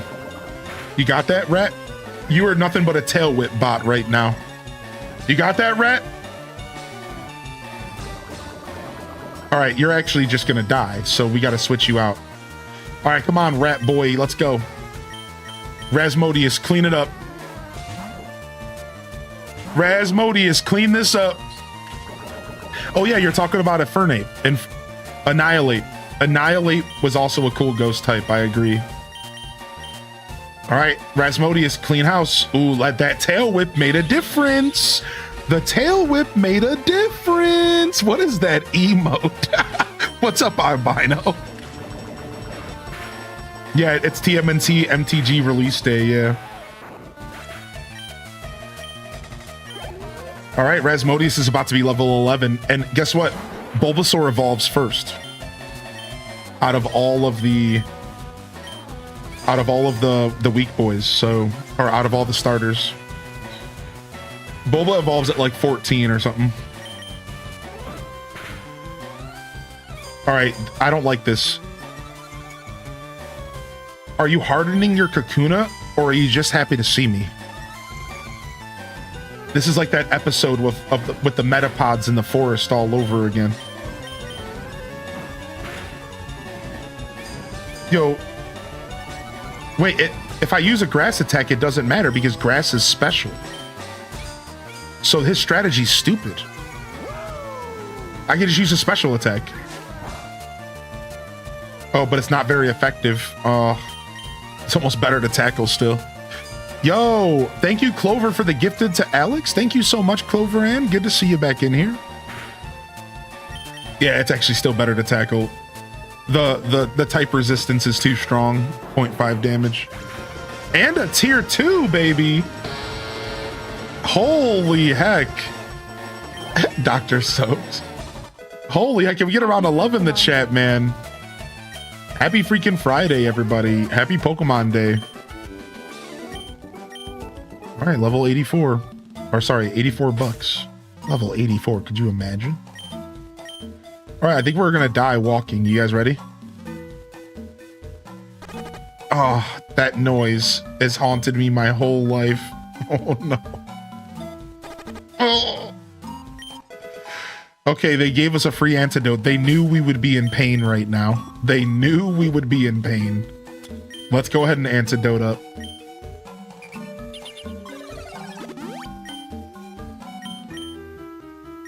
All right, Mayor Lewis, you too. The noise and the sounds of the water temple will haunt me when I'm 90. Actually, I think, don't we want to go? There's an item around here we're missing, I think. Let's go up here though. All right, another bug catcher. I'm just looking for hidden items real quick. All right, let's go bug catcher. I might be little, but I won't. What? I might be little, but I won't like it if you go easy on me. Oh, okay. I was really misreading that sentence for a second. I thought he was saying I might be little, but it does, but I'm easy. I was like, what? What are you saying? Bugcatcher Anthony sent out Caterpie. From level 5 to 84 in nothing but Viridian Forest, it would take an eon for that. You didn't heal? Yeah, that's okay. We're preserving our healing items and we're just switching straight to Rasmodius. We got this. I don't like the way those buff trees in this forest are looking at us. You want me to burn them down? Because I'll burn them down, dude. Don't tempt me. All right, here comes the string shots. What do you think, Random Reject? You're a pretty big Pokemon fan. How are you feeling after Pokemon Day, dude? Do I go make a cup of tea, or do I wait 15 minutes for my BF to get home from work? For him to go get me one? I would honestly say wait, but that's a good question. I approve of burning down the forest. I knew you would. All right, Bugcatcher Anthony sends out Caterpie, level 8 this time. We're going to take some hits here, but it's not going to be much. All right, I'm going to Leech Seed, so that we get some free healing back here. Not that it matters too much. Fun fact about the Metapod episode. We know that Ash's Metapod evolved from a Caterpie while owned by another trainer. So it should have known Tackle as well. Interesting. You're right about that, because if you catch a Caterpie and evolve it, it always has Tackle and Harden and String Shot. But if you catch a Metapod, it'll usually only have Harden. I like the starters, hoping we don't get another Incineroar, and the game looks really good. Yeah. I was making jokes about that. I was like, that dog better not stand up on its hind legs. I was making jokes about that. That dog better not stand up on its hind legs. That's gonna ruin that dog, I think. I think the gecko is going to stand on its hind legs because the gecko, it might be like hunched, but I think the gecko is going to stand. And I think the dog won't if they know what's good for him. And then I would predict that the bird is going to just be on its legs because it's a bird. So.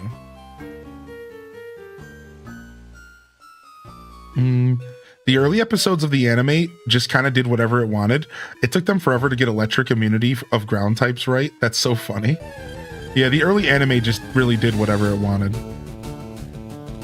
Which dog? Rusty? Oh my gosh. I'm gonna go cry. Stop. What's up, Giggities?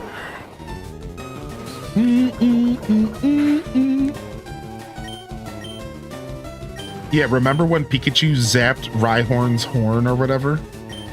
Isn't that something that happened? Doesn't Pikachu zap Rhyhorn's horn or something like that? Or Rhydon? Also, can I just say something? In TCG Pocket, they've been doing weird stuff with typing.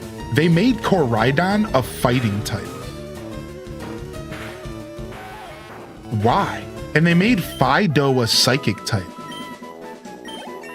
Why? Why are we doing that? Why is Koraidon a fighting type? I'm so confused by that. I thought he was very obviously a fire type Pokemon, right? Is there like something I'm missing?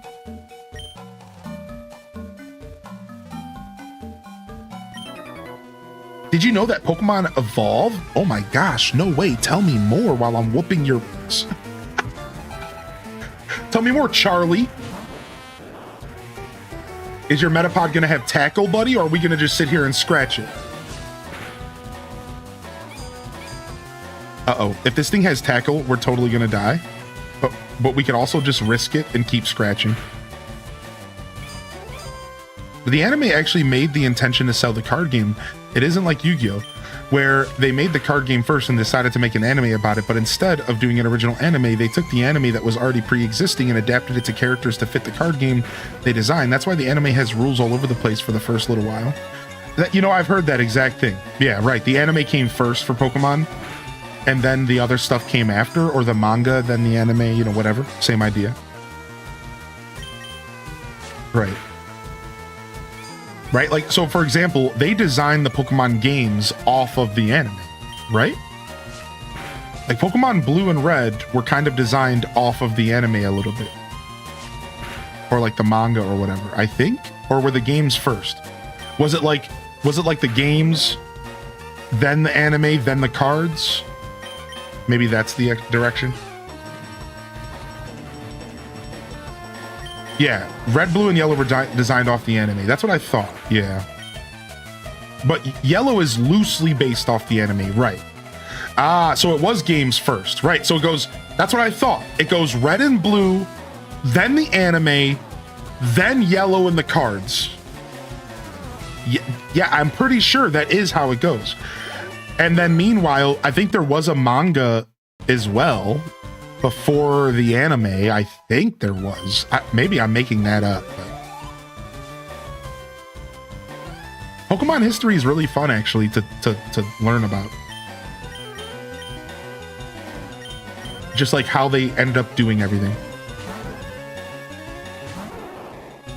Like, if you watch enough Did You Know Gaming videos, you'll learn a ton about, like, the original concepts behind Pokemon, and like how many Pokemon got cut from the original games. Can you stop dodging my Leech Seed, you son of a gun?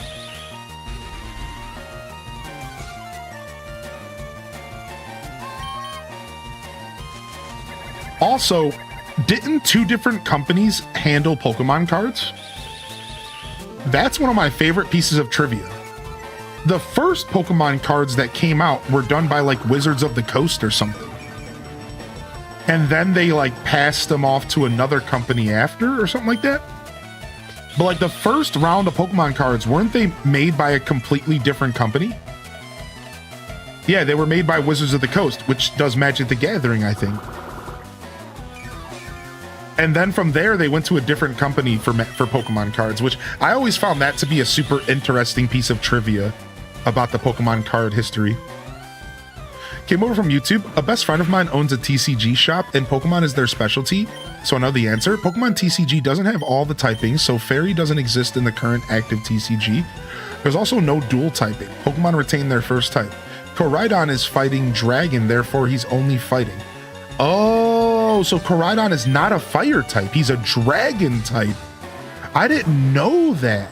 Oh, so if he was a fire dragon, he would have been a fire type. But instead, he's a fighting dragon, therefore he's a fighting type. That's interesting. So I'm the one who's wrong here.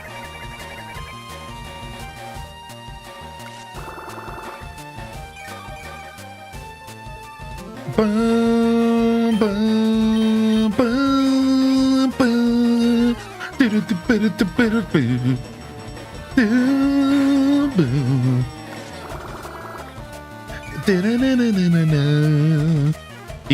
Even this game's battle music evolved for Red and Blue in such a cool way. They added all these little extra bits and boops in the battle music. And you can hear like these extra instruments, dude. This was blowing my ears, my ears mind growing up. Yo, there's a balloon in the Twitch chat, everybody. Come get your balloon. Dude, when I was a kid and I first heard Fire Red Leaf Green music, I think I first heard it through my DS actually. Because I don't think I didn't have a Game Boy Advance on release. And I put my headphones in. Dude. And I heard these battle musics for the first time. I remember just freaking out, dude. Because it is like a perfect evolution of the game.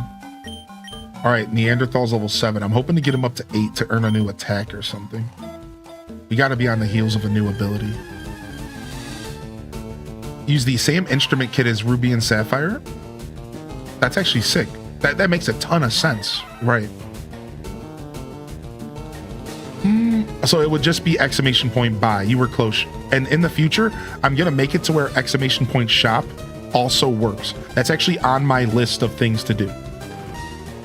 Yeah, it's exclamation point shop will allow you to purchase things because it just makes more sense. It's more intuitive.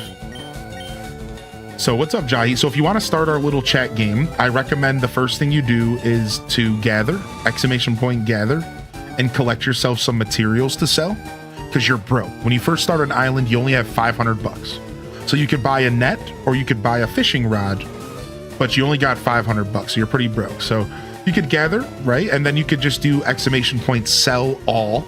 You don't need any of that stuff. I would just sell it all. Now, you could sell per category. You could say sell weeds or sell apple or sell fruit, but you likely just want to just sell it all. So you just sell all with a space. You were close. And then from there, now you have a handful of cash, and you could maybe buy yourself some tools to get yourself started. And again, I recommend a bug net. I recommend, those types of items because they help you get more money. But the slingshot is nice so that you can pop balloons that happen in the chat. So from there, you could say exclamation point buy space slingshot or buy space bug space net. Or you could do buy space wet space suit. Get yourself some tools. Now there's a couple other things you can do in the game as well. Once you get yourself a bug net, you can do exclamation point bug every hour. Once you get yourself a fishing rod, you can do exclamation point fish every hour. Once you get yourself a wetsuit, you can do exclamation point dive every hour. So there's hourly stuff. The gather's daily, so you can only do that once a day. You could shake a tree, and you could tempt fate by doing exclamation point shake. Now there's a chance you get stung, so you got to be careful. It's a gamble, but it's good for the early game because you're probably broke and you need some cash. You can go shake a tree, see if you can get some loot. You can do that every 4 hours. And that's it. That's the rough beginning of the game. And wow, you both got screwed. Got him! There you go. So that's the beginning of the game. So now from there, you would play the game slowly. You can also play in our Discord, everybody. if you would like, you're welcome to join the Cord. And from there, now you're kind of starting the game. That's the rough beginning. From there, there's a bunch of really cool stuff going on. There's like a daily NPC that comes. It's just like Animal Crossing. There's a daily NPC. There's events that can happen. This is all, I actually built this all myself. So welcome to my channel. I have this little chat game that you can play here, and it's supposed to be Animal Crossing. It's adjacent to real life. It's based off of a real-time clock and everything, just like AC. And it's like a little game you can play while you're chilling out. And it's still in development, so we're still kind of doing more with it. We still got some other stuff we're doing. I'm adding more content, every couple weeks.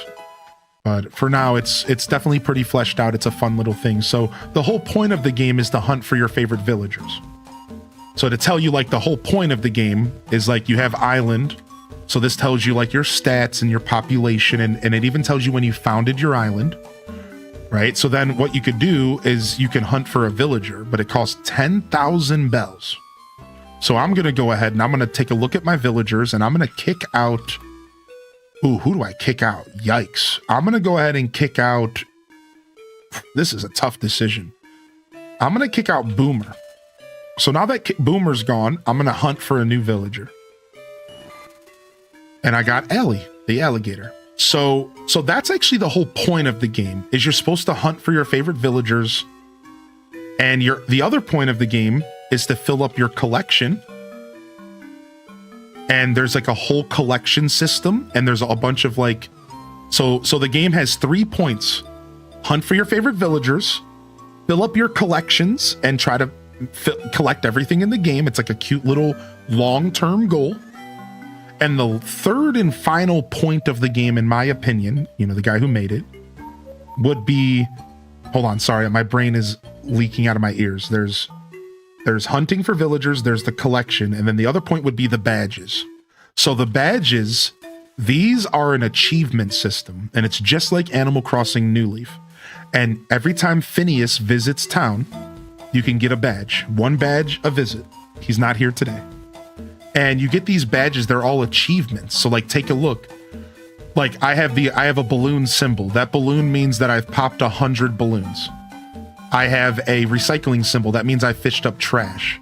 I have a checkbox next to a box. That means I've collected all of the miscellaneous items in the game. All the flowers, all the fruit. I have the bronze badge for collecting villagers, so on and so forth. And just a heads up, there are some cooldowns. So if something doesn't work in the Twitch chat while I'm live, there's cooldowns, just about 30 seconds to 60 seconds. So that's my bad. Sorry, I didn't say that first.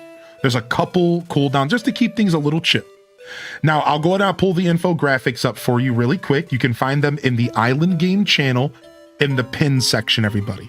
So if you join the Discord, you go to the Island Game channel and go to the pins, and you'll find the infographics, and I'll go ahead and I'll pull them up for you guys really quick, and you can go ahead and download them if you want. Here, if you're not a Discord user, 1 sec. So here's the first infographic, and this link is going to be messy, but it works. If you click that link, it'll pull up the first infographic. This will tell you how to play the game and give you like a quick introduction, and I do encourage you to check these out.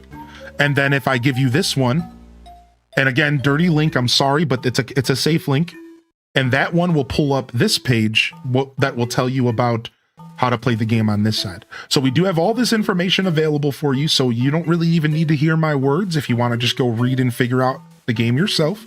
There's a museum, you can expand your inventory. There's all sorts of really cool stuff. I actually put a lot of effort and love into this, which is why I'm taking so long to explain it, because some of you are new around here and I haven't taken the time to fully explain this in a couple weeks. So I figured why not right now real quick. So it's a cute little game that we have. It's fun. It's meant to be something that you play long term alongside my stream, and I'm doing more to incorporate it into my show. So like the balloon.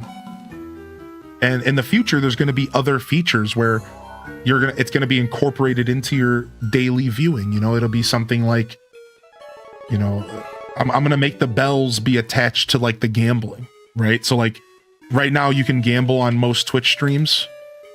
You can do like gamble 50% or whatever. This is like a normal thing on Twitch. I'm going to eventually put that into the game, and you're going to gamble with your bells, and you're going to use slots with your bells. So like it's slowly going to be incorporated like into our show more and more. So what's up, Raiders? How we doing, Radiant Sword? So I will say one more time, I think the best way to play my island game is in the Discord, but you do not have to be a Discord user to play the game, because you can play in my Twitch chat even when I'm offline. For those of you that don't know, you can even play it while I'm offline. You can show up to my Twitch chat and play the game. I don't have to be streaming. So my point is that you don't have to be a Discord user to play this game. You could totally hang out and play in my Twitch chat anytime you want. Discord's just an extra thing, a little bonus, all right? Yeah, so there you guys go. That is a small, quick introduction to the island game. And I do have a request that you guys don't overly spam the commands in the chat unless the chat's kind of slow. That's like my literal only request of all of you.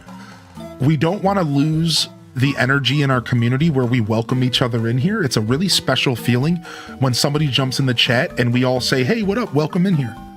And, you know, if there's conversations happening in the chat, you know, that all that stuff is really healthy. So my only request is while you're hanging out in the Twitch chat, keep it kind of light and maybe only do it when it's like a slow moment, you know? And like right now is the perfect time. Like it's slower, we're chilling, people are busy working right now. So read the room is what I'm asking. Just like read the room and maybe spam them when it's slower. But if the chat's cruising along, maybe chill out a little bit and let people talk with each other. You know what I mean? So like, that's kind of my only request. All right. And yeah, the Discord, you can spam all you want. That's correct. That's right.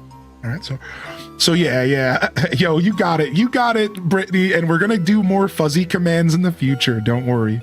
You know, fuzzy commands means commands that accept typos and stuff. I'm working on that. I'm adding a bunch of quality of life so that you can do like wetsuit is all one word and it'll still work. You could do like bug net all in one word. You could say net instead of bug and it'll work, right? I'm going to do a bunch of like fuzzy commands because I know we're all typing on our phone and we misclick. And so I'm slowly adding what I call fuzzy commands to just kind of make that whole experience a little easier. So, yeah, I'm using, I'm coding it for those that do code. I'm coding it in C+. And I'm using streamer.bot or streamerbot.io or whatever it's called. So it's all ran off of Streambot, and I'm using C+. And it's my first ever coding project, so it's all very new to me, and it's very fun. I'm learning how to code through this game, and that's the whole point. It was a project I wanted to do for a long time. I wanted to learn how to code, so I'm slowly learning how to like actually do all this stuff myself, and it's really fun. I've used a lot of tutorials and YouTube and websites to help me. Don't get me wrong, I far from did it alone, but like I'm at the point now where I'm kind of doing it myself, and I'm not getting as much help until I break something. and breaking stuff happens often. Does anybody know, does low kick in this game still have the same effect of being more effective against heavy Pokemon? Is that a thing that was coded in the old school games? Heavier, better? I don't know if that started until later. I think so. Yeah, I think so too.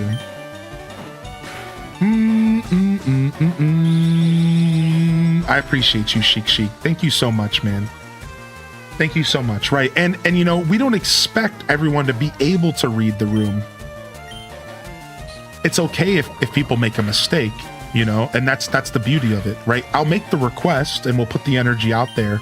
But if somebody comes into the chat and makes a mistake, you know, we'll simply just say, hey, you know, can you chill out a little bit? I think there was only one interaction recently that I didn't like with the island game. There was a member of our community was like popping off and spamming it. That was our friend Decaffeinated, I think. And I was like, hey, slow down, you're spamming our chat. And I think they did end up feeling kind of bad. They were like, oh, I didn't realize. So I've learned from that. And now if that ever happens again, I'm going to be even kinder and even more patient and be like, hey, this is how this is supposed to be approached.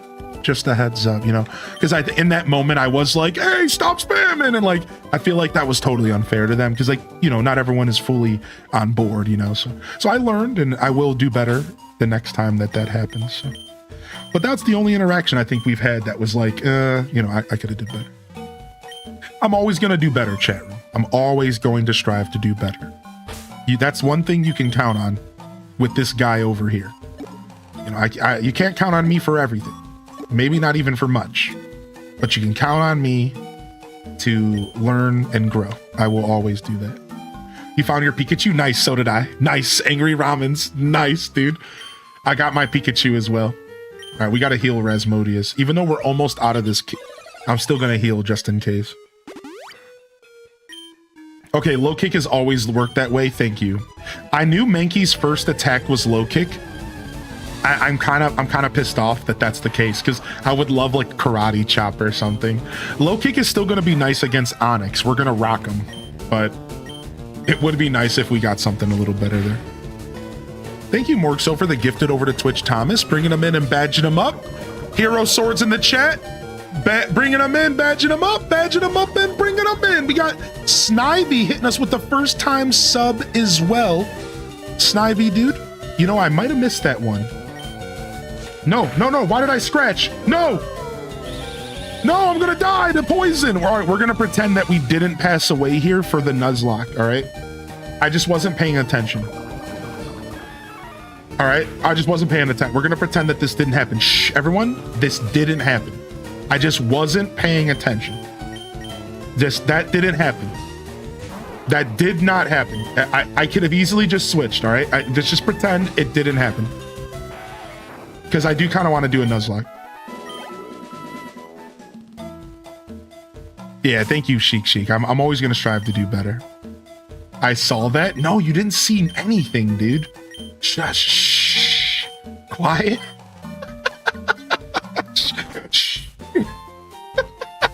We have it on record. Have you noticed the skinny trees on the roadside? They can be cut down by a special Pokemon move, I hear. Okay, old man. Many Pokemon live only in forests and caves. You need to be persistent and look everywhere to get different kinds. Do you know the evolution cancel technique? When a Pokemon is evolving, you can stop the process. It's a technique for raising Pokemon the way they are. I like how they didn't say it. They didn't break the fourth wall and say press the B button. They just told you that you could cancel it. It's like a mystery. What's up, Giggles? Some data miner was mining through the emulator that's running behind the game, and apparently it recognizes Ruby, Sapphire, and Emerald as valid ROM files. There only being the other games that it will accept a little interesting. So are you trying to say that there could potentially, we could be getting the other 3 games? Dude, Emerald would be the sickest drop because Emerald was everything Ruby Sapphire was, but better. That would be the sickest drop. Now, of course, I think we would all want all 3 of them, but Emerald would be really, really nice. That, especially because you could transfer stuff to home. You could finally get Rayquaza in home. Like for me, like I don't have Rayquaza in home, and I know that there was a chance to get him in like Scarlet and Violet, I think, but I don't play into the whole do raid dens for legendaries. I'm just not that guy. I just don't do that. I'm just not about that life. I didn't do it in Sword and Shield either. I just like don't care about that side of the game. I'd rather get my legendaries regularly in the games they belong in. That's just kind of how I am. So like I really appreciate that I could go back and get the legendary birds in this game, transfer them to home, and now I have legit copies of the legendary birds instead of the ones that they tried to give me in Sword and Shield. Because again, I didn't do any of that content. I've missed all of the legendaries. I've missed all of the starters. I missed it all. I don't think I got a single Pokemon from a raid den in Scarlet and Violet after like the first 2. I'm so terrible about that. I'm starting my Fire Red Leaf Green adventure. Yo, Blix, dude, who are you going to start with? Blix, who are you going to start with? Bulbasaur's the best starter in this game. Well, apparently the chat told me that the speedrunners use Squirtle because Squirtle gets Ice Beam and Ice Beam takes on dragons, and dragons are a big part of the end game. So apparently Squirtle is actually the best starter if you're talking like end game. But I always believed that Squirtle and Bulbasaur thrived in the first 2 gyms, but Charmander was better late game. So I always thought Charmander was the best starter because I just felt like by the time you got out of the past 2 gyms, Charmander just soars and excels in everything after that point. And I think Homie can learn Fly, which is just awesome. Whereas I always thought Bulbasaur was the weakest, and I always thought Squirtle was like the middle line. He was just like pretty good. But apparently Squirtle is the top dog because of Ice Beam, which does make sense. Ice Beam is a big deal. Oh, Charizard gets Dragon Claw in this game. Well, then Charizard's a top dog as well. Yeah, apparently the dragon attacks matter a lot. Or just damage to dragons. And we all know why, right? You know, the Elite Four. Charizard can learn Roost. You can get the Kanto forms of Zapdos, Moltres, and Articuno in Sword and Shield via the Dynamax Adventures. Right, exactly. I never ended up doing the second DLC from Sword and Shield. I own it, and I've never done it. I've always wanted to do it on stream for you all, and maybe one day we will. Maybe one day we will, but yeah, if you guys can believe it, I've actually never done the DLCs for Sword and Shield. I did the first chunk of Sword and Shield's DLC. I never touched the second. There aren't many serious Pokemon trainers here. They're all like bug catchers, you know, just hobbyists. But Pewter Gym's Brock isn't like that at all, not one bit. Uh-oh.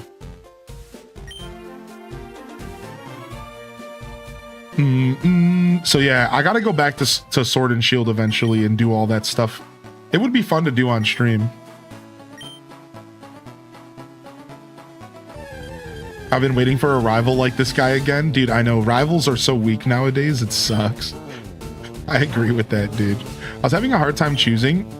I'm gonna go with Charmander, even though I might get Arcanine later. Yeah, who cares, man? Arcanine and Charizard can be on the same team. You can just focus Arcanine on being like a really... Like, Arcanine gets stuff like extreme speed, so he can be a pocket pick. Meanwhile, Charizard gets stuff like Dragon Claw, Roost, and Fly, so he could also still be a pocket pick. You could totally run those on the same team. I wouldn't think about it at all.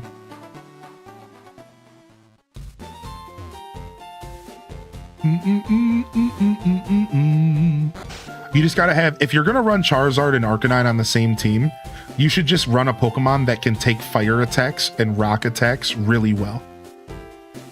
Or even ground. That's what you should do. You should just balance your team, and you should run a Pokemon that can take water, rock, and ground really well.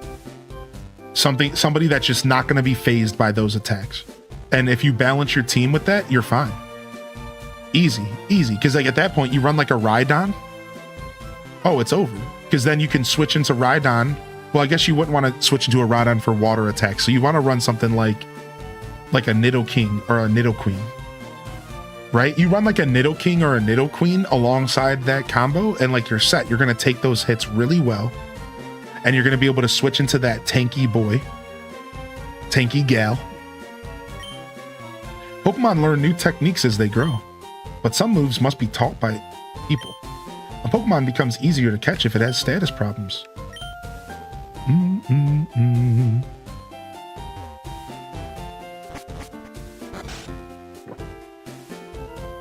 You know, so that's what I do. When I double up types in my team, I just try to run a third Pokemon or a fourth Pokemon that can really handle the weaknesses. Pewter City, how did I forget this game? I know, isn't it so pretty? What are the version exclusives? So Leaf Green has Scyther. Sorry, Leaf Green has Pinsir. Fire Red has Scyther. And then I think Vulpix. I think Vulpix is exclusive. I think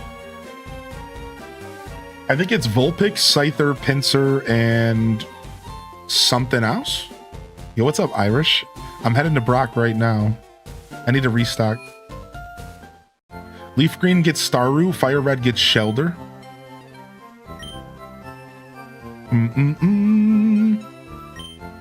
How we doing on potions? We have 3. Let's get 2 more. There are 20 exclusives, including late game pokes. You've been doing monotype teams in the ZA Online. I got rank A this season with 3 flying types. Garchomp fears my Staraptor. Dude, that's so sick. Did you check out the museum? No. Really? You absolutely have to. What? What? Don't drag me along. I didn't sign up for this. This is it, the museum. You have to pay to get in, but it's worth it. See you around.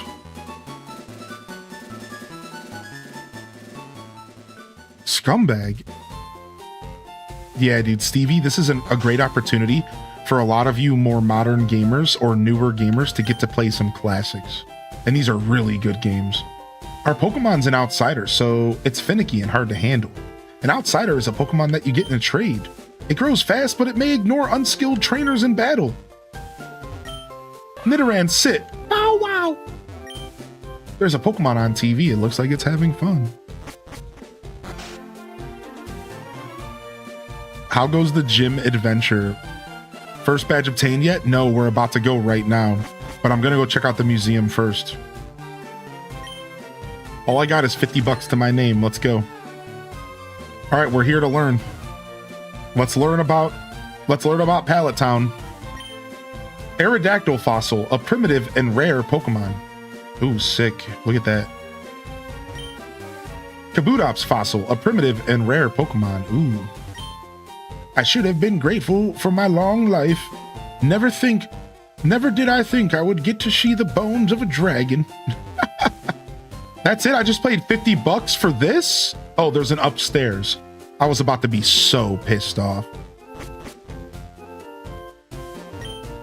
I want a Pikachu. It's so cute. I asked Daddy to catch me one. Yeah, Pikachu soon, I promise. Yeah, right, dude. Space shuttle. This month, we're running a space exhibit. Ooh. A meteorite that fell on Mount Moon. It is thought to be a moonstone. Moonstone, huh? What's so special about that? It looks like an ordinary rock to me. July 20th, 1969. Humankind first set foot on the moon that day. I brought a color TV just so I could watch the news. You know, I was watching, so you know Vsauce, everybody? You know Vsauce, and so Vsauce has a new podcast with this lady named Hannah, and she's like a mathematician, and it's really good. They just talk about random stuff. So what they talked about the moon landing the other day, and they said, did you guys know this fun fact? People talk about, you know, the moon landing was fake. Did you know, listen to this, the technology it would have taken to record a video as long as the moon landing original broadcast was, and then to post it on, to play that video for an audience without any blips, bloops, or dupes in the feed of the reel, that technology would have been more advanced than the technology we use to get to the moon. Do you see what I'm like? Do you get what I'm saying? The technology it took for us to go to the moon was less advanced than the technology it would have took for them to record a video and play it and fake the moon landing. This is how out of people's element they really are when they think about the moon landing being fake. It's like, you don't realize how we didn't even have the technology. If you look online, there's like an image of how big the film reel would have had to have been to record a session as long as the broadcasted session back in 1969. So the reel would have had to have been massive. Like it was literally impossible for them to do that with the technology back then. So it's like really interesting, and I really like Vsauce, and I think he's right. I really like Vsauce, man. I think Vsauce is on the money. Clefairy came from the moon. That's what the rumor is. They appeared after moonstones fell on Mount Moon. Yeah, you were gifted a sub, man. Enjoy the sub, dude. Yeah, no problem. We have people that believe the Earth is flat. Yeah, the whole Earth is, I'm not here to tell people's beliefs that they're wrong. Whatever. Let's just say that right out the gate. Nobody's trying to tell you you're wrong. Live your truth. But I will say that we figured out that the Earth had a bend with a stick and a shadow back in like the 1600s or something. So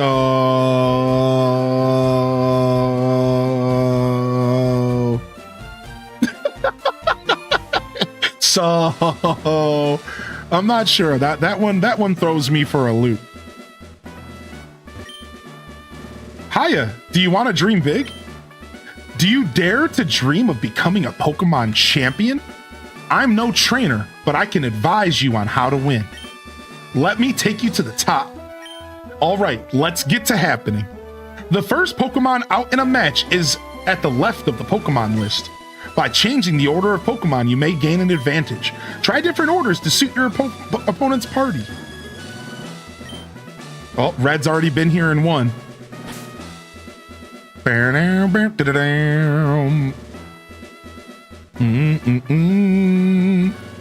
If we collect all 151 Pokemon from Fire Red Leaf Green, do we get a shiny Mew from home? I mean, I hope so.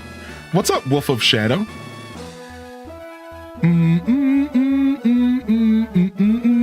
Thank you for the gifted sub, man. Enjoy your badge today, dude. Thank you so much. All right, are we ready? We're saving the game. And we're going to walk in here and we're going to work Brock. But first we have to fight his little peon here. So we're going to go ahead and throw Rattata. Mayor Lewis is going up front here for the peon. Let's go. You're 10,000 light years from facing Brock. Oh yeah, you think so? I'm about to smack you in your mouth so hard your mama's gonna feel it. Oh, you got a Geodude? Okay, level 10. All right, this is maybe a little scarier than I thought, but you know what? That's fine. I'm just gonna have to switch my rat out. My rat can't handle a Geodude, I'll tell you that right now.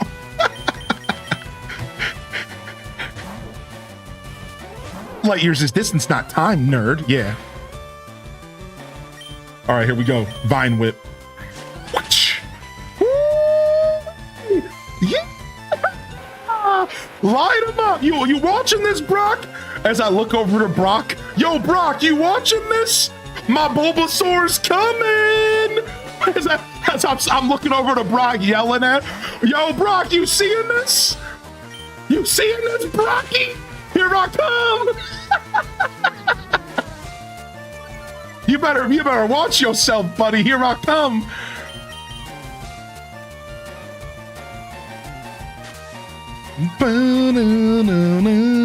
You know, one of my favorite things ever is how Pokemon Yellow made Brock one of the biggest challenges in Pokemon history, and you have to deal with it right out of the gate. How did you all deal with Brock in Pokemon Yellow back in the day? I'll tell you, the first time I played Pokemon Yellow, I trained my Pikachu to the south of Pewter Gym, or of Pewter City. That, you know, that little patch of grass. So I trained my Pikachu there until I got Quick Attack. And while I was there, I also caught a Rattata, and I trained the Rattata up until I got its third move. I don't even remember what the move is. I went back to Brock, and I beat Brock by potion spamming and quick attacking. The first time I ever played the game, that's how I beat him, dude. I beat him by potion spamming and quick attacking. It was the most grueling thing ever. It was brutal, dude. Yo, we'll see you later, Kate Nicholas. It was brutal, dude. That's how I beat him the first time when I was a kid. Now, what I did the second time I played the game was get my Butterfree online right away.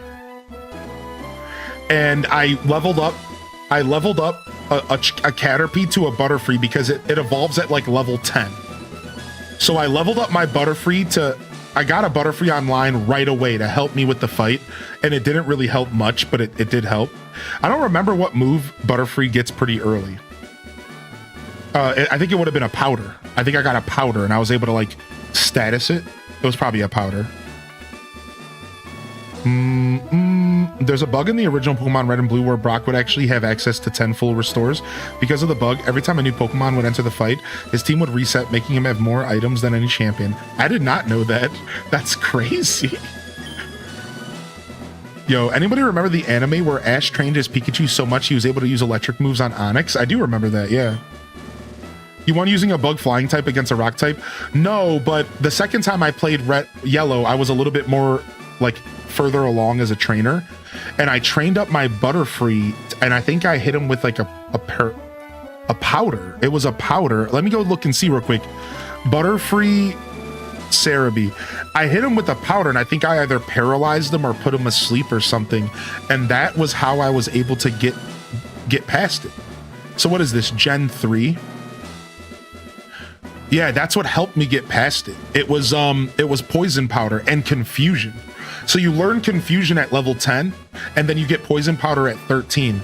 I trained my Butterfree up to get one of the powders, and I just remember going into the battle, and I was able to. It was like the reason I won, because I statused him, and then I proceeded to use my Pikachu in Quick Attack. So the first 2 times I played this game, I did it the wrong way. And I always wondered, what's the right answer in Yellow? What do you do? What do you like? What's the real right answer against Onix? Like, there's an answer there for sure, right? Like, what's the answer for Onix, dude? You have to get Mankey.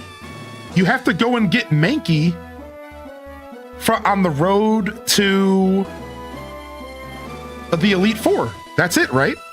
You have to get Mankey, right? You have to. I don't think I've ever done that in Yellow. I don't think I've ever went and got Mankey. So you're here. I'm Brock. I'm Pewter Gym's leader. Oh yeah, and the Nidorino's double kick. Yeah. My rock hard willpower is evident even in my Pokemon. Yeah, we know how you live your truth. Brock doesn't live a day where he's not feeling that. My Pokemon are all rock hard and have true grit determination. That's right, my Pokemon are all the rock type. You're going to challenge me knowing that you'll lose? That's the trainer's honor that compels you to challenge me. Fine then, show me your best. All right, unleash the cat gems. It's time for gym number 1. We're gonna slay Brock because we chose Bulbasaur.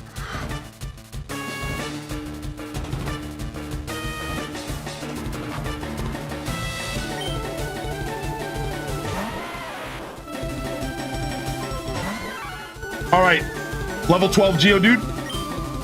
I should have saved Mankey for Onix. Low kick. He's not heavy enough. He's gonna defense curl. I'm gonna switch, but we don't get a free switch back to Mankey, so switching feels real bad. I'm gonna match his defense curl with a Leer. I'm gonna keep Mankey. I think Mankey can handle this. We're gonna find out as soon as we take a hit.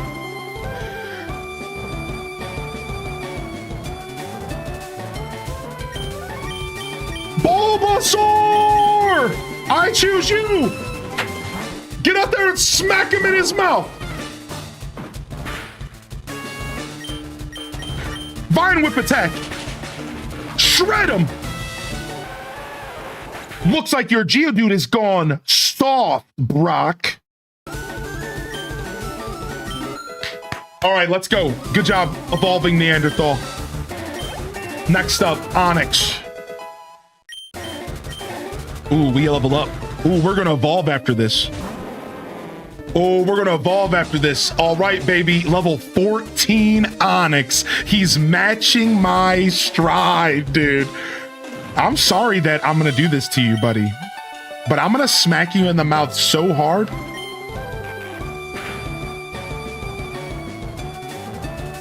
Bulbasaur, use Vine Whip.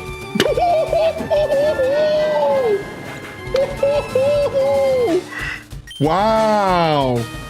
Wow, dude, your Onix just got more pussy whipped than you are, Brock. Oh, God.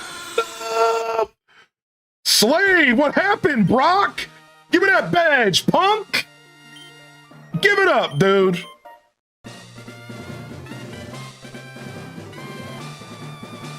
Let's go, buddy. Let's go. Cough it up. Give me the boulder badge. Weak ass rock snake. Give me that boulder badge, baby. Wait, take this with you.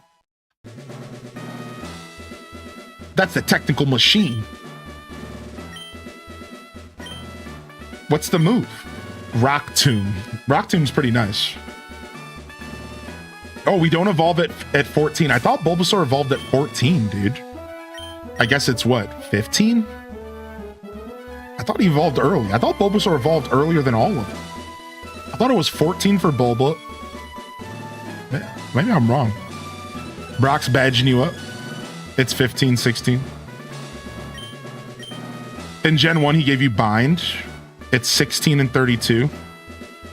Oh, he evolves earliest as Venusaur, but oh, that's what it is. Whereas, like, it's later for the other boys. Oh, thank you for that. Thank you. Okay. So he's the earliest as Venusaur, which is really nice.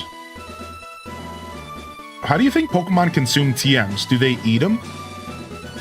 I think that the way that Pokemon consume TMs is you take a CD and you put it to their head, and then it glows, and then the CD goes blank, and then they learn the move. I know that sounds weird, but look at this. It's official. Red and green. I'm coming for you. I'm coming for you, Oak. Coming for you, Gary. Do do do do do do do. Osmosis.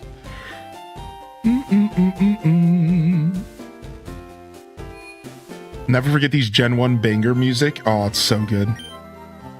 Question, if I may. Is Fire Red and Leaf Green available on the Switch 2 today? They are. Yep.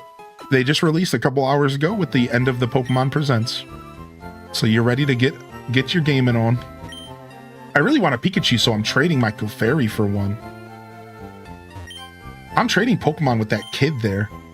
I had 2 Pikachu, so I figured I might as well just trade one. We should run a Clefairy. I've never ran a Clefairy before. What? Team Rocket is on Mount Moon? I'm on the phone. Scram! Jigglypuff, Jigglypuff, puff puff.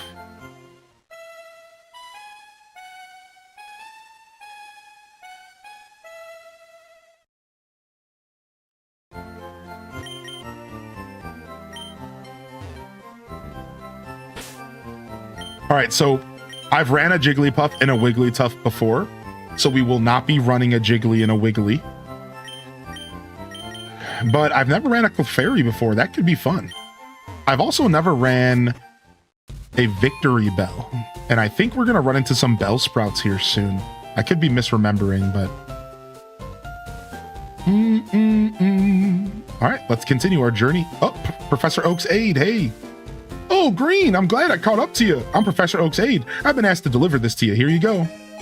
Yes, I was waiting for the running shoes this whole time. I had a feeling they were in this game. I've been waiting.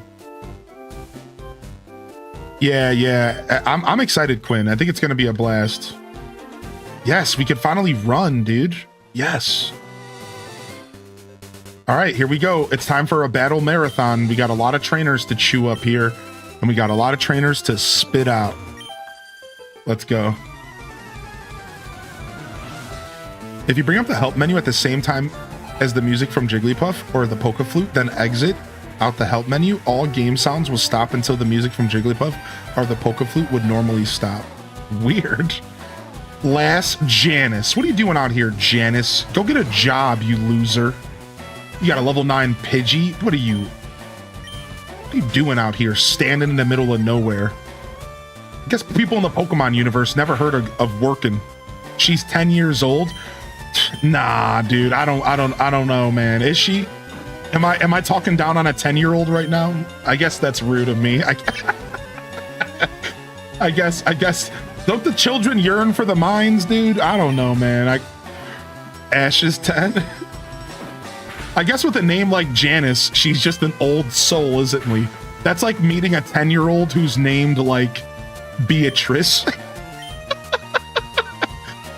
I'm Janice. Like, wow. Okay. I guess it was the name that threw me off, all right? Ooh, we got quick attack. We finally got something. All right, you got another Pidgey for me? Janice, please keep your day job, dude. And by day job, I mean annoying your mom, like asking for fruit snacks.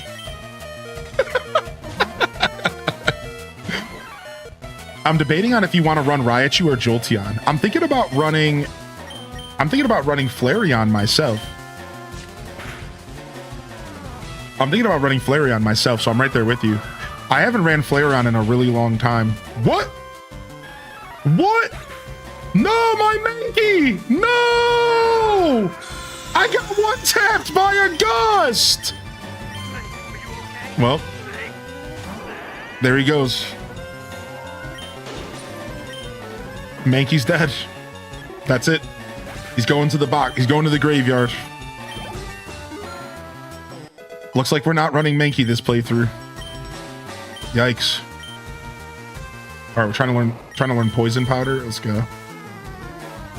Neanderthal died from a fart. Can you catch another Mankey? Nah. So the way that I run my casual Nuzlocke. Oh, we're learning all the powders right now. I forget how this is how this works. We're learning all of the powders right at the same time, dude. Oh my lord. I don't really want to drop tackle right now. I'm gonna go ahead and just keep sleep powder, and I'm gonna drop the rest. That's rough. So I'm doing a casual Nuzlocke. So my version of Nuzlocke is very casual, and this is what I'm gonna do. So I am making it to where my main rules for this Nuzlocke are I cannot heal in the middle of battles, of trainer battles. I cannot heal in the middle of a battle. Mostly talking about trainer battles. I just want them to be challenging. Second,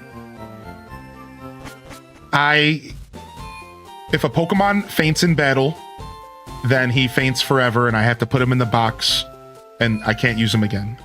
And then the third rule goes along with the second, and that's if a Pokemon faints, then his whole family line and lineage is completely blocked out. So if you lose a Mankey, then Mankey's done. So is Primeape. If you lose a Pidgey, then Pidgey's done. So is Pidgeot. So is Pidgeotto. Done. Those are out of the game. And that's kind of, so it's still a very casual game. I'm not going crazy hard, but let's make box 5 our graveyard. All right, looks like we need to grab somebody else out of here. Withdraw.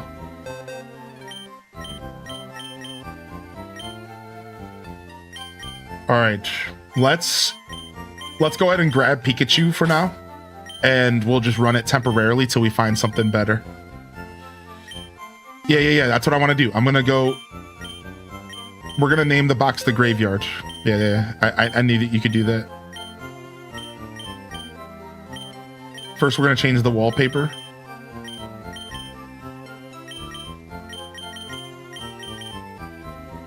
What? I guess this is a fitting box for the graveyard. Okay.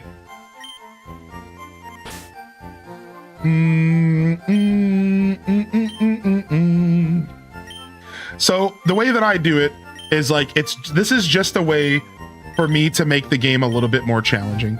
I'm not like looking to prove anything to anybody. I just do this so that I can make the gameplay a little bit more challenging for myself. And that's it. It's just fun, man. And it reminds you, it's really fun because it reminds you that type matchups are everything, dude. I should have not put Mankey in front of Pidgey. Now, I thought my Mankey was a little stronger than that, and I thought he could take a hit. But like, that's the lesson that you learn.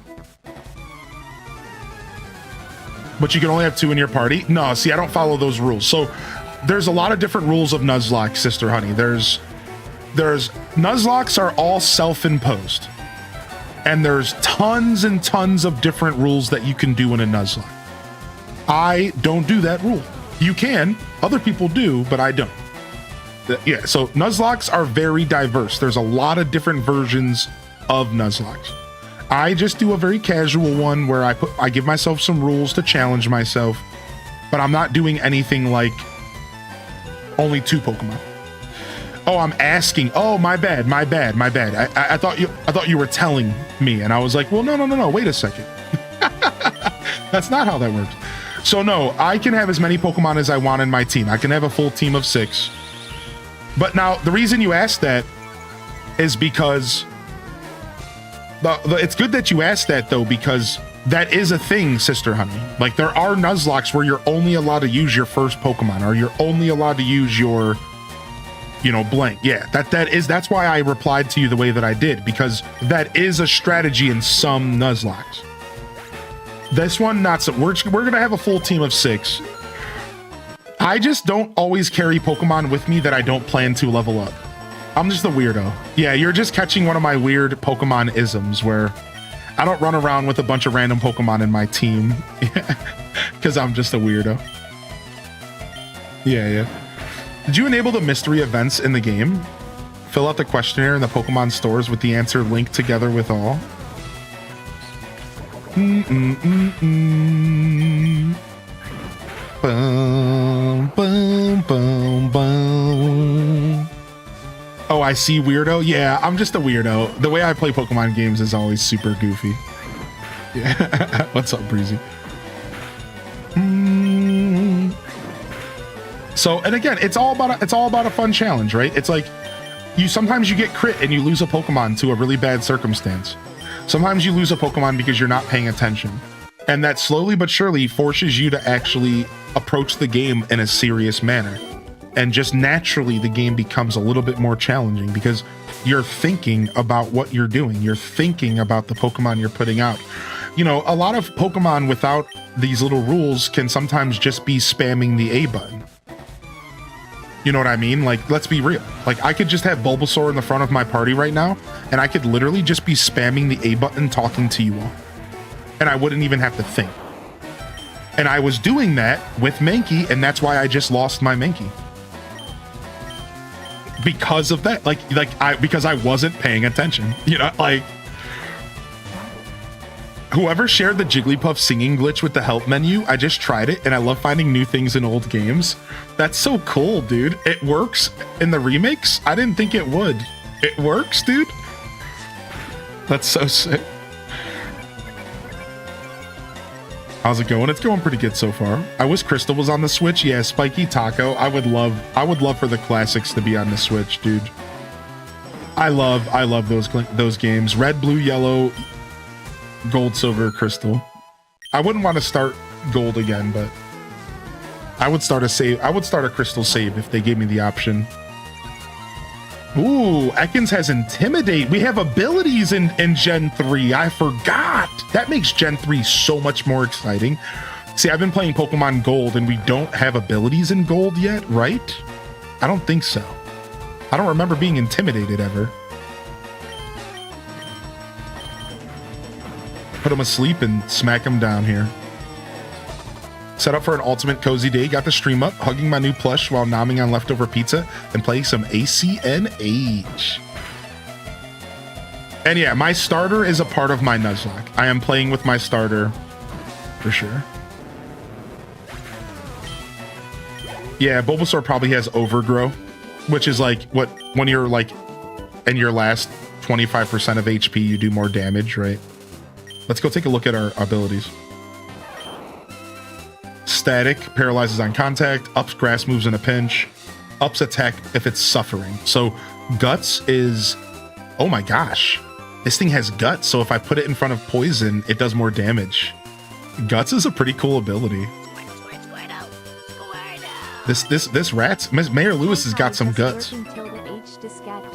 Yo, Squirrel Songs, enjoy your lurk. And what's up, Francesco? Good to see you today, dude. All right, let's go, Bug Catcher. Send out Bug Catcher Greg. Send out your fleet of Weedles. Send out your fleet of Weedles, Bugcatcher Greg. Bring out the fleet. Here they come. Boom,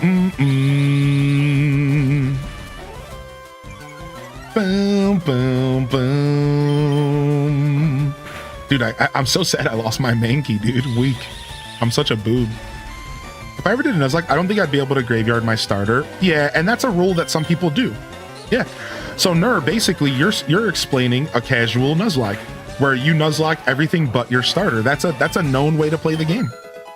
I ran into a streamer that was playing that way. They were doing a Nuzlocke, but their starter was the only thing that they weren't willing to give up. And I was like, that's cool. I like that, because like our starters are special to us, you know? Can Raticate learn Facade? Oh, that would be nice. Or sorry, Facade. I still call it Facade from my childhood. Facade! I do love that Facade attack. The hardest Nuzlocke I've ever done was Pokemon Scarlet and Violet. It's actually, we still have a command for it. It was called an Iron Egg. All right, it was called the Iron Egg, and it was the coolest thing. Still to this day, the Pokemon fans in my chat want me to go back and do more of it. So let me explain the rules real quick, but those are the rules right there. So, oh, you remember it? Okay, cool. But yeah, for those that weren't here for it, so the rules of engagement were I could only get Pokemon from the community from eggs, and I would only use the eggs randomly. So it's not like I would know what was in the eggs, and it's not like people could give me specific Pokemon. People would give me like 5 eggs each, and then I would choose random eggs throughout the playthrough. And I had a bunch of crazy rules. First off, I could only catch Pokemon once a route, and every time I caught a Pokemon, I changed it for an egg. So basically, there was like a finite amount of Pokemon I could use in the playthrough, like 40 or 50. So sometimes people could troll me and give me a Magikarp. Sometimes people would give me something great. Right? And I just had to live with the 50 Pokemon that I had access to by the end, basically, of catching all of my stuff. Meanwhile, I could only use the Poké Center 15 times throughout the whole playthrough, or 10 or 15 times. So I wasn't able to heal at Poké Centers often. I couldn't heal outside of or inside of battle, only outside of battle. And there was a couple other rules. It was really interesting and I really enjoyed it. And it was the most difficult. It took us 4 attempts and we beat it on the 5th attempt. It was really cool. Yo, thank you, Alex B, for the gifted over to Sweet Anners. Thank you, man. Good to see you back in here, Alex, dude. I appreciate your generosity, bud, especially over these years. Oh, I keep pressing the L's and R's on accident. This was the perfect Pokemon for us to heal off of. This was the perfect Pokemon for us to just sit here and heal off of. Because I forgot to heal before this battle, and I'm trying not to use potions mid-battle. Yo, is that a Chaos Queen I see? You think you'd try it again with Scarlet or Violet or a different game? I would, yeah. I've wanted to do the Iron Egg again, but Iron Egg just takes so long to set up on Scarlet and Violet. It takes like so long to set up that it was just like a little bit tedious, but I would love to do it again. I want to do one for Sword and Shield. I would like to do a Sword and Shield Ironmon, Iron Egg, or something along those lines. I would like to do another Scarlet and Violet one. Those were fun. And of course, as far as like the new games, yeah, I would be open to doing that stuff for the new games as well. If I did Scarlet and Violet, I wouldn't do eggs though. That was the thing that took the worst to set up. If I did Scarlet and Violet, what I would do is I would do a Wonder Trade lock. I would do a Wonder Lock. And I would make it to where I wasn't allowed to use any legendaries or any starters. So a Wonder Lock is you use the Wonder Trade feature, and every time you catch a Pokemon, you Wonder Trade, and whatever you get, you can use. It's really entertaining. It's really fun. But you have to put some rules down because Wonder Lock and Wonder Trading is full of like a bunch of hacked Pokemon. So you have to put a bunch of rules down. You have to say like, no obviously hacked Pokemon, no legendaries, no, like you have to say no to a bunch of stuff because if you don't, it's weak. So like, yeah, that's the only reason I've never done a Wonder Lock. Yeah, because of the hack Pokemon. Exactly, Daz. Exactly, Spiky. So that's probably what I would do if I did another one for Scarlet and Violet. I would try to make that work. The Nintendo Online SNES controller is amazing, by the way. Dude, I forgot to start charging. Dude, I'm telling you, that's what I was going to do. It's because this is the best D-pad on the Switch right now. I'm telling you right now, the best D-pad you can get on the Switch right now is the D-pad from the Super Nintendo controller. It's the best D-pad that you can get on the Switch right now. So like, I knew it was going to be good for an old game like this.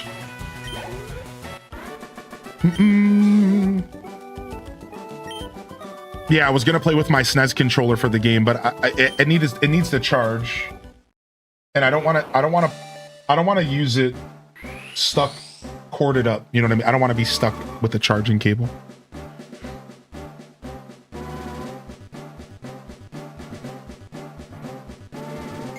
Hey! Yo, Taylor, what's up, man? Dude, you're going to be playing Pokepia with us not too far after release. I like that. GG's Rasmodius, the wizard. My boy, let's go take a look at his stats.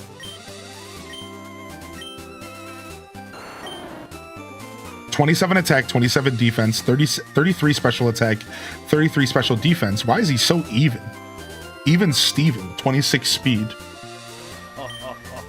I'm bashful. What does bashful mean? That's a neutral nature. So we have a newt nature here. We have a docile, that's another newt nature. And then quiet. Quiet is like minus special, minus something. Minus defense? I don't know what quiet is. Yo, Gunblade with the 5 gifted subs. Slay Manara with the gifted sub as well. Aloboo with the gifted sub. Mrs. Jojo B with the gifted over to Mr. Alex.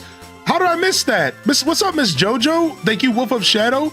We're popping off in here. Get your Pikachu badges. Get your Pikachu badges.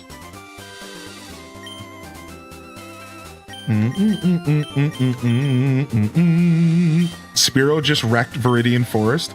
Wait, how did you get a Spearow so early? What? I want to get a what? I want a Spearow. I thought you couldn't get Spearow for a while. Where can I go catch Spearow at? This is epic. Is that a fire red thing? Same spot as Mankey? I'm going back. I'm going back. I'm going all the way back. I want my Spearow right now.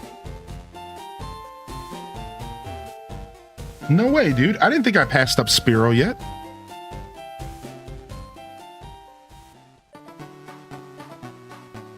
Here, I'm going to look him up real quick.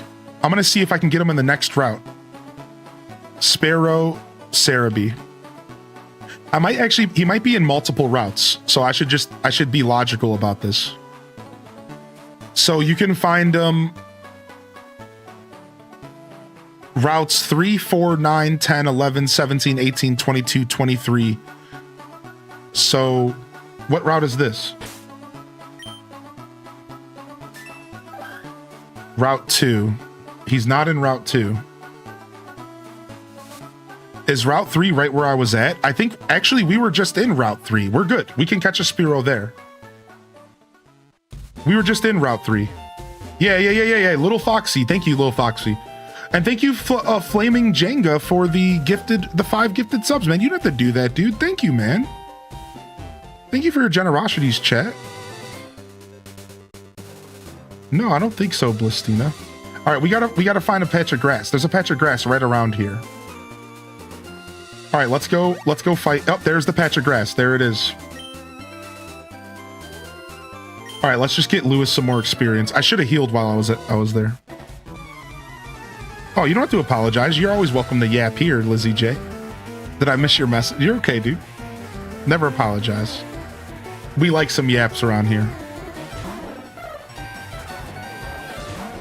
Oh, thank you, Flame. Dude, that's so nice of you. Oh, speaking of Spearow. Yikes, level 14's high, dude. He could peck my face off. This might be bad. I need to get myself a solid... Okay, Growl. I'm just going to try to put him asleep. Go to sleep, little baby. Go to sleep, little babe. Go sleep, little baby. All right, now we should have optimal time to smash through this thing. Tackle it is.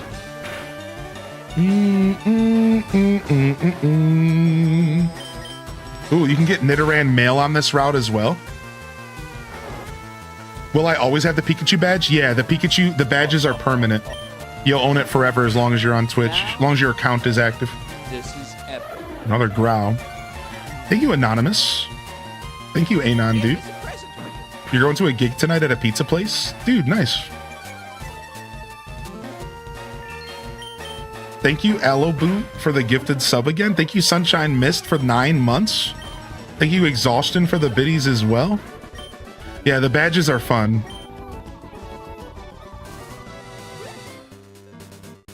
All right, let's go quickly heal.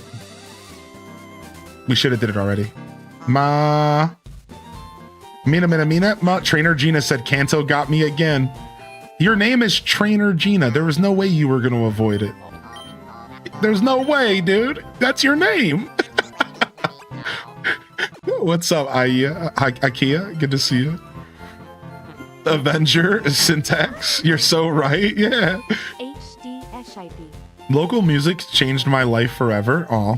I'm so happy you found something to look forward to every day and every week and every month. That's what it's all about. Having stuff to look forward to is so special in our journey. I wanted the badge, so I came in on the hype train. Thank you, Aloboo, for another gifted. Very appreciated. Always respected, never expected, chat. Thank you, Chic as well. Enjoy the subs, Anon. Thank you, Quinn. Holy heck. Y'all got me cheesing over here like a hooligan, dude. Rattata versus Rattata. Level 9 to level 10. Quick attack. Ow. Quick attack. Ow. Quick attack. Ow. Tackle. Ow. Okay, we're for sure gonna die here. If we play this if we do this standoff, we're dead. Yeah. Wow, he didn't quick attack again. Wow. We could have won. The freaking rat did not quick attack. Are you kidding me? What are these NPCs doing? Oh, there's the Nidoran. Let's just Vine Whip you. I get that stab. Oh, it's not very effective. What's your typing, Nidoran? What? Why is that not? Oh, you're poison. You're a poison type. Do you have poison point? Are you gonna poison me for attacking you?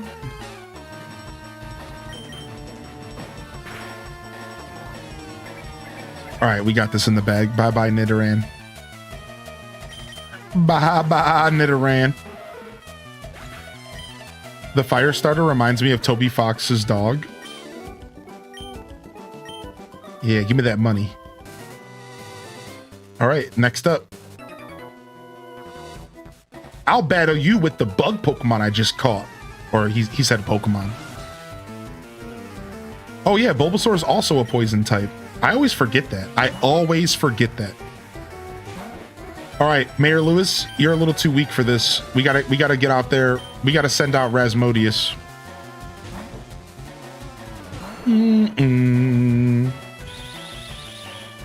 I don't know how I'm gonna pick a starter. That's the worst part. The only reason my starter was so easy to pick was because Dazabound challenged me not to pick Squirtle. And I accepted the challenge, and then I proceeded to pick Bulbasaur.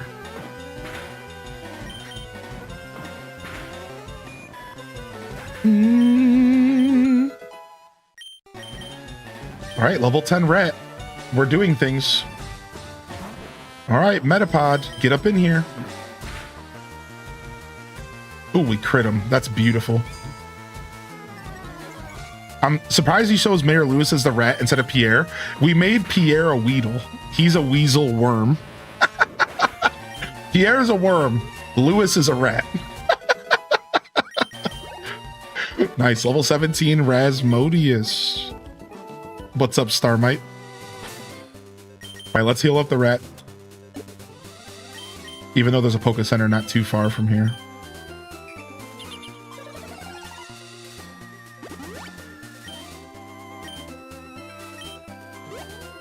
All right, nice. Let's get ourselves a Spearow. This is also where you can get a Jigglypuff. Ooh, level 6 isn't bad. I wonder what level, the highest level I can get. Let's go ahead and let's farm a couple of them up. Let's see the highest level we can get here. Pika Dance, Bulbo Dance. Yo, Blobby Fisher coming out with the 49 months. Can we get some HDES dance emotes in the chat for that? Thank you, dude. Some wiggles, some bops, some bounces. Yeah, let's see so how deep we can go in this Sparrow grind here. Jigglypuff is cute, but Clefairy is right there. Yeah, and I've actually ran a Wigglytuff not too long ago. I did a playthrough not too long ago of Pokemon Blue where I ran a Wigglytuff for the first time, so. Ew, did you touch me? You know what, dude? Level 14 Jigglypuff. This is about to hurt. If she puts me asleep, and then she's gonna start pounding me. No! What is this, dude? No, I fell in love? Listen, Mayor Lewis, this isn't Marnie, dude. You better get to fucking work and you better kill this thing. Lewis, this isn't your little love behind the bushes. This is business. Ow, that pound hurt.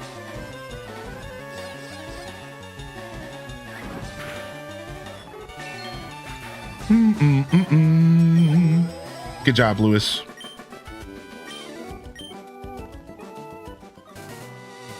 Thank you, hype trainers. Holy heck, y'all are popping off today. Thank you, Exhaustion, dude. I can't express my gratitude enough, everybody. Enjoy the Pikachu badge. You know, I didn't even know that was happening today, y'all. That's the crazy part about that, is I had no clue we were getting any kind of fun stuff like that today.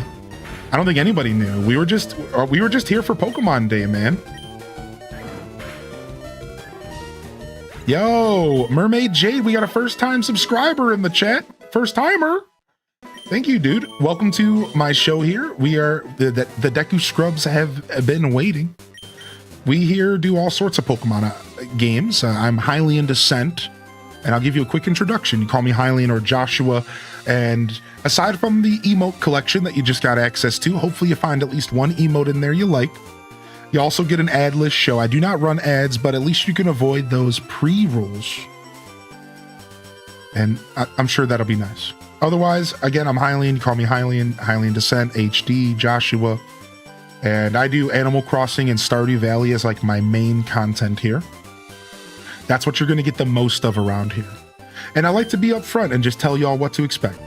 We do a lot of Animal Crossing, Stardew Valley, and Nintendo variety. And that's what you can expect from my channel. So you'll get the Zeldas, you get the Pokemons, you get the Marios, the Kirbys. But I do a lot of AC, I do a lot of Stardew as like kind of my main thing. So, but I always like to say this to wrap up my spiel to the Pokemon fans. I have played every single Pokemon game that has released for the mainline consoles since my channel has started. So like, I might not play Pokemon every day, but hit that follow button. We play a lot of Pokemon, dude. We've played everyone. I love Pokemon. I've been playing them my whole life. So yeah, we'll be doing this stuff. We're going to be playing Pokopia. We'll be doing a run of Fire Red, Leaf Green here. We're going to be doing so much Pokopia. Otherwise, you know, we're looking forward to the next main game. We did a ton of ZA. I'm still not done with ZA, so you might even see more of that down the road. I'm actually far from done with that game.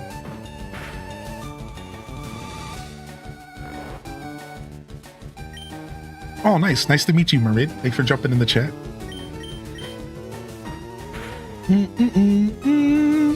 Your main content is also community interaction. True. I would say that dropping $20 on this game, especially knowing that, you know, your household might enjoy it in general. Like, what I'm trying to say is, like, if your partner's interested in playing, then it's very worth it because you guys could share the game. You could go back and forth. You know, but if it's just you, I think the $20 is worth it. It's a beautiful experience, but it's a little bit old school. So like, just keep that in mind. Like, it's an old game. It's from the Game Boy Advance era. It doesn't hold your hand as much, and it's going to be a little bit difficult. So what are the event tickets that y'all are talking about? I don't know anything about that.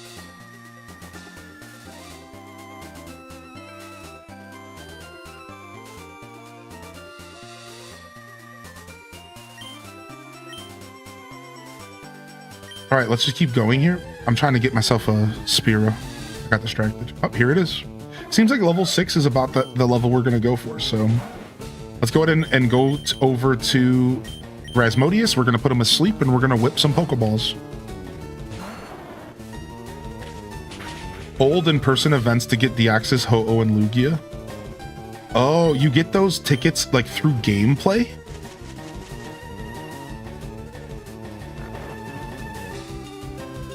And that's all dead now. So are y'all just being silly with these tickets? Y'all just being silly? You got the Resident Evil controller? Nice. Yeah, like you can't do anything with the tickets is what I'm saying. How'd you get Pikachu? From the Viridian Forest. Yeah, Viridian Forest has a rare Pikachu spawn. It's really nice, and not everyone knows that. It's cool. Yeah, go get them. You'll get them after you enter the Hall of Fame. Oh, wow. So wait a second. So back in the day, in person, you would have to get the tickets to get the Pokemon. But now they added the tickets to the game as if this is like a virtual console version. And you can get those rare Pokemon just by playing the game. That is sick. I love that stuff. That is so cool. So they made it to where all that stuff's accessible?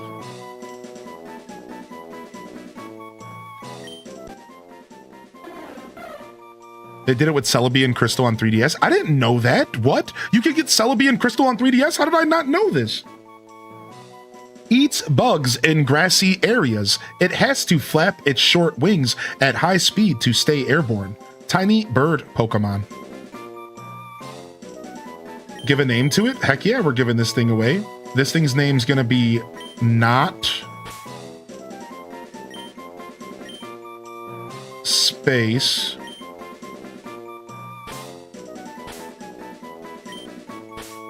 Pidgey.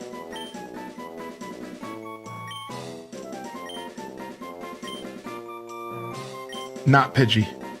My Spearow. Welcome to the team, buddy. We'll take good care of you. Not Pidgey. All right, we gotta go get you some health. Let's go hit the Poke Center up. Dude, I ordered your mug last night with the gift card I won. Dude, you got the mug? Dude, did you have to pay too much on top for shipping? If you're out there, Ash Bash, yo, Ash, thank you again for that giveaway. Y'all are amazing. Shout out to Tater Tot Soup. They wanted to give away 10 games. They only gave away 4. And I kind of like didn't keep bothering them about it. I didn't want them to keep giving up their cash. Shout out to Tater Tot as well.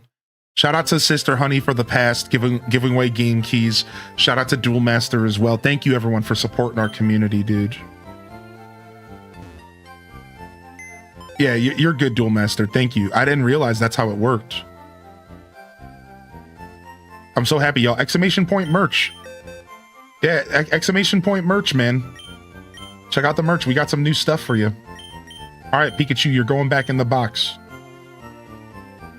We got our new Spearow. Now we got to just power level Spearow up. We got to get that bad boy at the front of our team, and we got to get him some levels stat. He has no EVs, sorry. Yeah, EVs. What am I, fake fan? He has no EVs either, and that's a problem, so we got to get him boost. Only $1.99. Okay, that's not bad. I was just kind of curious how far the $25 gift card really goes, and you know how good it felt, because I would like to give a couple of those away myself, I think. Yeah, Mermaid Jade. Dude, I love that emote. I'm having a weird brain day. I'm tired and I don't know why. I'm tired and my brain doesn't want to speak English today, apparently. Dang it, the Pokemon Center was right over here and I went the other way. I could have just went to this Poke Center. That happens. If the Spearow goes down, will you exchange him for a Farfetch'd? Sure, you know, I've never ran a Farfetch'd. That would be fun.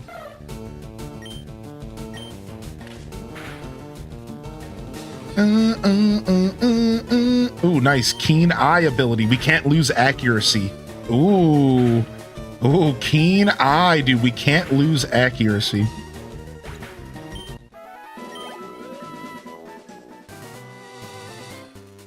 You don't drink coffee, but it'll be a shelf sitter. Oh, nice, Duel Master. You could always just drink some water out of it like a monster. That's what UK people think about us. One time I had somebody from overseas in Europe see me drink water out of a mug, and they got pissed and they unsubbed and unfollowed and never came back. Okay, I made up the last part, but they did get pissed. Oh, wow, that's a Boulder badge. You got it from Brock, didn't you? Brock is cool. He's not as tough as people. He's not just tough. People like and respect him. I want to become a gym leader like him. That sounds sus. Yeah, they were like, what? You're drinking water out of a mug? That's the most American I've ever heard. And I was like, what's wrong with that? I was like, it's just a device to drink things. What's wrong with water? Ouch, I tripped over a rocky Pokemon Geodude. So are there any hidden items, man? I haven't found a hidden item yet, and I've been spamming the A button, dude. I know Blistina was talking about some berries somewhere. Where are the hidden items at? And should I buy this? Should I buy this fake?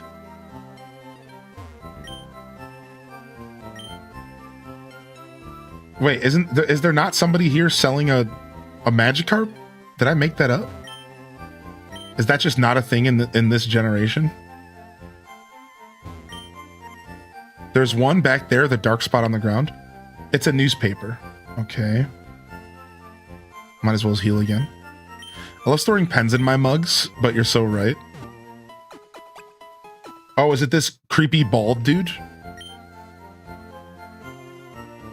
Hidden items have a funny tile pattern. Yeah, is the creepo? Oh yeah, here it is. Hello there, laddie. Have I got the deal for you? I'll let you have this secret Pokemon, a Magikarp, for 500 gold. Nah, man, we're not buying a Magikarp. We're not going to run the Hidden Dragon. We're not going to run the Hidden Dragon this time. We're not going to run the Hidden Dragon this time. You're right. There's the berry. It is a funny tile. Is that all hidden items? Do all hidden items have a funny tile? What if I go back? Will I see some more of them? That's such a cool thing. I never knew that. Is that a thing in Fire Red and Leaf Green? I never knew that. That's so cool. So they added a way for you to find hidden items without it being mad annoying. Oh, there's one down here. Look over here. There's one right here. Wow, sick. I didn't know this. Wow. That's so sick, dude. That's so awesome. I want to walk around the whole game now and just look for funny looking patterns. Is there any up here in the grass? Dude, I had no idea.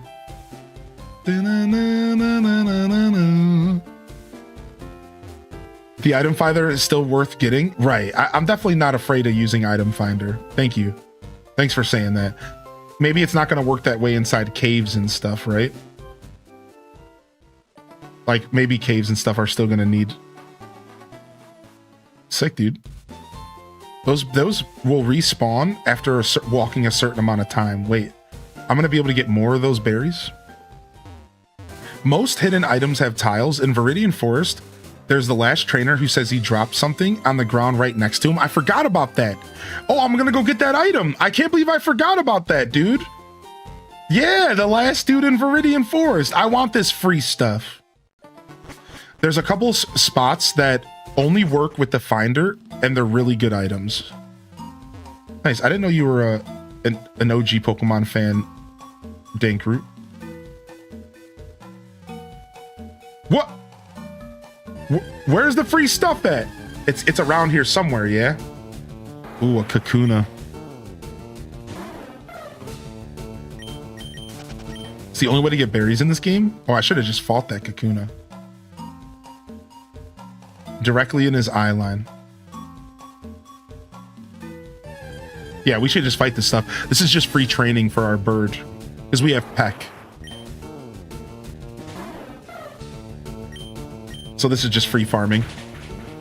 Oh, yeah. Just got the tea set from the Christmas Stardew event. Oh, nice. Not Pidgey. Yeah, because I always run Pidgey. It's a personal joke because I'm a big Pidgeotto fan. And well, Pidgeot. And I love running Pidgey in the old generations. I know that I'm not the only one. I know there's a lot of Pokemon fans that love Pidgey. Sick. But I've never run a Sparrow in all my years of playing Pokemon.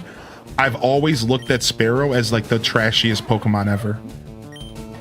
I've always looked down my nose at Spearow, but not today.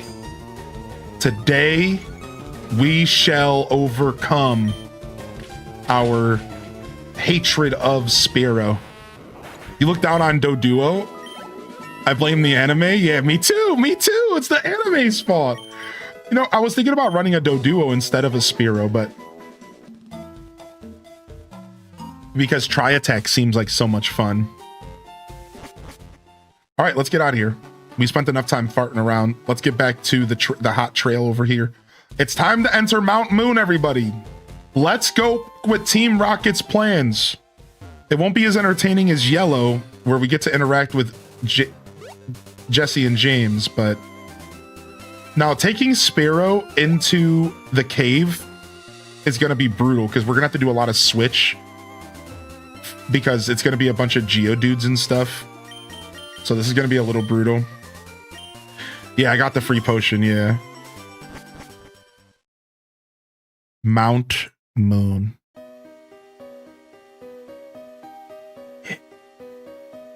You know what? I'm pulling up a map. I want to see all the hidden items. Mount Moon, Fire Red, hidden items. Strategy wiki, let's go. Why would you explain it and not just show a picture of the hidden items? Why would you text it? Why would you not just do a picture with a circle? Like I had the same problem with Pokemon Gold.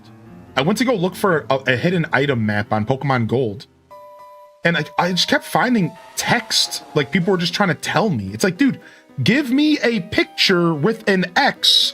Why are you making me try so hard? Okay, so apparently I missed a hidden item in Viridian. I missed the tree here. That's fine. Oh, I missed a hidden item right here. And I missed another one right here. Dude, they're everywhere in this game. Oh my god. The 2 Pokeballs. Dude, they're all over. We got the Oran Berry. We got the Persism Berry. All right, here we go. This is what we're looking for. After you start, go straight to basement floor 2. By using the second ladder, you'll come across an ether that can be found near a rock. All right, that's what we're going for. I want to get all these hidden items. I want to get these I want to get juiced on some hidden items here. Just like back in the day. Yeah, I guess so. All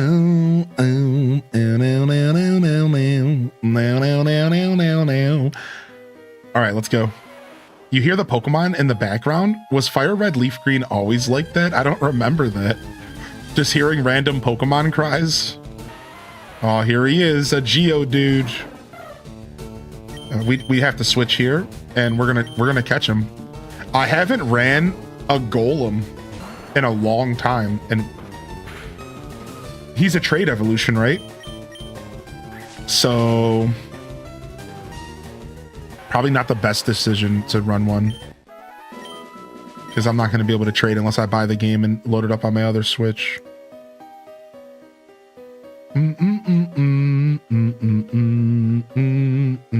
Wait, what am I doing? I have the fucking website up and I'm still pretending like I don't.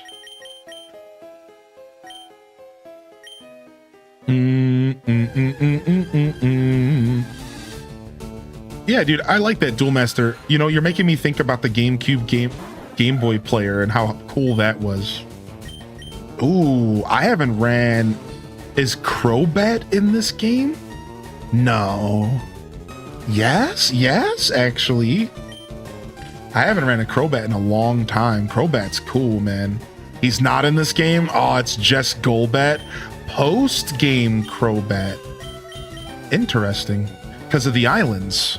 Oh, we never picked up more Pokeballs. That sucks. I kind of want to try to catch a Clefairy. Oh. I think we're going to go back and buy some. Let's go before we get too far in the cave. We have the running shoes. All right, screw you, Zubat. Yo, we'll see you later, Gunblade. Thank you, man.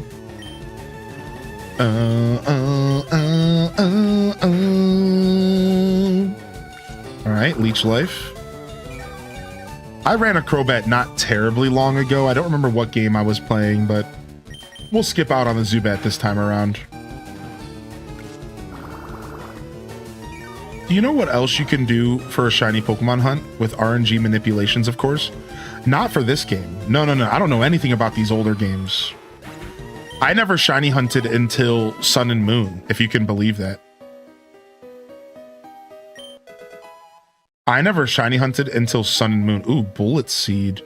I wonder if Bulbasaur learns that naturally. Yeah, my first shiny hunting officially happened in Sun and Moon. And I accidentally shiny hunted a Chikorita after only 9 eggs. Masuda method. I got it on accident. I accidentally had my Chikorita sitting in the daycare. I put my Ditto in and I ran around and I came back and I had a Chikorita, 9 Chikorita eggs, and like the 7th was a shiny. It was actually insane, dude. And that was the first official shiny I ever, quote unquote, hunted for. That was the first I ever like hunted for. And then from there I hunted my Charjabug. My Charjabug was the first thing I ever truly like purposefully was like, I want this shiny. So like I'm not a big like shiny hunter guy. I thought that item was like right here. Anyways. Nice, we'll take that.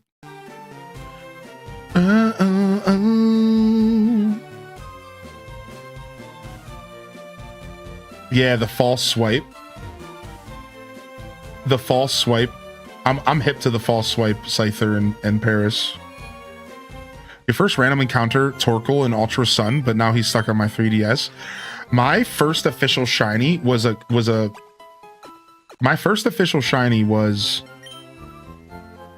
a coughing that I killed on accident because it was Gen 2 Gold and I didn't know what shinies were. So later that generation, I learned about shinies because of Pokemon Stadium. And I was like, wow, this is an interesting universe. Like, I love this. So Pokemon Stadium showed me what a shiny coughing looked like. And I was like, wait a second. And I thought about how when I ran into that coughing and it self-destructed, it was a different color than every other coughing. And all of a sudden it hit me that like 6 months ago as a kid that I ran into a shiny full odds coughing and it self-destructed in my face. I didn't even have a chance to catch it. And that was technically my first shiny all the way back in Gen 2. And I didn't even know what shinies were. Also, I want to go see that art again.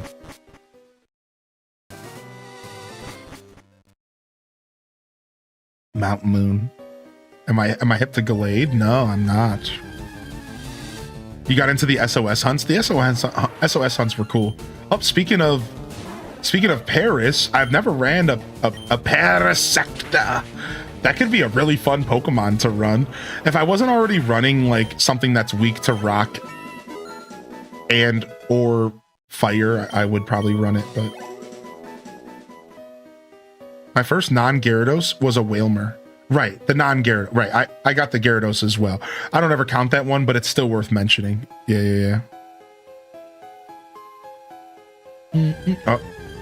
Right, exactly. A Wailmer's an interesting first shiny.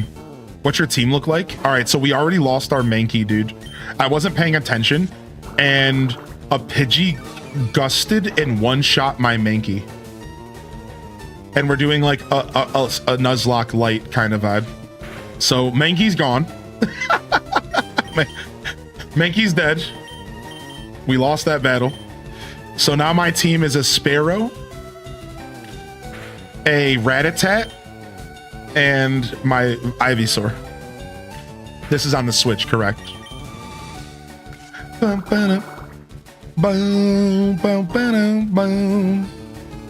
Yeah, rest in peace, Mankey. He's gone. I'm trying to get all this Zubat experience, so I'm just gonna fight through this Leech Life. Your first shiny encounter was a Rhyhorn in the Safari Zone, and that immediately ran. No! Safari Zone shinies suck. That sucks. My younger brother once saw a shiny Gyarados and started crying because he thought it was my parents bought him a fraudulent version of the game. Kids cry about the funniest stuff. That's so funny. Dude, I almost cried about my fake Diddy Kong. Oh, I have an update for y'all. The Diddy Kong update. Y'all ready for the Diddy Kong Racing update, dude? All right. So listen to this. So the other day on stream, we found out that my copy of Diddy Kong Racing for Nintendo 64, I just got crit by this freaking Weedle. Frick. We found out that my copy of Diddy Kong Racing for N64 is actually a repo fake cartridge. And I was so sad. So I decided to call GameStop to see what my options were. I bought the game back last August. It's been a long time. But I was hoping there would be some sort of justice in the world. Yeah, right? Justice. So I was like, I started off by calling the nearest store, because here's the thing. The store that I bought the game from closed down last month. So all of a sudden, I'm like, I'm screwed. So I call GameStop and I'm like, all right, listen, you're the closest GameStop to the one that closed. I bought this game. Y'all robbed me. It's a fake game. And I'm wondering, is there a way for me to get my money back, or like store credit or an exchange? Because this sucks and you sold me a fake game. And I think that someone should be held accountable for this. So the employee goes, I don't know what to do here. He goes, you know what? You're going to have to wait for my manager to come in, and then he'll handle this. But in the meantime, why don't you call customer service? All right, so I called customer service. Customer service instantly outsourced, not good customer service at all. And they go, hi, we can't help you. You need to call the store directly. The stores handle this, we don't. And I'm like, okay, but the store told me to call you. So if the store told me to call you and then you're telling me to call the store, do you not see that there's a problem here? So they're like, well, you need to call the store and get a different number to talk to the district manager. And I'm like, okay. So I get off the phone and I call the store again. And the guy's like, hey, dude. I'm like, hey, it's me again. And I'm like, hey, I need your district manager's phone number. He goes, I don't know what that number is. That doesn't exist. So I'm like, so I called the store and they told me to call the customer service, and then customer service told me to call the store, and now you're telling me to call customer service again? And he goes, yeah, sorry. Well, at this point I realized I could just wait for their manager to get in. That's like really what had to happen here, right? Is I was like, okay, there's a balloon in the Twitch chat. And then I was like, okay, I'm gonna have to just wait for the manager. But I didn't want to wait because I didn't know when the manager was gonna come to work. I didn't want to wait. I demanded justice right in then and there. And I was like, I'm sick of this. So I called customer service again. So this is the fourth phone call. And I'm like, listen, this isn't working. You had me call these numbers. I just want information. You all think I'm trying to get a refund. You all think that I'm some kind of monster person. I'm being nice. I'm being calm. I'm not even asking for money. I'm just asking for information. I am a pedestrian and I don't want to take an Uber for $10 to a store that's 15 minutes away for them to tell me they can't do anything for me. So all I want to know is there an option for me, or am I screwed? And do I just have a fake copy of a game now? Well, the lady hangs up on me. And I can tell you this right now. I didn't do anything wrong. I was so kind. So the lady like cuts me off while I'm talking. She like straight cuts me off. So, and she's like trying to tell me the same thing they've all been telling me. So I cut her off. And I was like, I literally said these words. I was like, whoa, wait a second, please, like, hear me out. Let me just explain what's happening here. Click. At this point, I'm pissed. I'm like, okay, this is so unfair. I'm not screaming at you. I'm not being rude. Why would you hang up on me? You're the one who cut me off. So I'm like, all right. So I called back for the 5th phone call. That's right, y'all. We are at phone call number 5.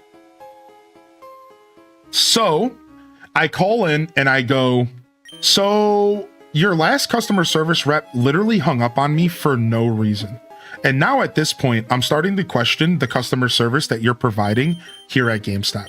I'm not doing anything wrong. I'm literally just looking for information and none of you are giving it to me. All I need to know is what your policies are and if I'm going to be able to get my money back for the fake game you sold me. And the lady just goes through the same spiel again, literally copy paste. We can't help. We only handle digital things. Yada, yada, yada. Trash, trash, trash. At this point, I go, okay, so it sounds like I have no options and I'm screwed. And she's like, well, I didn't say that, but yes. And I'm like, okay. So at this point, you would think that I would give up. You would think that it's over. You're screwed. You got a game, $20. It's fake. Ha ha. Not this guy. So then I decided to call a different store even further away, but still in the district.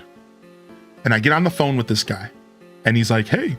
And I'm like, hey, dude, do you have a manager working? He goes, no. Phone call number 6 fails. Then I go to phone call number 7. I call another store.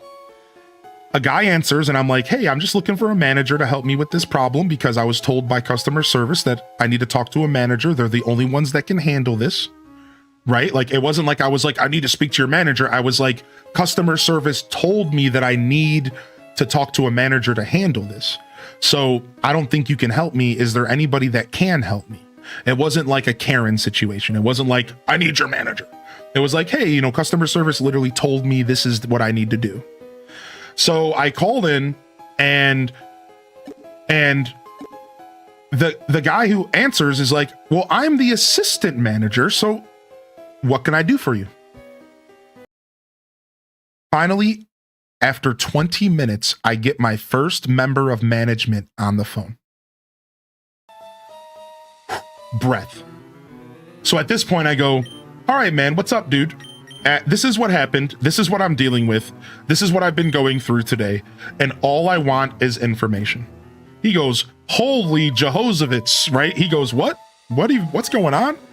And he goes, all right, dude, here's the problem. The longer you wait to come back with the game, our policies all shut down. The truth is that we say you buy those retro games at your own risk. And if they're fake, they're fake. That's on you. The truth is that we also say that after 30 days or something, you're basically screwed. And it's up to the store to decide if they want to be kind and take care of you. So I'm jabberjawing with this guy. I'm like, man, I knew that's the case. Thank you for information, dude. I'm like, you're the only dude who knows anything they're doing out of 7 calls in what feels like the whole district. And he laughs and he goes, you might be right. And I go, I was just hoping that somebody would have a heart and not let this disservice, this injustice occur, that I purchased a game from your store and it was fake. You sold me garbage. And I was like, that's what I hoped. And his name was Randall. I was like, Randall, that's all I was hoping for, man. And it turns out there isn't justice. And then he goes, wait, why don't you give me your account information? Now, before I go further, I need you all to understand something. I literally said this every phone call before this point. I asked every customer service member that I talked to, I said, even though I don't have the receipt, I know for a fact you have a record of my purchases because of my pro membership account. So, in my opinion, you could be able to bring up the purchase, see the store I bought it from, and you could give me a refund. It's not fake. I know there's a record because I know how GameStop works. And none of the previous phone calls were willing to do this for me. None of them were like, just to look it up and just like, tell me if like I'm correct. Randall, the hero. So Randall goes, let me go ahead and look up your information. I'm like, oh, okay, you can do that? And he's like, yeah. And I'm like, sick. So I give him my information. He looks up, he goes, I see your purchases right here. Here's the problem. You did a buy two, get one free. And the game that you got for free was Diddy Kong. And now it doesn't even have any value. You're even more screwed than you thought you were, because it's not one of the games you actually purchased. And to make things worse, if we were to give you a refund, you would have to bring all 3 games back and refund them all, because we don't have a policy that splits those deals. So at this point I go, thanks, Randall. I figured this is just how the world works. And I turn around and I go to walk into the sunset. And then Randall goes, wait a second. You purchased a warranty on one of those games. I go, I did? And he goes, hold on a second. It looks like you purchased a warranty for one of these games. And I go, I did? I don't remember. Sure, I might have got talked into it. I like the guy that sold me the games, and sometimes I'll just go ahead and I'll throw $5 on a warranty because I'm trying to help the person, because I know how GameStop works. They get sales, they get a commission, whatever. So I might have done this. And he goes, oh no, it's on Mario. It's not on Diddy Kong. This is a fucking roller coaster. And I'm like, oh, and I'm like, no. And he's like, wait, no. And then he paused and he goes, no, I'm wrong. And he goes, oh my God, the warranty is on Diddy Kong. And he goes, if you bring that game into my store, me or anybody that's working here can do what's called an exuberant exchange, where we take the game from you, we order a new one from District, then we give it to you, you come and pick it up. We can in fact exchange this game for you, and we can in fact take care of you. And not just me, anybody that works here, because I asked him his name and he was like, doesn't even matter, just show up and we're gonna take care of you. And after 30 minutes of perseverance, I got an answer. Randall saved the day. Now, there's 2 things I want to mention really quick. One thing, just one thing. Now that you've all heard the tale, you don't have the context of the voice. You don't have the context of the way he was speaking. And that's important. But listen, part of me wonders, did Randall make that up because he heard my plight for the injustice? Because I spoke to his heart as a gamer and as a representative of GameStop? Did that dude make that up? I told the story to my girl and she was like, it sounds like he actually just said that he's going to help you and that he made up the warranty thing because you sounded so crushed and defeated. And I was using words like injustice. I was like, I just thought there would be justice in the world, Randall. And I'm so sad. I literally said that word for word.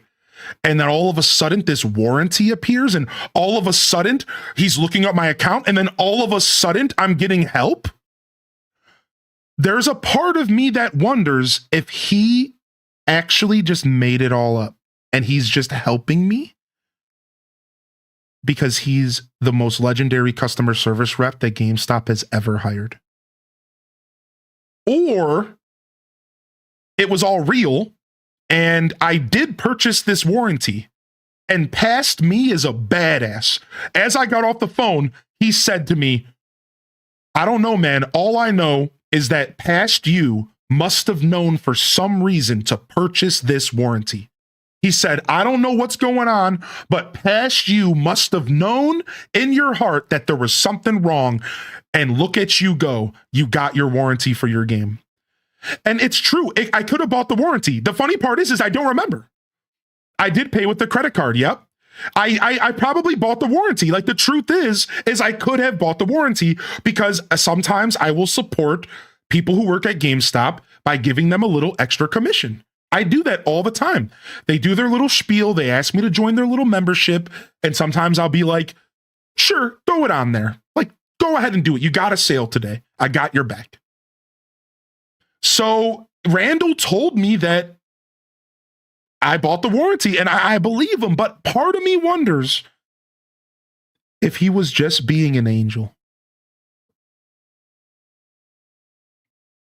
And he was just being the legend that I needed that day to restore my faith in humanity and justice, and that the world sometimes does do the right thing. And that selling fake reproduction copies of games can be punished sometimes. And that we live in a world where sometimes the small guy fucking wins. You know what I mean, man? Like, it was a victory that I needed, and it wasn't just a victory for me. It was a victory for all of us. It was a victory for the small guy. It was a victory for the gamers. You know what I mean, man? Like, it was so much bigger. I don't care about the $20. I'm gonna be real, y'all. I didn't care about the $20. I didn't care. I just wanted some justice. I wanted some justice, dude. I spent 30 minutes on the phone because I wanted justice. I was pissed that they would just sell these fake games, dude. It's so obnoxious. And I just wanted some justice. So it's so funny to me how this all played out. And like, I'm telling you, like, if I cared about the money, I would have got off the phone after the first call and I would have been like, whatever. But it was more than that to me. In my heart, it was like I was fighting for all of us. And I know I'm starting to get ridiculous, but I'm being serious. Like, I wish you guys would have been in the room. Like, I was like not letting go. I was like, I'm going to get a solution. I did not deserve to get scammed like this. I felt so terrible that I purchased a game that wasn't real. I felt dirty. I felt tainted.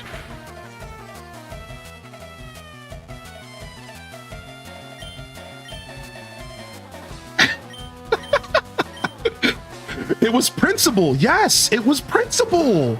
It was like, this shouldn't be allowed. Y'all should be doing more research. Y'all should have known. You all asked, how did I know that it was a reproduction copy? Y'all were like, how did I know? It was easy. Dude, that's the thing, everybody. It took the chat and myself literally 2 minutes to discover it was fake. 2 minutes of just questioning the cart. I was like, hey, y'all, it's not saving. Is that normal? The chat was like, no, actually, if you Google it, most carts that don't save are fake. And I said, okay, well, how do I know if it's fake? They said, look at the back, look at the front, look at the sticker.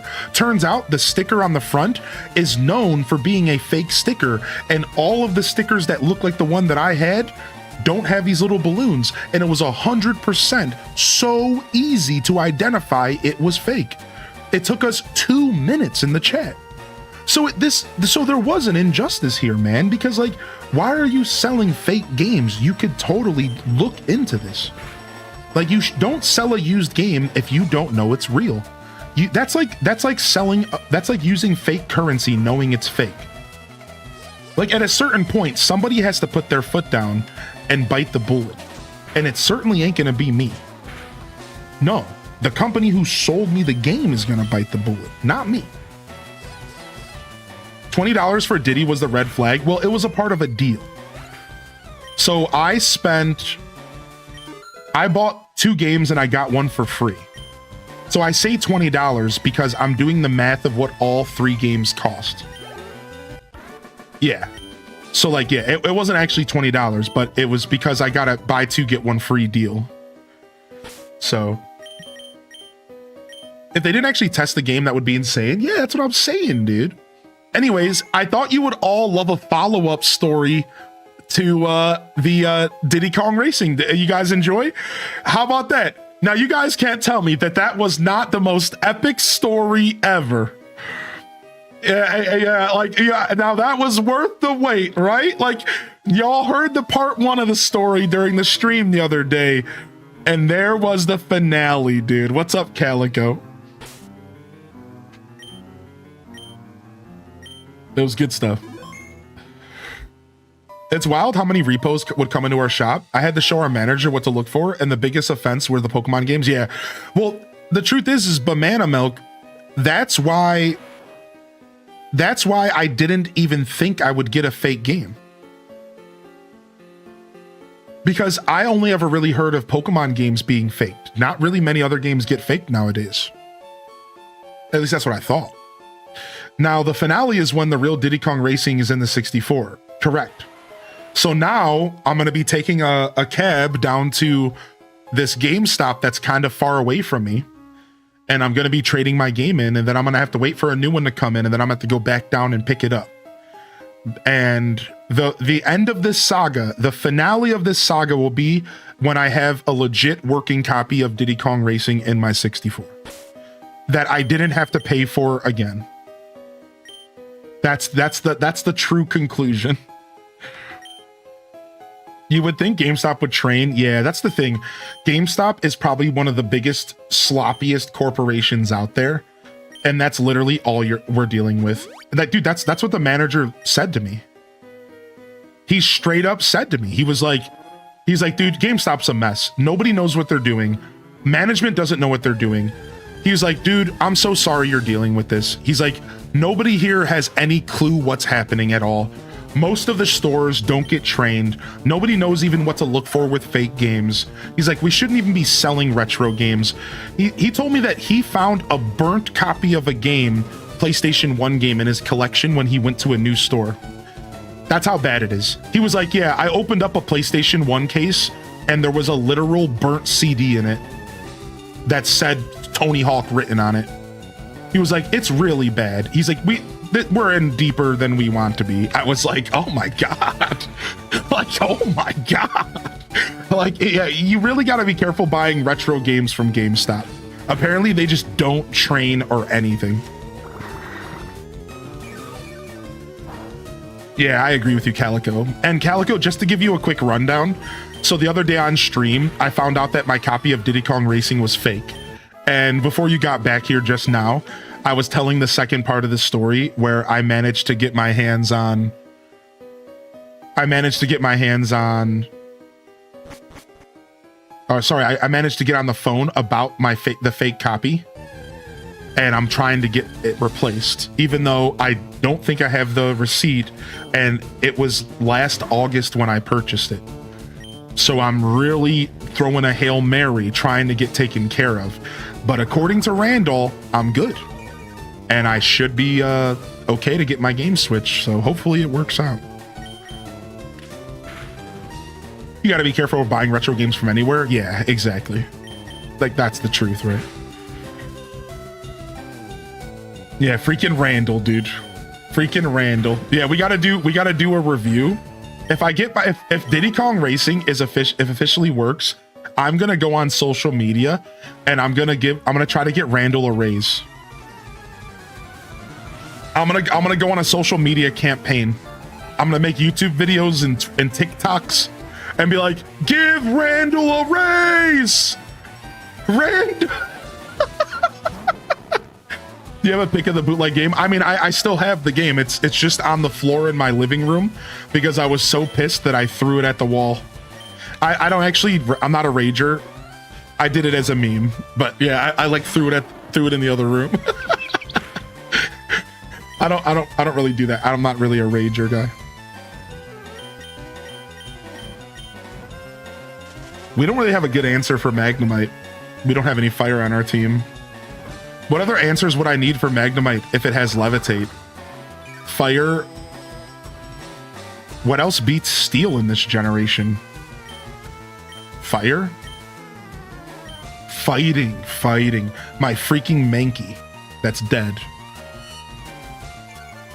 Too soon, yeah? Yeah, this is not a good position for me. Vine Whip is weak against Steel, I'm pretty sure, so that's not worth it.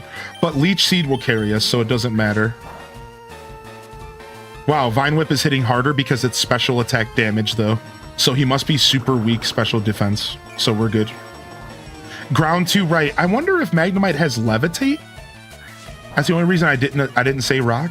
I'm not sure.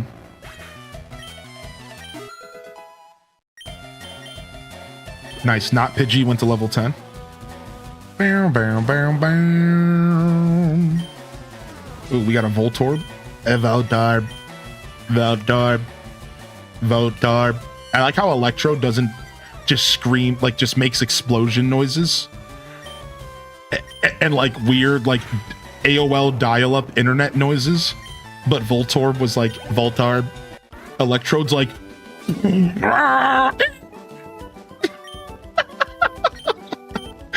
I love that about Pokemon. Like sometimes Pokemon cries are just like nonsense. Yeah, I do play Pokemon Snap. In fact, we almost loaded up Pokemon Snap this morning. I almost loaded it up while we waited for the direct this morning, but I didn't think we had enough time, which we didn't. Man, I almost did a round of Pokemon Snap though this morning with all of you while we were waiting.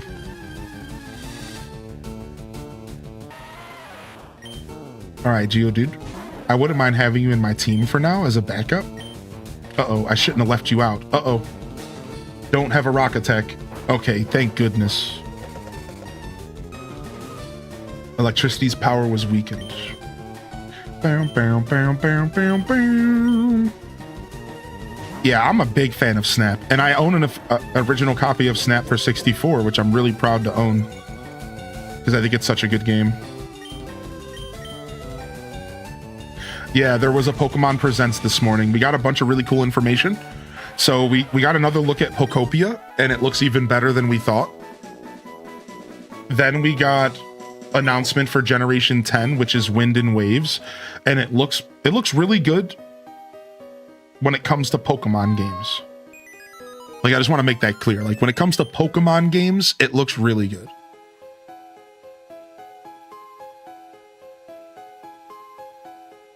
You know what I mean? Like, I say that specifically worded that way because I think if you try to compare it to some of the titans in the industry, sure, it's not gonna like look as good, but Wind and Waves looks really good. What are your thoughts on the starters? I think they're cute, man. I like the gecko a lot, and I like the bird a lot. I think they're cute. I think the starters are really adorable. I've never been so enamored by starters before. Like, they're truly all really cute.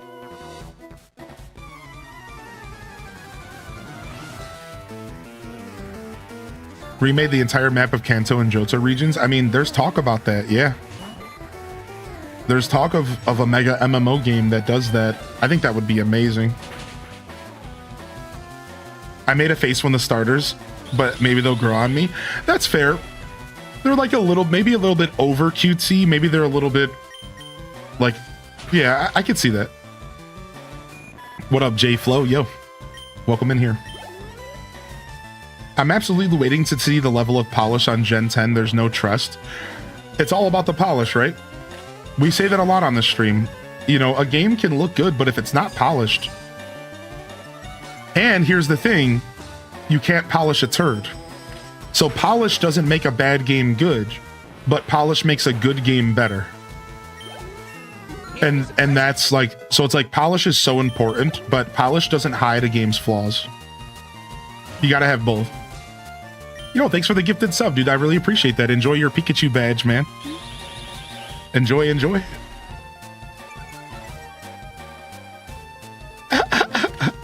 You can't polish a turd, yeah. You can cover it in glitter, but it's still poop. Yeah, exactly. So like, that's my philosophy with game polish. It's like, a game, you shouldn't even notice, you shouldn't even be talking about polish if a game is really well polished.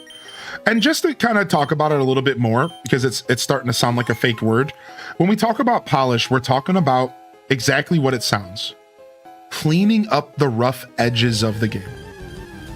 The little details, the polish, the extra coat of clear that goes over your nails when you're painting your nails. To make sure that it's all nice and together and tight and clean and it all plays well and it feels good. Right, the rounded edges, the little touches. And that's what I'm talking about. So like, to go back to my comment, that stuff matters a lot, but you shouldn't even notice it. When it's done well, you're not even thinking about it. The game just feels good. And that's the key to polish, in my opinion. It's like you shouldn't even be thinking about that as a gamer. It should just feel good in your hands, look good. You shouldn't be thinking about it. It's when you start thinking about it is when it's usually pretty bad. You know, like it's like when you're like looking at it, you're like, man, this game could have used some polish. It's like, yeah, right. You wouldn't have said that if it was good. It matters more for longevity. I agree with that. No flat JPEG windows. That's a pretty good example of polish. No, that really is. You know, I think it's silly to like throw a game in the trash can just because of flat JPEG windows. But I do agree that that's the perfect example of a game lacking polish. Yeah, there it is. Legend ZA was totally lacking polish. It had a bunch of rough edges, man, and PNG Windows is kind of a part of that, right? Again, I don't think it means that the game should be permanently thrown in the trash bin like it's a bad game. That's people being overcritical. But it's worth noting. Yeah, it's totally worth noting that that wasn't good, right? Hi, I'm excavating for fossils here under Mount Moon. Sometimes Brock of Pewter Gym lends me a hand. Oh, nice name drop, you bozo. Oh yeah, I know Brock, so I'm gonna tell you a story about how I know him. Yo, thanks for the gifted to Angry Ramens. I love your name so much. All right, Oddish, you're about to get pecked to death. You're about to get pecked to death, Oddish. Eat it. You're about to get pecked to death, baby. You shouldn't have brought a grass Pokemon in here because I'm ready for you. The Hank Hill meme. Do I look like I know what a JPEG is? It's just a picture of a goddamn hot dog. Bobby Free. No. No, Bobby Free. Very nice. I agree with that, Dr. Soaps. I think that definitely had to do. I think that was a part of why the game was a little rough, right?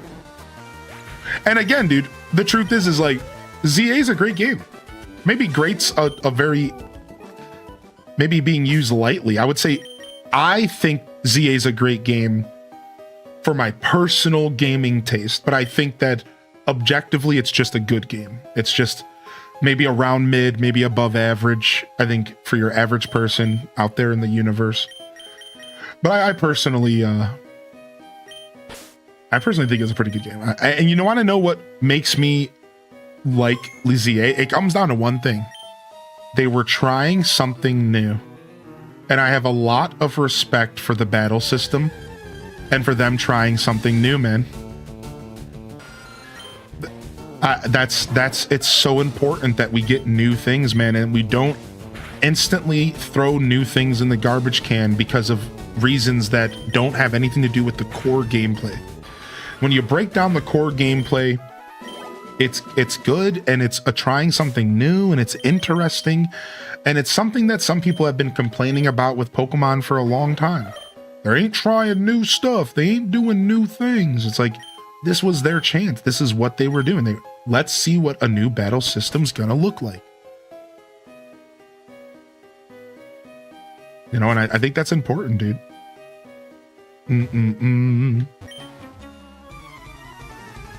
So that's like, I will slightly glaze ZA for that fact alone. You can give me all the negativity from the game and I don't care. I think that it's worth being slightly glazed, partially glazed, because they were trying to do something so different.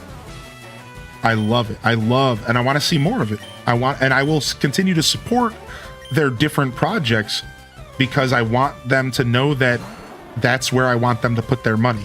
Yes, like I want to send a message with my wallet to the Pokemon company that keep trying new stuff, because eventually you're going to find the formula. I have confidence that they're going to find the formula. Do I have confidence that their games are going to look good? I don't know. Do I have confidence that their games are going to perform well? I don't know. That would all be foolish things to have confidence in right now. But what I have confidence in is that they are going to find like the perfect modern formula for how the games play. And we are all going to be in heaven playing the best versions of Pokemon we have ever played. And I think we are going in that direction right now. I think we are going in the direction of the best Pokemon games that we are ever going to get in our life. Between Scarlet and Violet opening up Generation 9 to open world, to Arceus opening up the idea of interactive catching in the wild and boss battles, to ZA opening up the battle system in a way that we've never gotten. And then now Generation 10, it's Generation 10's turn to show us what is capable. Right, and that's where we're at. And I think Generation 10 could very well show us like the next step. What is the next step for the Pokemon franchise? That's some copium. That's fair. I think that I do have faith in the company. I do have faith that they're going to find the formula. That's totally fair. You see, there's never been a problem with copium. And there's never a problem with calling copium out. Yeah, there's no problem with that. Because copium is just a way to say that you are being hopeful for something that might not happen. And you're right. You have all the justification in the world to think that I'm wrong and that I'm coping. That's fine. But I think that we are now on the heels of the future of Pokemon. And I said this since Scarlet and Violet. I believe that if they keep building on what Scarlet and Violet started with the formula of the game and how the games are played, I'm talking the formula. We're not talking performance. We're not talking graphics. We're talking the formula for the gameplay only here. I firmly believe that Scarlet and Violet was the start, the potential start of the future of Pokemon if they execute, if they pull it off. You know, we could load up Winds and Waves and it could go 10 steps backwards like Pokemon games have been doing for a long time. And boy, would that be disappointing. We could load up Wind and Waves and it could be 10 steps backwards, 10 steps in the wrong direction, and we could be disappointed, you know? But I have faith that it's going in the right direction. And if they can just work on the battle system from ZA, I think that's a big part of the future. I think Pokemon going active battle is actually the healthiest thing for Pokemon in the modern era. A lot of you OG fans don't want to hear that, but a lot of you OG fans aren't buying the games anymore. So why do they care about what you think anyways? So I think that the battle system is the future. I think we leave turn-based battle. I think that's done. I think turn-based battling is over. Nobody wants to play turn-based games anymore anyways. And the only people that do are people who like are still stuck playing like old school stuff like Final Fantasy. Now, I know Expedition 33 really showed people that turn-based gaming is never going to be dead. And I agree with that. But I don't think turn-based gaming is the direction Pokemon should be going from here on out. The future is here, and there should be a new era of gaming. There should just be we should be done with turn-based gaming. I think it's over. Nobody wants Pokemon, the same game from 30 years ago. Nobody wants to stand there and choose attacks anymore. And again, when I say nobody, I know some of you want to. I know some of you are really into turn-based Pokemon, and it's never going to go away completely because of the competitive scene. So I don't even expect it to go away permanently. But I believe that Pokemon ZA's battle system is the future of Pokemon. I don't know what that future looks like. I honestly think that future involves both versions of battle systems. I think the future involves turn-based and real-time, and there's going to be a choice, or there's going to be Legends games will be turn-based, and, you know, mainline will be, sorry, other way around. Mainline will be turn-based, and, you know, Legends games will be action. That's fine with me. I'm totally fine with that. Either way, I do think that them approaching the battle system in a different light was probably one of the most important things for the Pokemon franchise. And then to go back even further, I think that Scarlet and Violet was also the open world concept, the ability to choose the direction, choose your adventure, go in any direction you want, go battle a gym that's 50 levels higher than you. That all is the future of Pokemon. And the way that we played Scarlet and Violet, the world itself, the multiplayer, oh my God, can we talk about the multiplayer? We were able to play the game together while doing quests.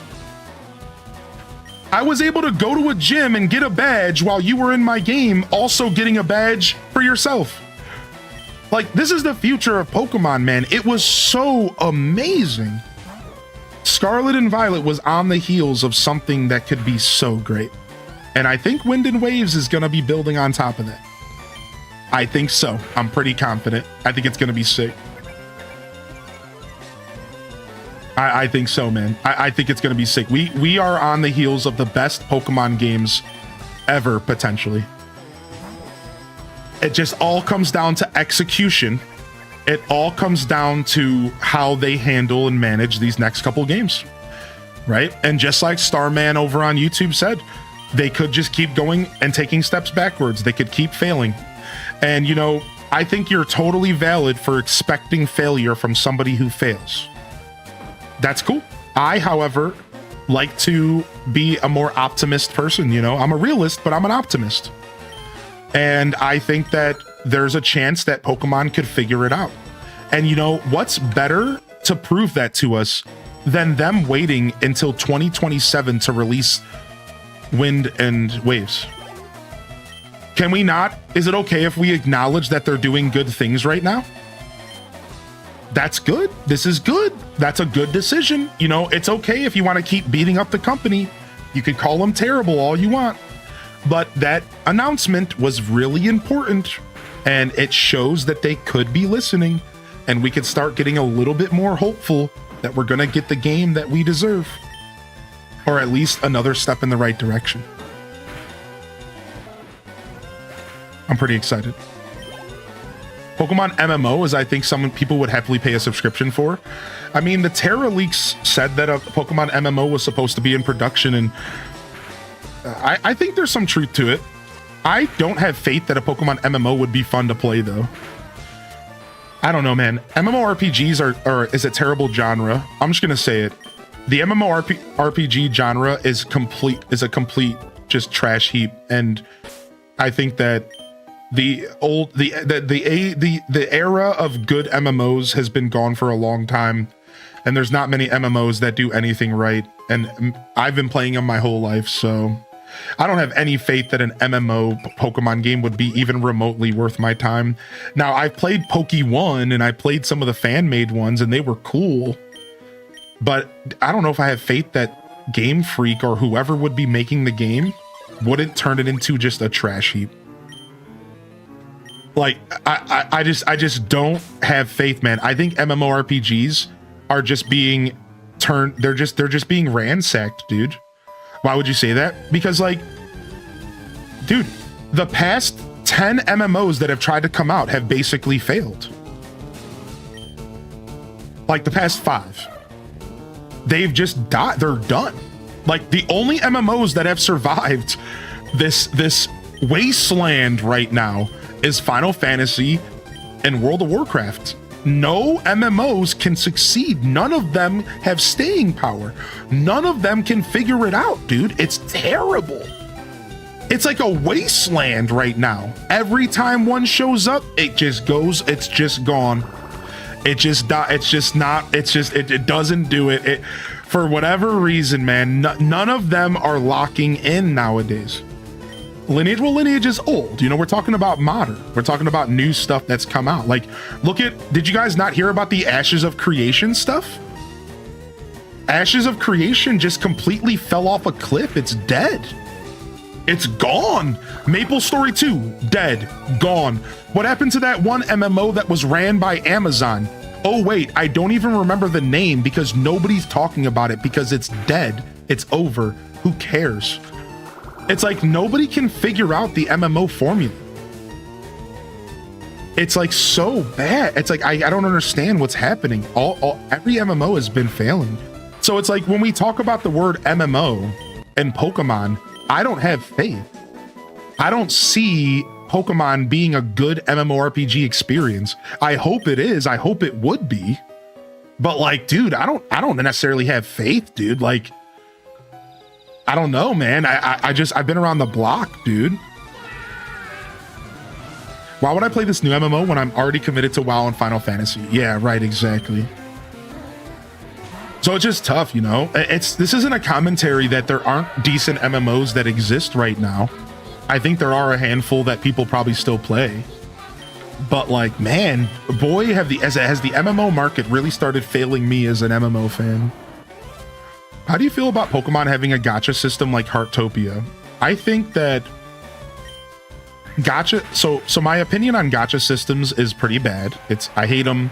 I don't like microtransactions. Down with the man. But now that we got that out of the way, let's have a real talk. Gacha systems are only harmful when they're anything more than cosmetic. I think we all understand this. I think we all respect this. And I don't think there's a problem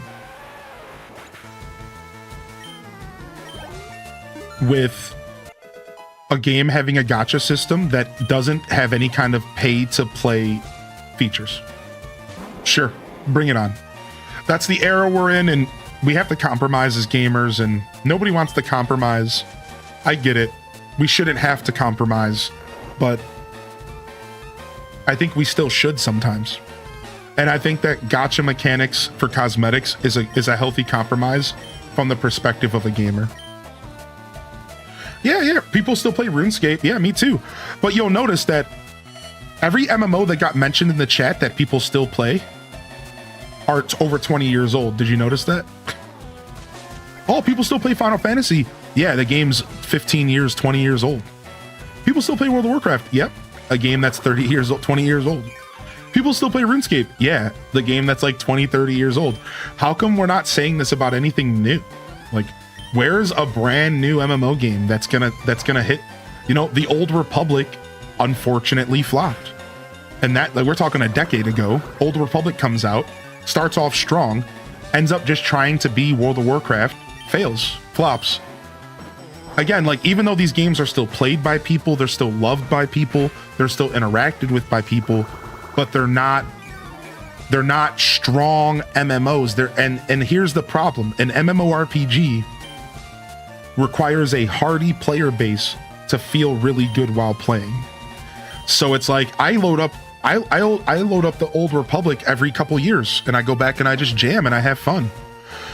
Right? But it's like it needs weight, it needs staying power, it needs people playing it, you know what I mean? And if there's one thing that a Pokemon MMO wouldn't be short of, it would be people playing it.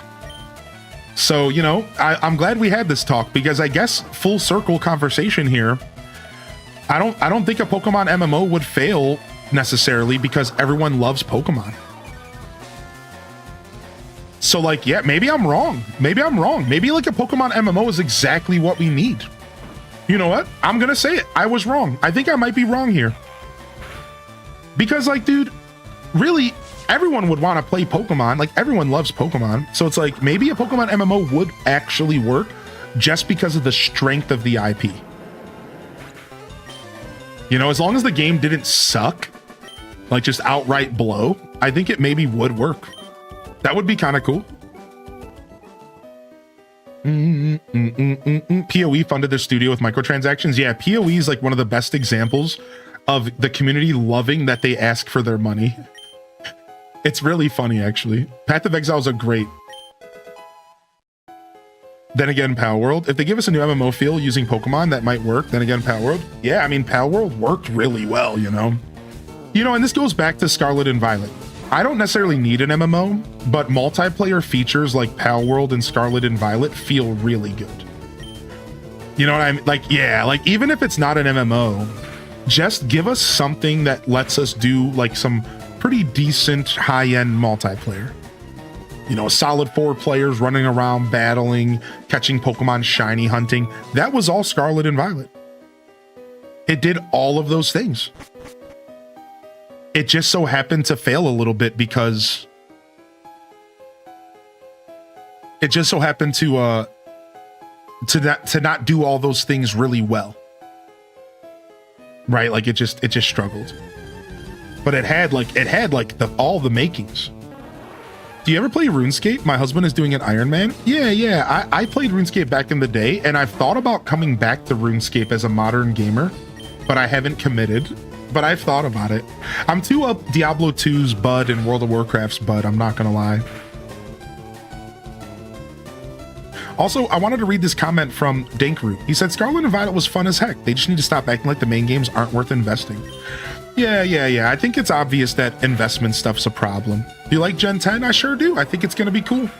I have faith that Gen 10's going to be a good game. Is my faith blind? Yes. Do I have anything to base my faith off of? No. Well, I do, but none of it really matters. But I do have faith that Gen 10's going to be great. I think it's going to be fun, man. Well, I know it's going to be fun because I'm not a chode who can't have fun with video games. Sorry, I'm going to say it. Here, I'll say it again for those in the back.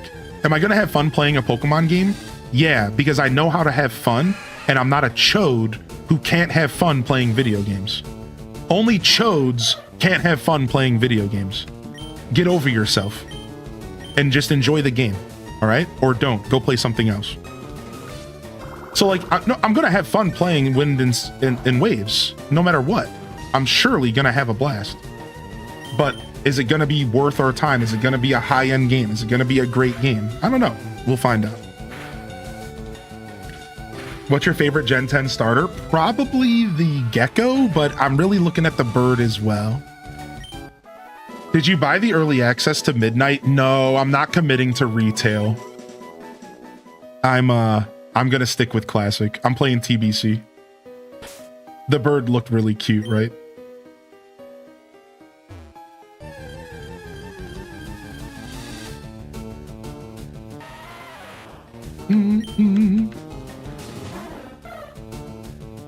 But the trees look like trash and the windows are flat. Oh my gosh. You know, I couldn't remember the last time I looked at windows in a video game. Listen, man. Anytime we have these conversations, I just want to make it clear because I think that this is actually important to me as a gamer. It's like, we're not saying that your criticisms aren't valid, by the way. Like, every criticism of Legends EA that I saw for the most part was valid. Every criticism of the game, every thought, every opinion, yep, it's all valid. And when we make a comment like, when we make a sarcastic comment about how we can still enjoy a game despite the trees looking bad, we're not saying that that makes your criticism invalid. We're not saying you're not allowed to criticize. What we're saying is get over yourself and enjoy some video games. Or don't. Or go play something else. That's what we're saying. We're saying get over yourself and enjoy some games. Or don't. Or go play something else. Yo, thank you, Hammy, for the gifted, dude. You know what I mean? Like, we're not... Go ahead, like, criticize all you want, you know? Like, do your thing, dude. If you hate Pokemon, why are you even watching Pokemon streams? You know what I mean? You know, this conversation for me is always fun because a lot of times it goes back to one of my favorite things to say nowadays. And then I'll answer your question, Quinn. I love saying this because I think it's harsh, but I think it's really true and I think it's really gritty. You ready? Sometimes in life, you have to learn to walk away from the things you loved at one point It can be hard. It can be brutal to accept that it's time to move on. And I think that's the biggest problem with Nintendo and Pokemon fans. They're not willing to let go. They feel so bad that the games suck, and they want to love the games so much. They want to love them. They want to care. They don't realize that they just need to go do something else. Why do you care? Like, if you are seriously so turned off by Pokemon, it is time for you to move on and go do something else. And this is across the board, man.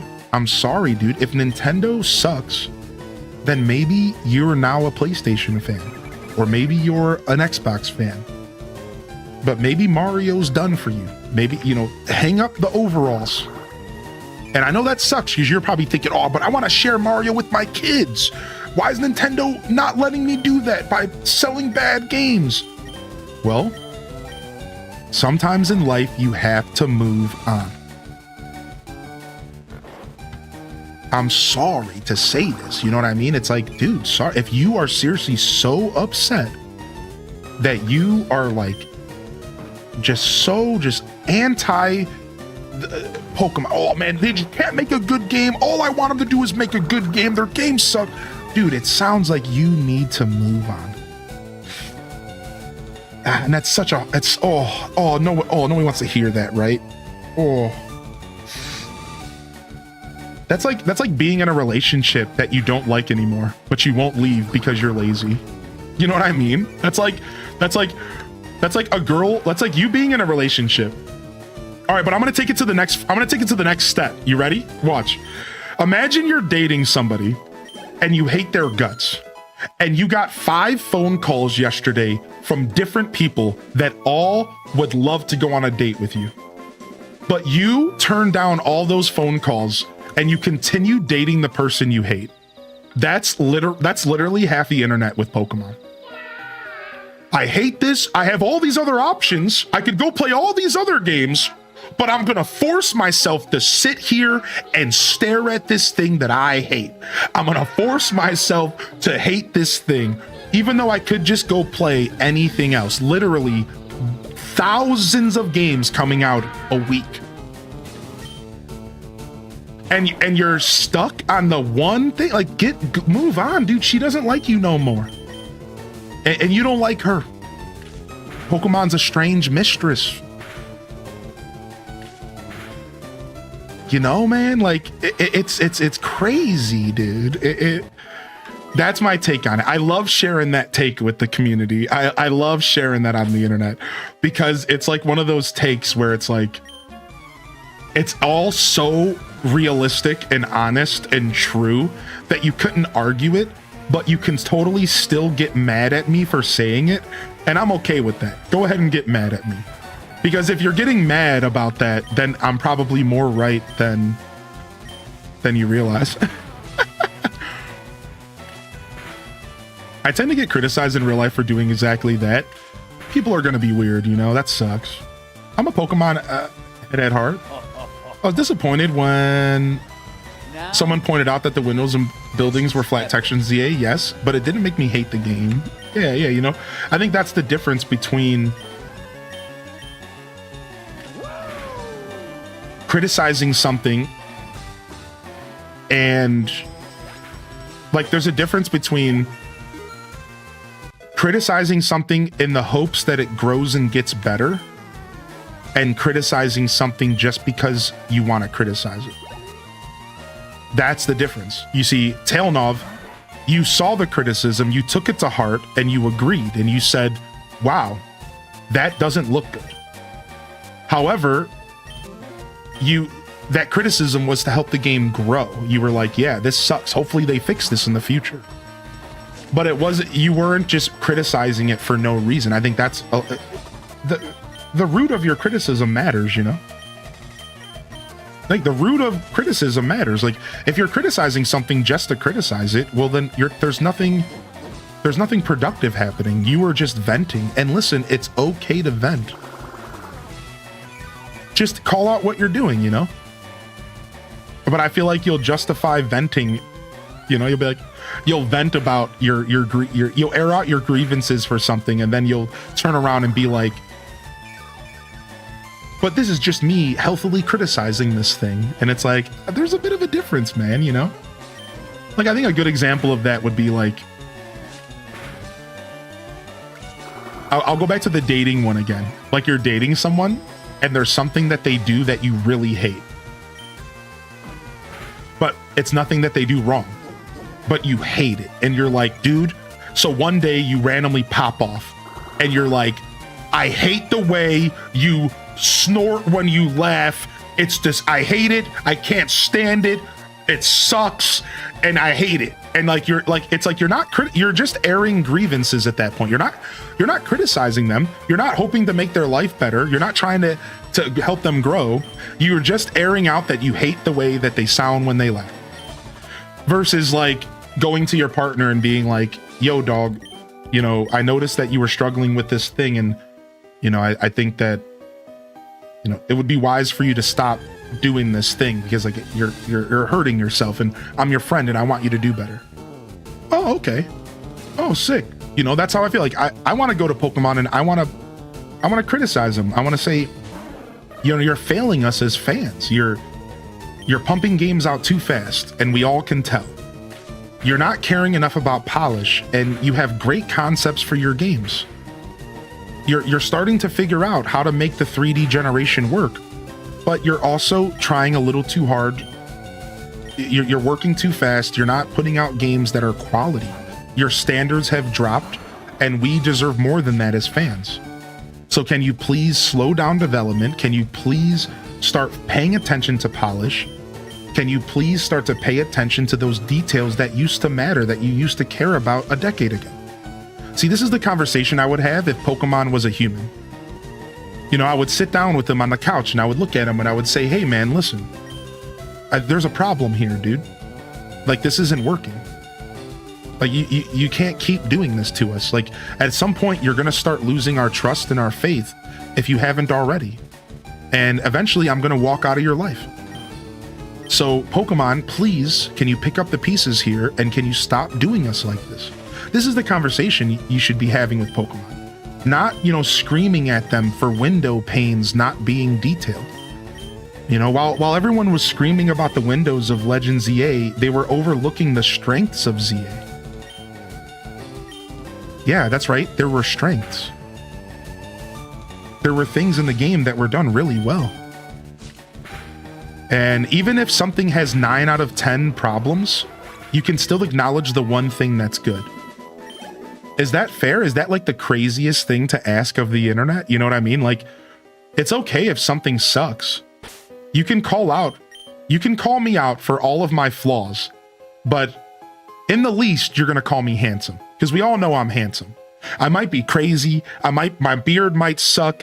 My eyeballs might be stupid. My nose is too big. My lips are big banana boats. You might hate the sound of my voice. You might just hate my attitude.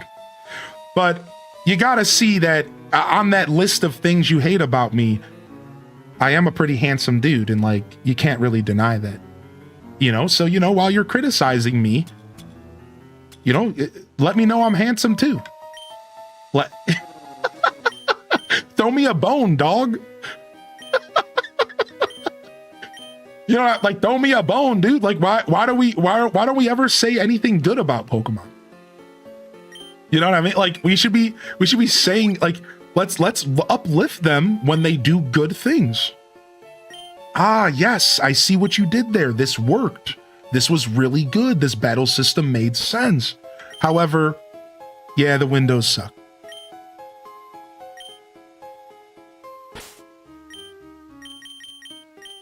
You know? How you liking the game? I'm loving this. Have you ever played it before, MGS? So this game's how many years old is this game, man? This game is a remake of the first generation of Pokemon, and I've been playing Pokemon since the first generation. I am a 30-year-old. I'm the 30 years that they just celebrated. I'm a part of that. I got my Pokemon Blue the year it was released. I have been playing Pokemon since the first year of the games in America. And this right here is a remake of those games, and I'm having a blast, dude. I'm having a blast, man. I'm just like, I'm in nostalgia heaven right now. Now, we've been yapping for like the past 20 minutes being silly, but for the most part, the Pokemon stuff has been a blast, and it's held my attention fully, which surprisingly, you know, that's difficult for a guy who's played these games for a long time. But outside of some yap sessions, I'd say that this game is not only holding my attention, I'm having fun interacting with it and doing voices and leveling up my Pokemon. We've been stuck in Mount Moon for the past 30 minutes. That's why I'm yapping so hard. Because I'm stuck in Mount Moon, dude. Sometimes the caves in this game are brutal, dude. I've been in Mount Moon for an hour. Get me out of here. My Pokemon are beat up. Everyone's paralyzed. I'm running out of PP. Do you hear me? My PP is gone. I have no PP. What am I supposed to do? I'm losing it over here, dude.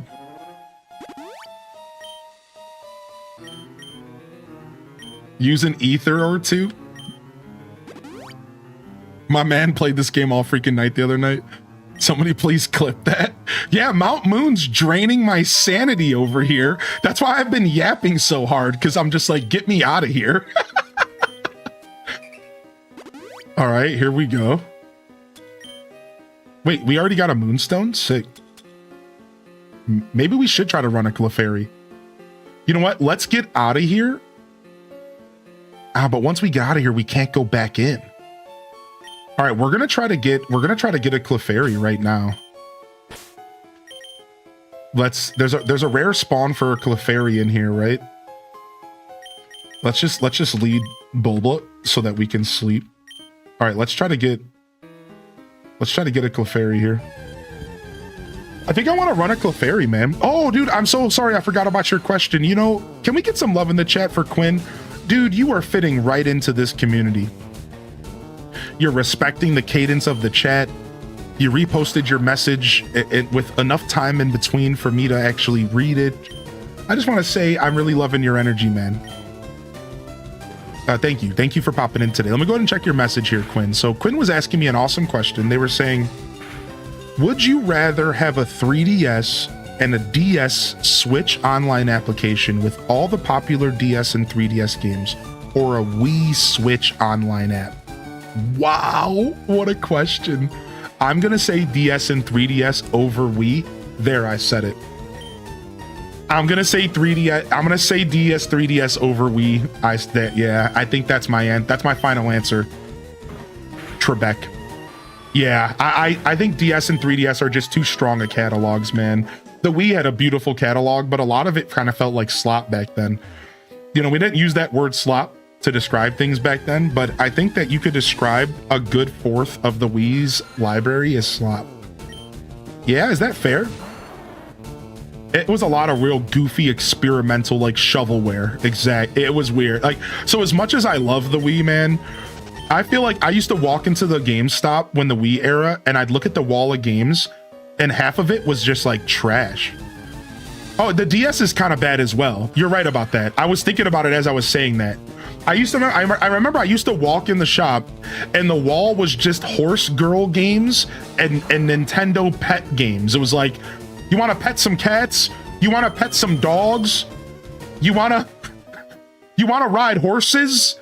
You want to pick your nose and flick it? Like, it was like this weird, I just never understood what was going on in the Wii era. I felt like they weren't really talking to me as a gamer back then.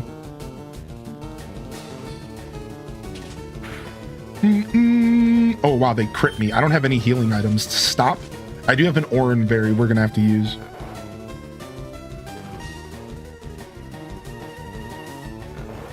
Dude, I love Fire Emblem so much, man. I gotta sit down and do Fire Emblem content for all of you. Would you guys be down to watch that? Be honest with me. Don't just say yes because I'm excited. Truly tell me, would you actually sit and watch Fire Emblem content? I'm just gonna try to chuck a Pokeball and see if I get lucky. It's not gonna happen though, but.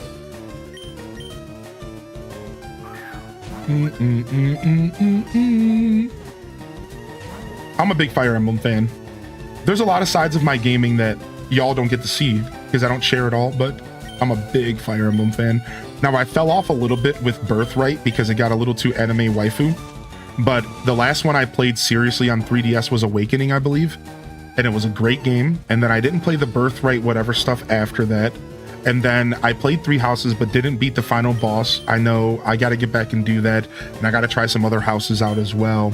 And then I did not play Engage, even though for some reason the whole Fire Emblem community says Engage sucks. And I don't know if I agree. So anybody here who played Engage, why does Engage suck? What happened with Engage? Why do Fire Emblem fans not like Engage? Is it just because it's not Fire Emblem houses? Because the energy I get is that because it's just not houses, and everyone wanted a sequel to Fire Emblem 3 Houses. So because we didn't get that sequel, everyone was pissed. Like, does Engage suck? Like, what's the deal with that game? The story sucks. Oh, that makes so much sense. You can't release a bad story after Three Houses. Are you kidding me? Three Houses story was so good. I understand. That makes sense. That's fair. If you release that, that's kind of understandable. They tried to shoehorn a bunch of popular old characters. Engage is the first one you beat and you thought it was epic. Yeah, I figured Illumina that it was a great game and people were just over criticizing it. The story was written for children. That kind of sucks. You know, that's rough. That's rough, yeah. Oh, also, Taco, there's a Fire Emblem on Nintendo Switch Online. So if you pay for Nintendo Switch Online, there's actually a Fire Emblem you can go play that's great on GameCube. I would start there just because it's free. I like the DS more because of Castlevania games. So you played Portrait of Ruin? Dank Root. So you played Portrait of Ruin? Yeah, dude. Yeah, dude. And the shop system? And you could shop with other players? And dude, yes, dude. All right, take a sub on the house. Yeah, I think Three Houses is linked to the new one, Dazabound. Correct. I'm pretty sure they are.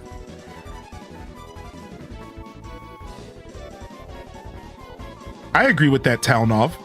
That's actually the reason why I didn't finish Three Houses, is because I got bogged down by all the downtime. And I was really leaning into it. I was reading all the dialogue and I just got overwhelmed. What's up, Tommy the Jarvis, by the way? Bum, bum, bum, bum. Do, do, do, do, do, do, do. DS had some sleeper hits. 9 hours, 9 personas, 9 persons, 9 doors. I never heard of that. Can someone take that smile Hylian just did and make some kind of meme into it?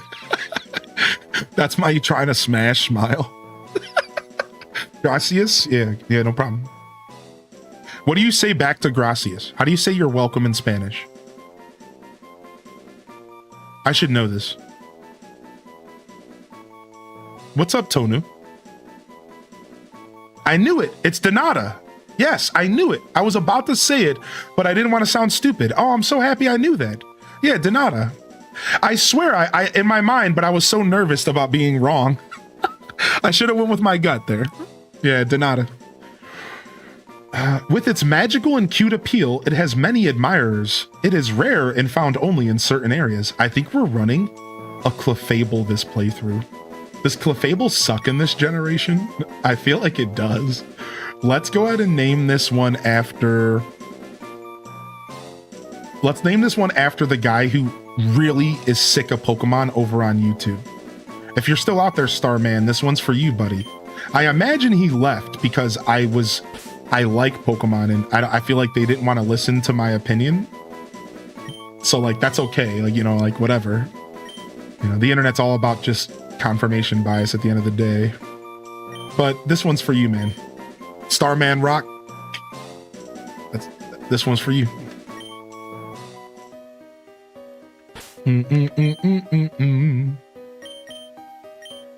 All right, let's go ahead and throw Pidgey out. And let's go ahead and give the Oran Berry to our boy here, just in case something bad happens. Wait, where are my berries at? Oh, berry pouch. Lifts confusion. Okay. Fitting for a Pokemon that arrived via meteorite? I thought so too. Yo, thank you, Exhaustion, for the gifted to Maniac.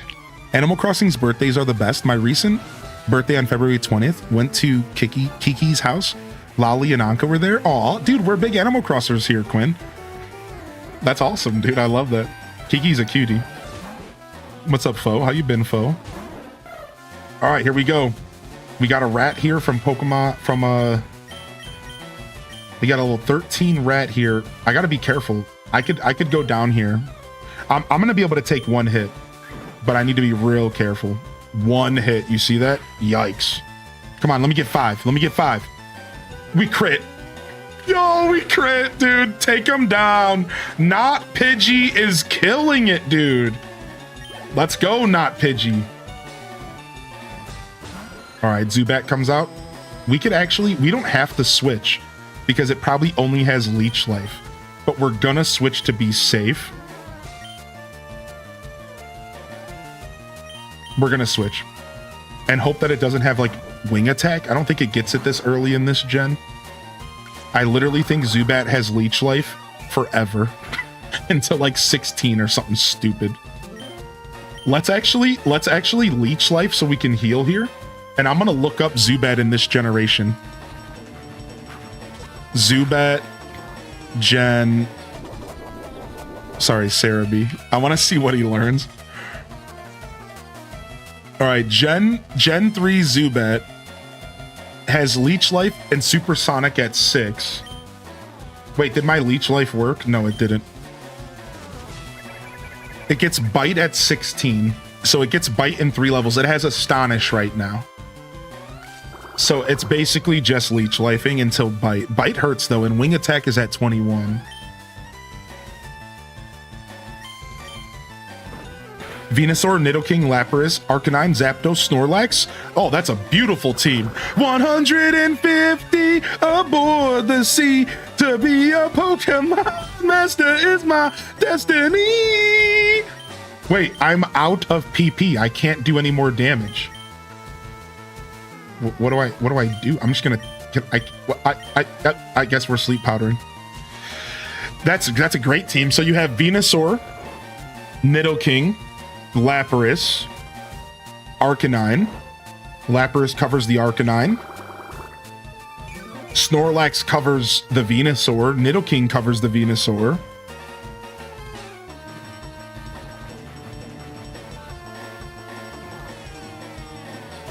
I always like to think defensively for my teams more than offensively, but offensively you have a beautiful spread. So really you should only be thinking defensively at that point. And it seems like you have a great answer to any switch-ins. I love that team, man. It seems like Snorlax, you should be focused on being pretty chunky and not worry about doing too much damage with him. Maybe even rock Rest on Snorlax if you can. That might not be the worst play.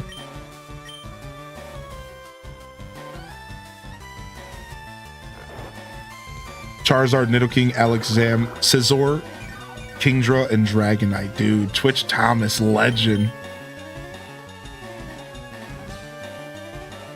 All right, we're sleep powdering and leech seeding our way into victory here. Which isn't the worst strategy, I'm not gonna lie. It's working. Ugh. That's right, Grunt. Get out of here. You know, I missed the other hidden item. I'm so pissed. I missed the other hidden item. No, I didn't. No, I didn't. It's right here. Yes. Another moonstone for me. Haha, suckers. All right, yo. This guy's going to battle me first, right? All right, let's get Lewis out here and get some experience. We need this rat to level up. Actually, let's get our Clefairy up front and get you some experience. Sorry, Lewis. That's all, folks. Oh, no, wait. That's all, folks. You're talking about the Pokemon rap guy. Yeah. All right, Grimer. Oh, Ooh, I have Sing, I have Encore. Why has Clefairy got a kit, dude?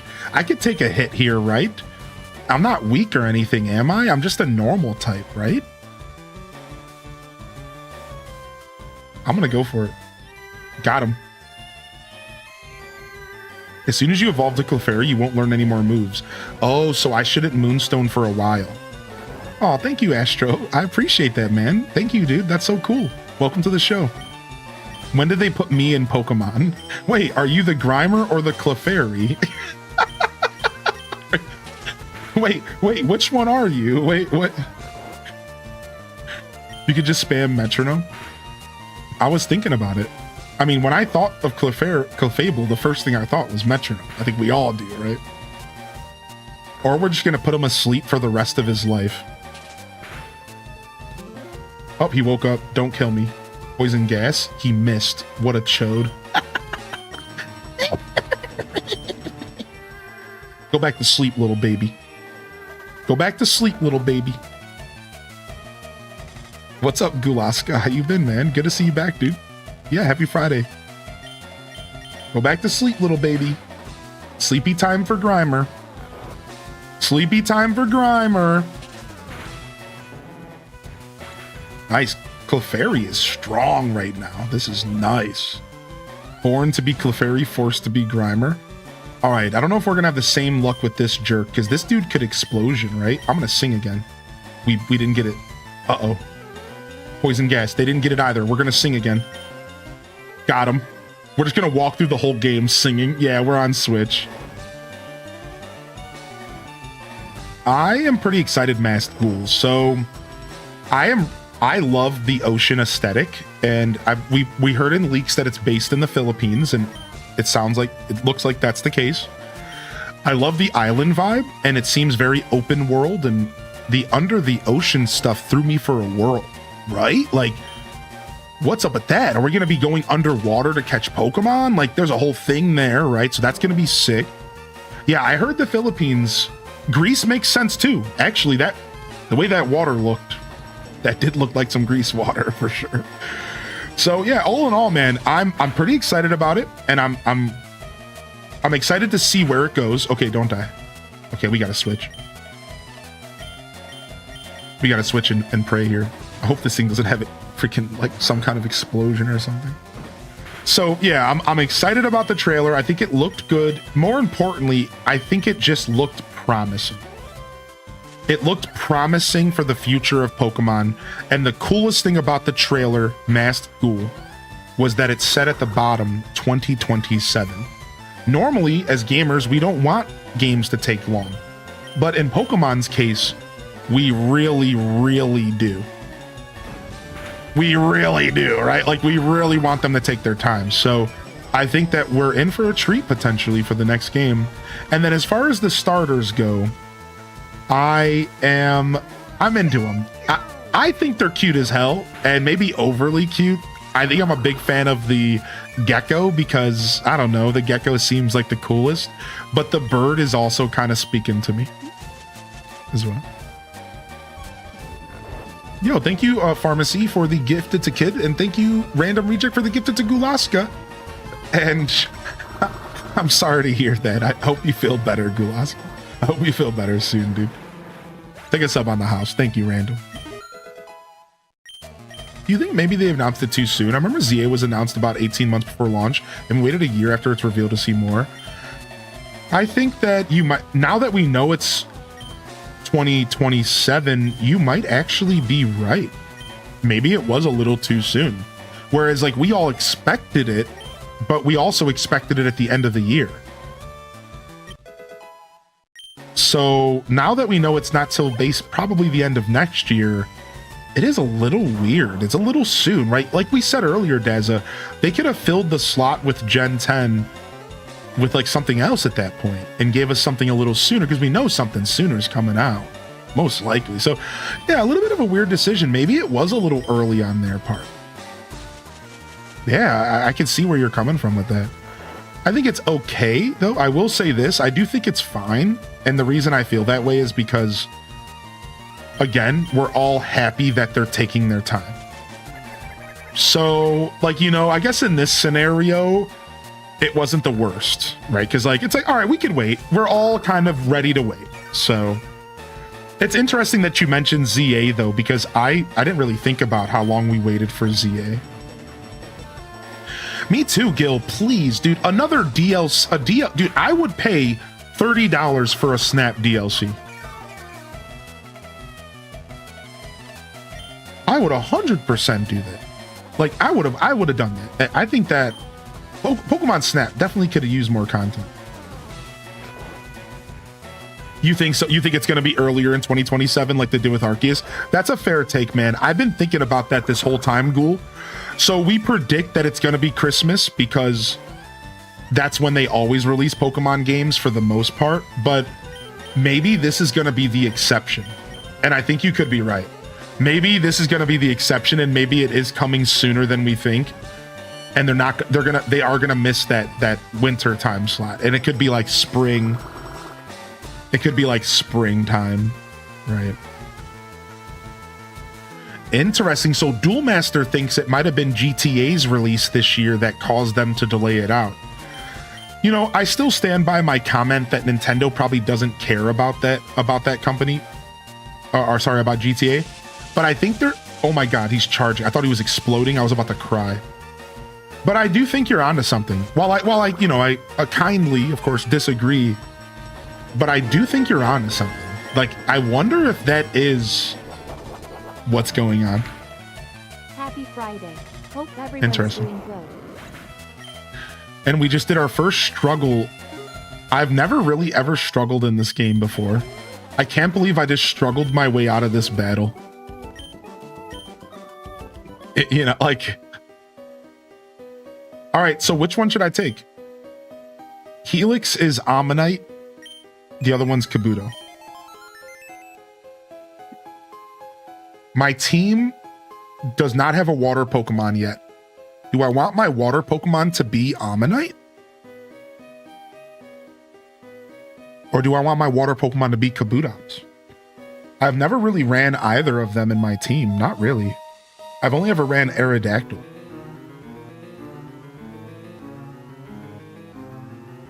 What's their typings?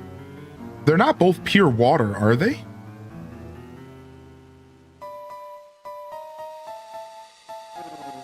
They're both rock water. Kabuto has a little bit more of a rock group. Ammonite has a little bit more water. I'm going to go with Ammonite, I think. Let's go Helix. Oh, that command should have worked, Quinn. What the heck? I think Nightbot's taking a nap right now. I would try again later.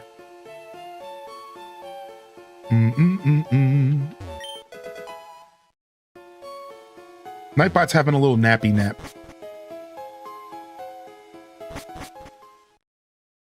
We did it! Ah! Ah! I can't! I've been in this cave. Ah! Ah! The light! Oh, the light! Oh, we made it!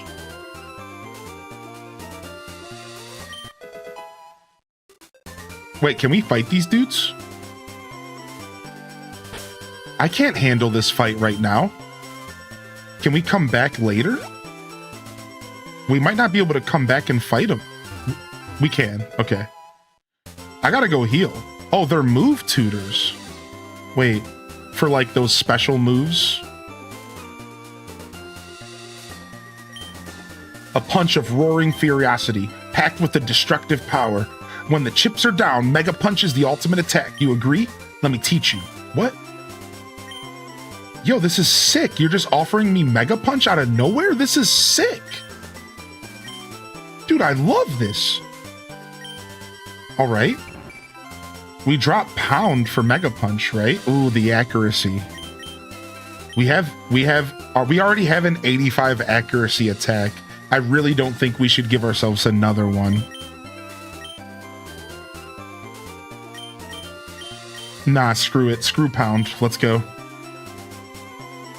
We're Mega Punching. Screw Pound.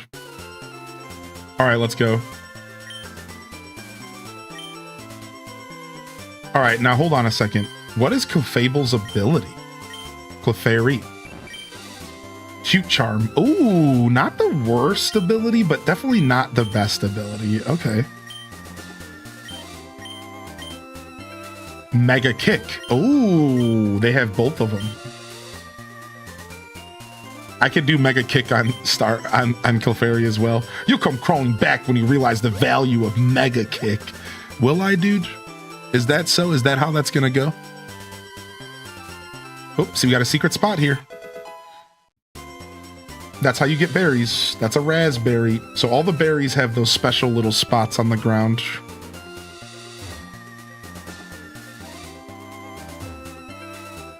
All right, there's a trainer right there that I can't fight yet. And then there's grass here that we... No! I don't know why. I really want to be in here. Okay, it doesn't matter. I can come back. Okay, we got to check what's in that grass. Does anybody know what I can find in that grass right there? Anything worth my time in there?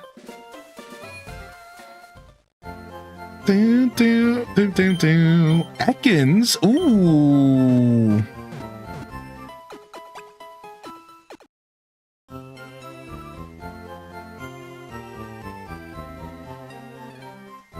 Yeah, Quinn, same here. That was such a fun scene in ZA. Drowsy might be in here. I've never ran a Hypno before. The Child Stealer. Let's go see what's in here real quick. Dun, dun, dun, dun, dun, dun. Ooh, I haven't ran a Sand Slash in a decade or two. A Sand Slash could be fun as well. Go to sleep, little baby. I love them so much. I'm only a fire type user now. Dun, dun, dun, dun, dun, dun, dun, dun, dun. Oh, Pokeball. Let's go. Sandshrew, you're coming home with me. We're gonna put you in a macho brace, and we're gonna train you like that guy from the cartoon taught me. With that weird accent. What is that? Like, that's like a very early episode of Pokemon. Burrows deep underground in arid locations far from water. It only emerges to hunt for prey. He's also a mouse Pokemon. There could be more than one. All right, Sandshrew, we're gonna name... We're just gonna do something real basic for Sandshrew. Real basic. You ready? We're going with Sandy to stick with our theme of Stardew Valley characters.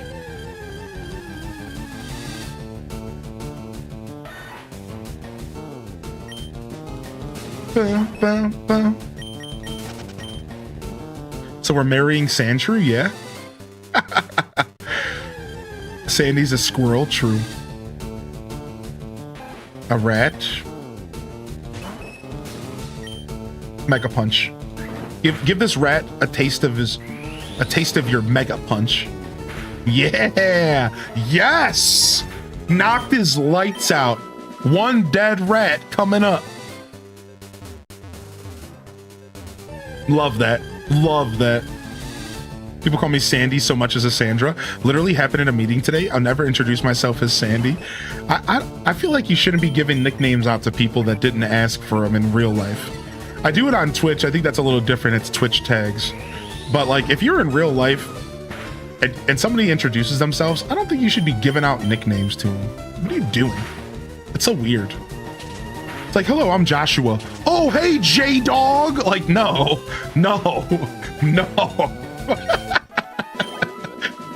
No, just call me by my name, dude. Shut up.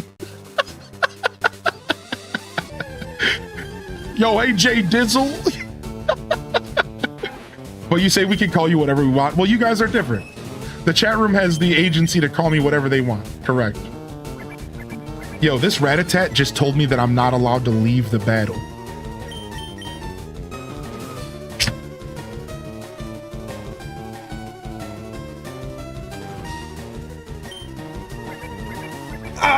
DW meme? DW meme? Ah! Who's leaving the battle now, motherfucker? Ow, that quick attack hurt, dude. He's been tail whipping me. This is a tanky rat. He might kill me.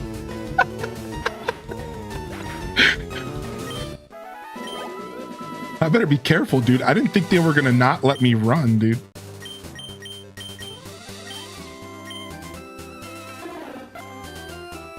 Is this Pokemon as good as we all remember? It is, yeah.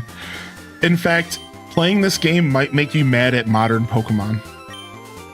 This game is so good that if you play this game, there should be a warning, right? At the bottom of this game, when you go to purchase it, there should be a warning, Freckles, and the warning should say, may induce internet rage at modern Pokemon games. May induce rage of modern Pokemon games. This game is so good. It's going to remind you of a past one that was so good that like you might actually get pissed off. You might get angry. Like it just depends on who you are. If you intentionally lose to the guy that gives you a nugget at the top of the nugget bridge, then he'll keep giving you nuggets for as long as you want. Wait, somebody just told me that earlier. Why? I'm just trolling. I'm just trolling. Yeah, I'm just trolling. No, dude, that's cool. I never heard of that. Somebody was just talking about the nugget glitch earlier. Blistina asked me if I was gonna do it. I never heard of the nugget glitch. I wish I would have known about all these glitches as a kid so that I could have stomped on all my friends who were using them. Freaking scumbags. You think you can use cheats around me? I was like the cheat police growing up. If you were using cheat codes around me, I was cursing. I was mad. I was talking down on you. I was a snot-nosed gatekeeper punk as a kid. I'll admit it. And if I caught you using a Game Shark, I was gonna make fun of you for weeks. Oh, Game Shark, do you even game, bro? Oh, Game Genie? What, do you want me to go ahead and call your mama to come in here and play the game for you? You want mama to come in here? Like,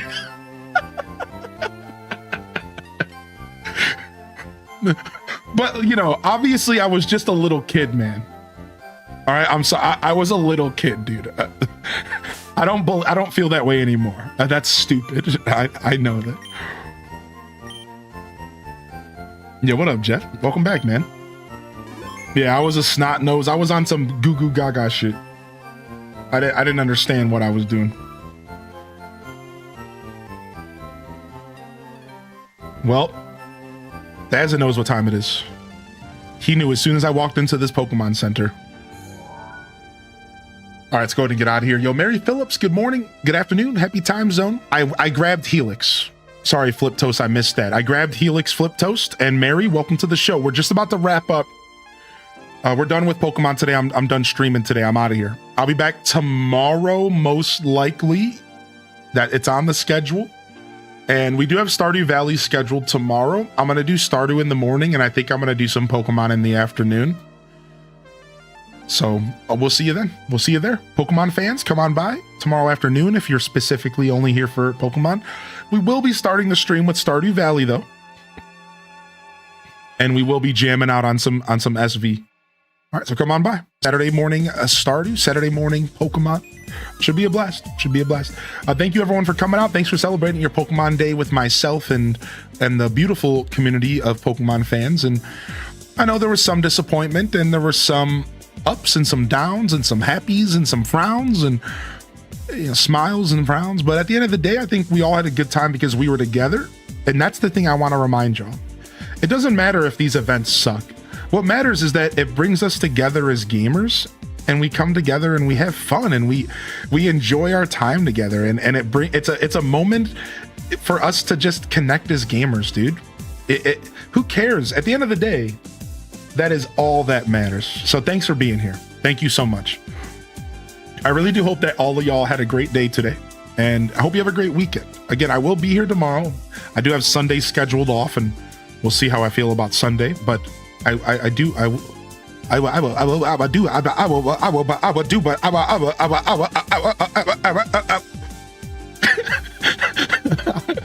I do have tomorrow scheduled, so I'll be here.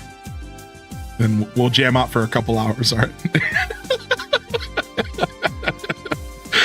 JR Prisma. Yeah, come on by, all right? Love y'all and appreciate y'all, but we're getting ahead of ourselves. This is Highly in Descent signing off from another wonderful Hyrule Gaming Group production. If I don't see y'all here tomorrow or this weekend, I hope you have a great weekend, and I'll see you when I see you, fam. Don't forget to game on. And of course, as always, peace. Wrap it up. And on to the next episode. Peace.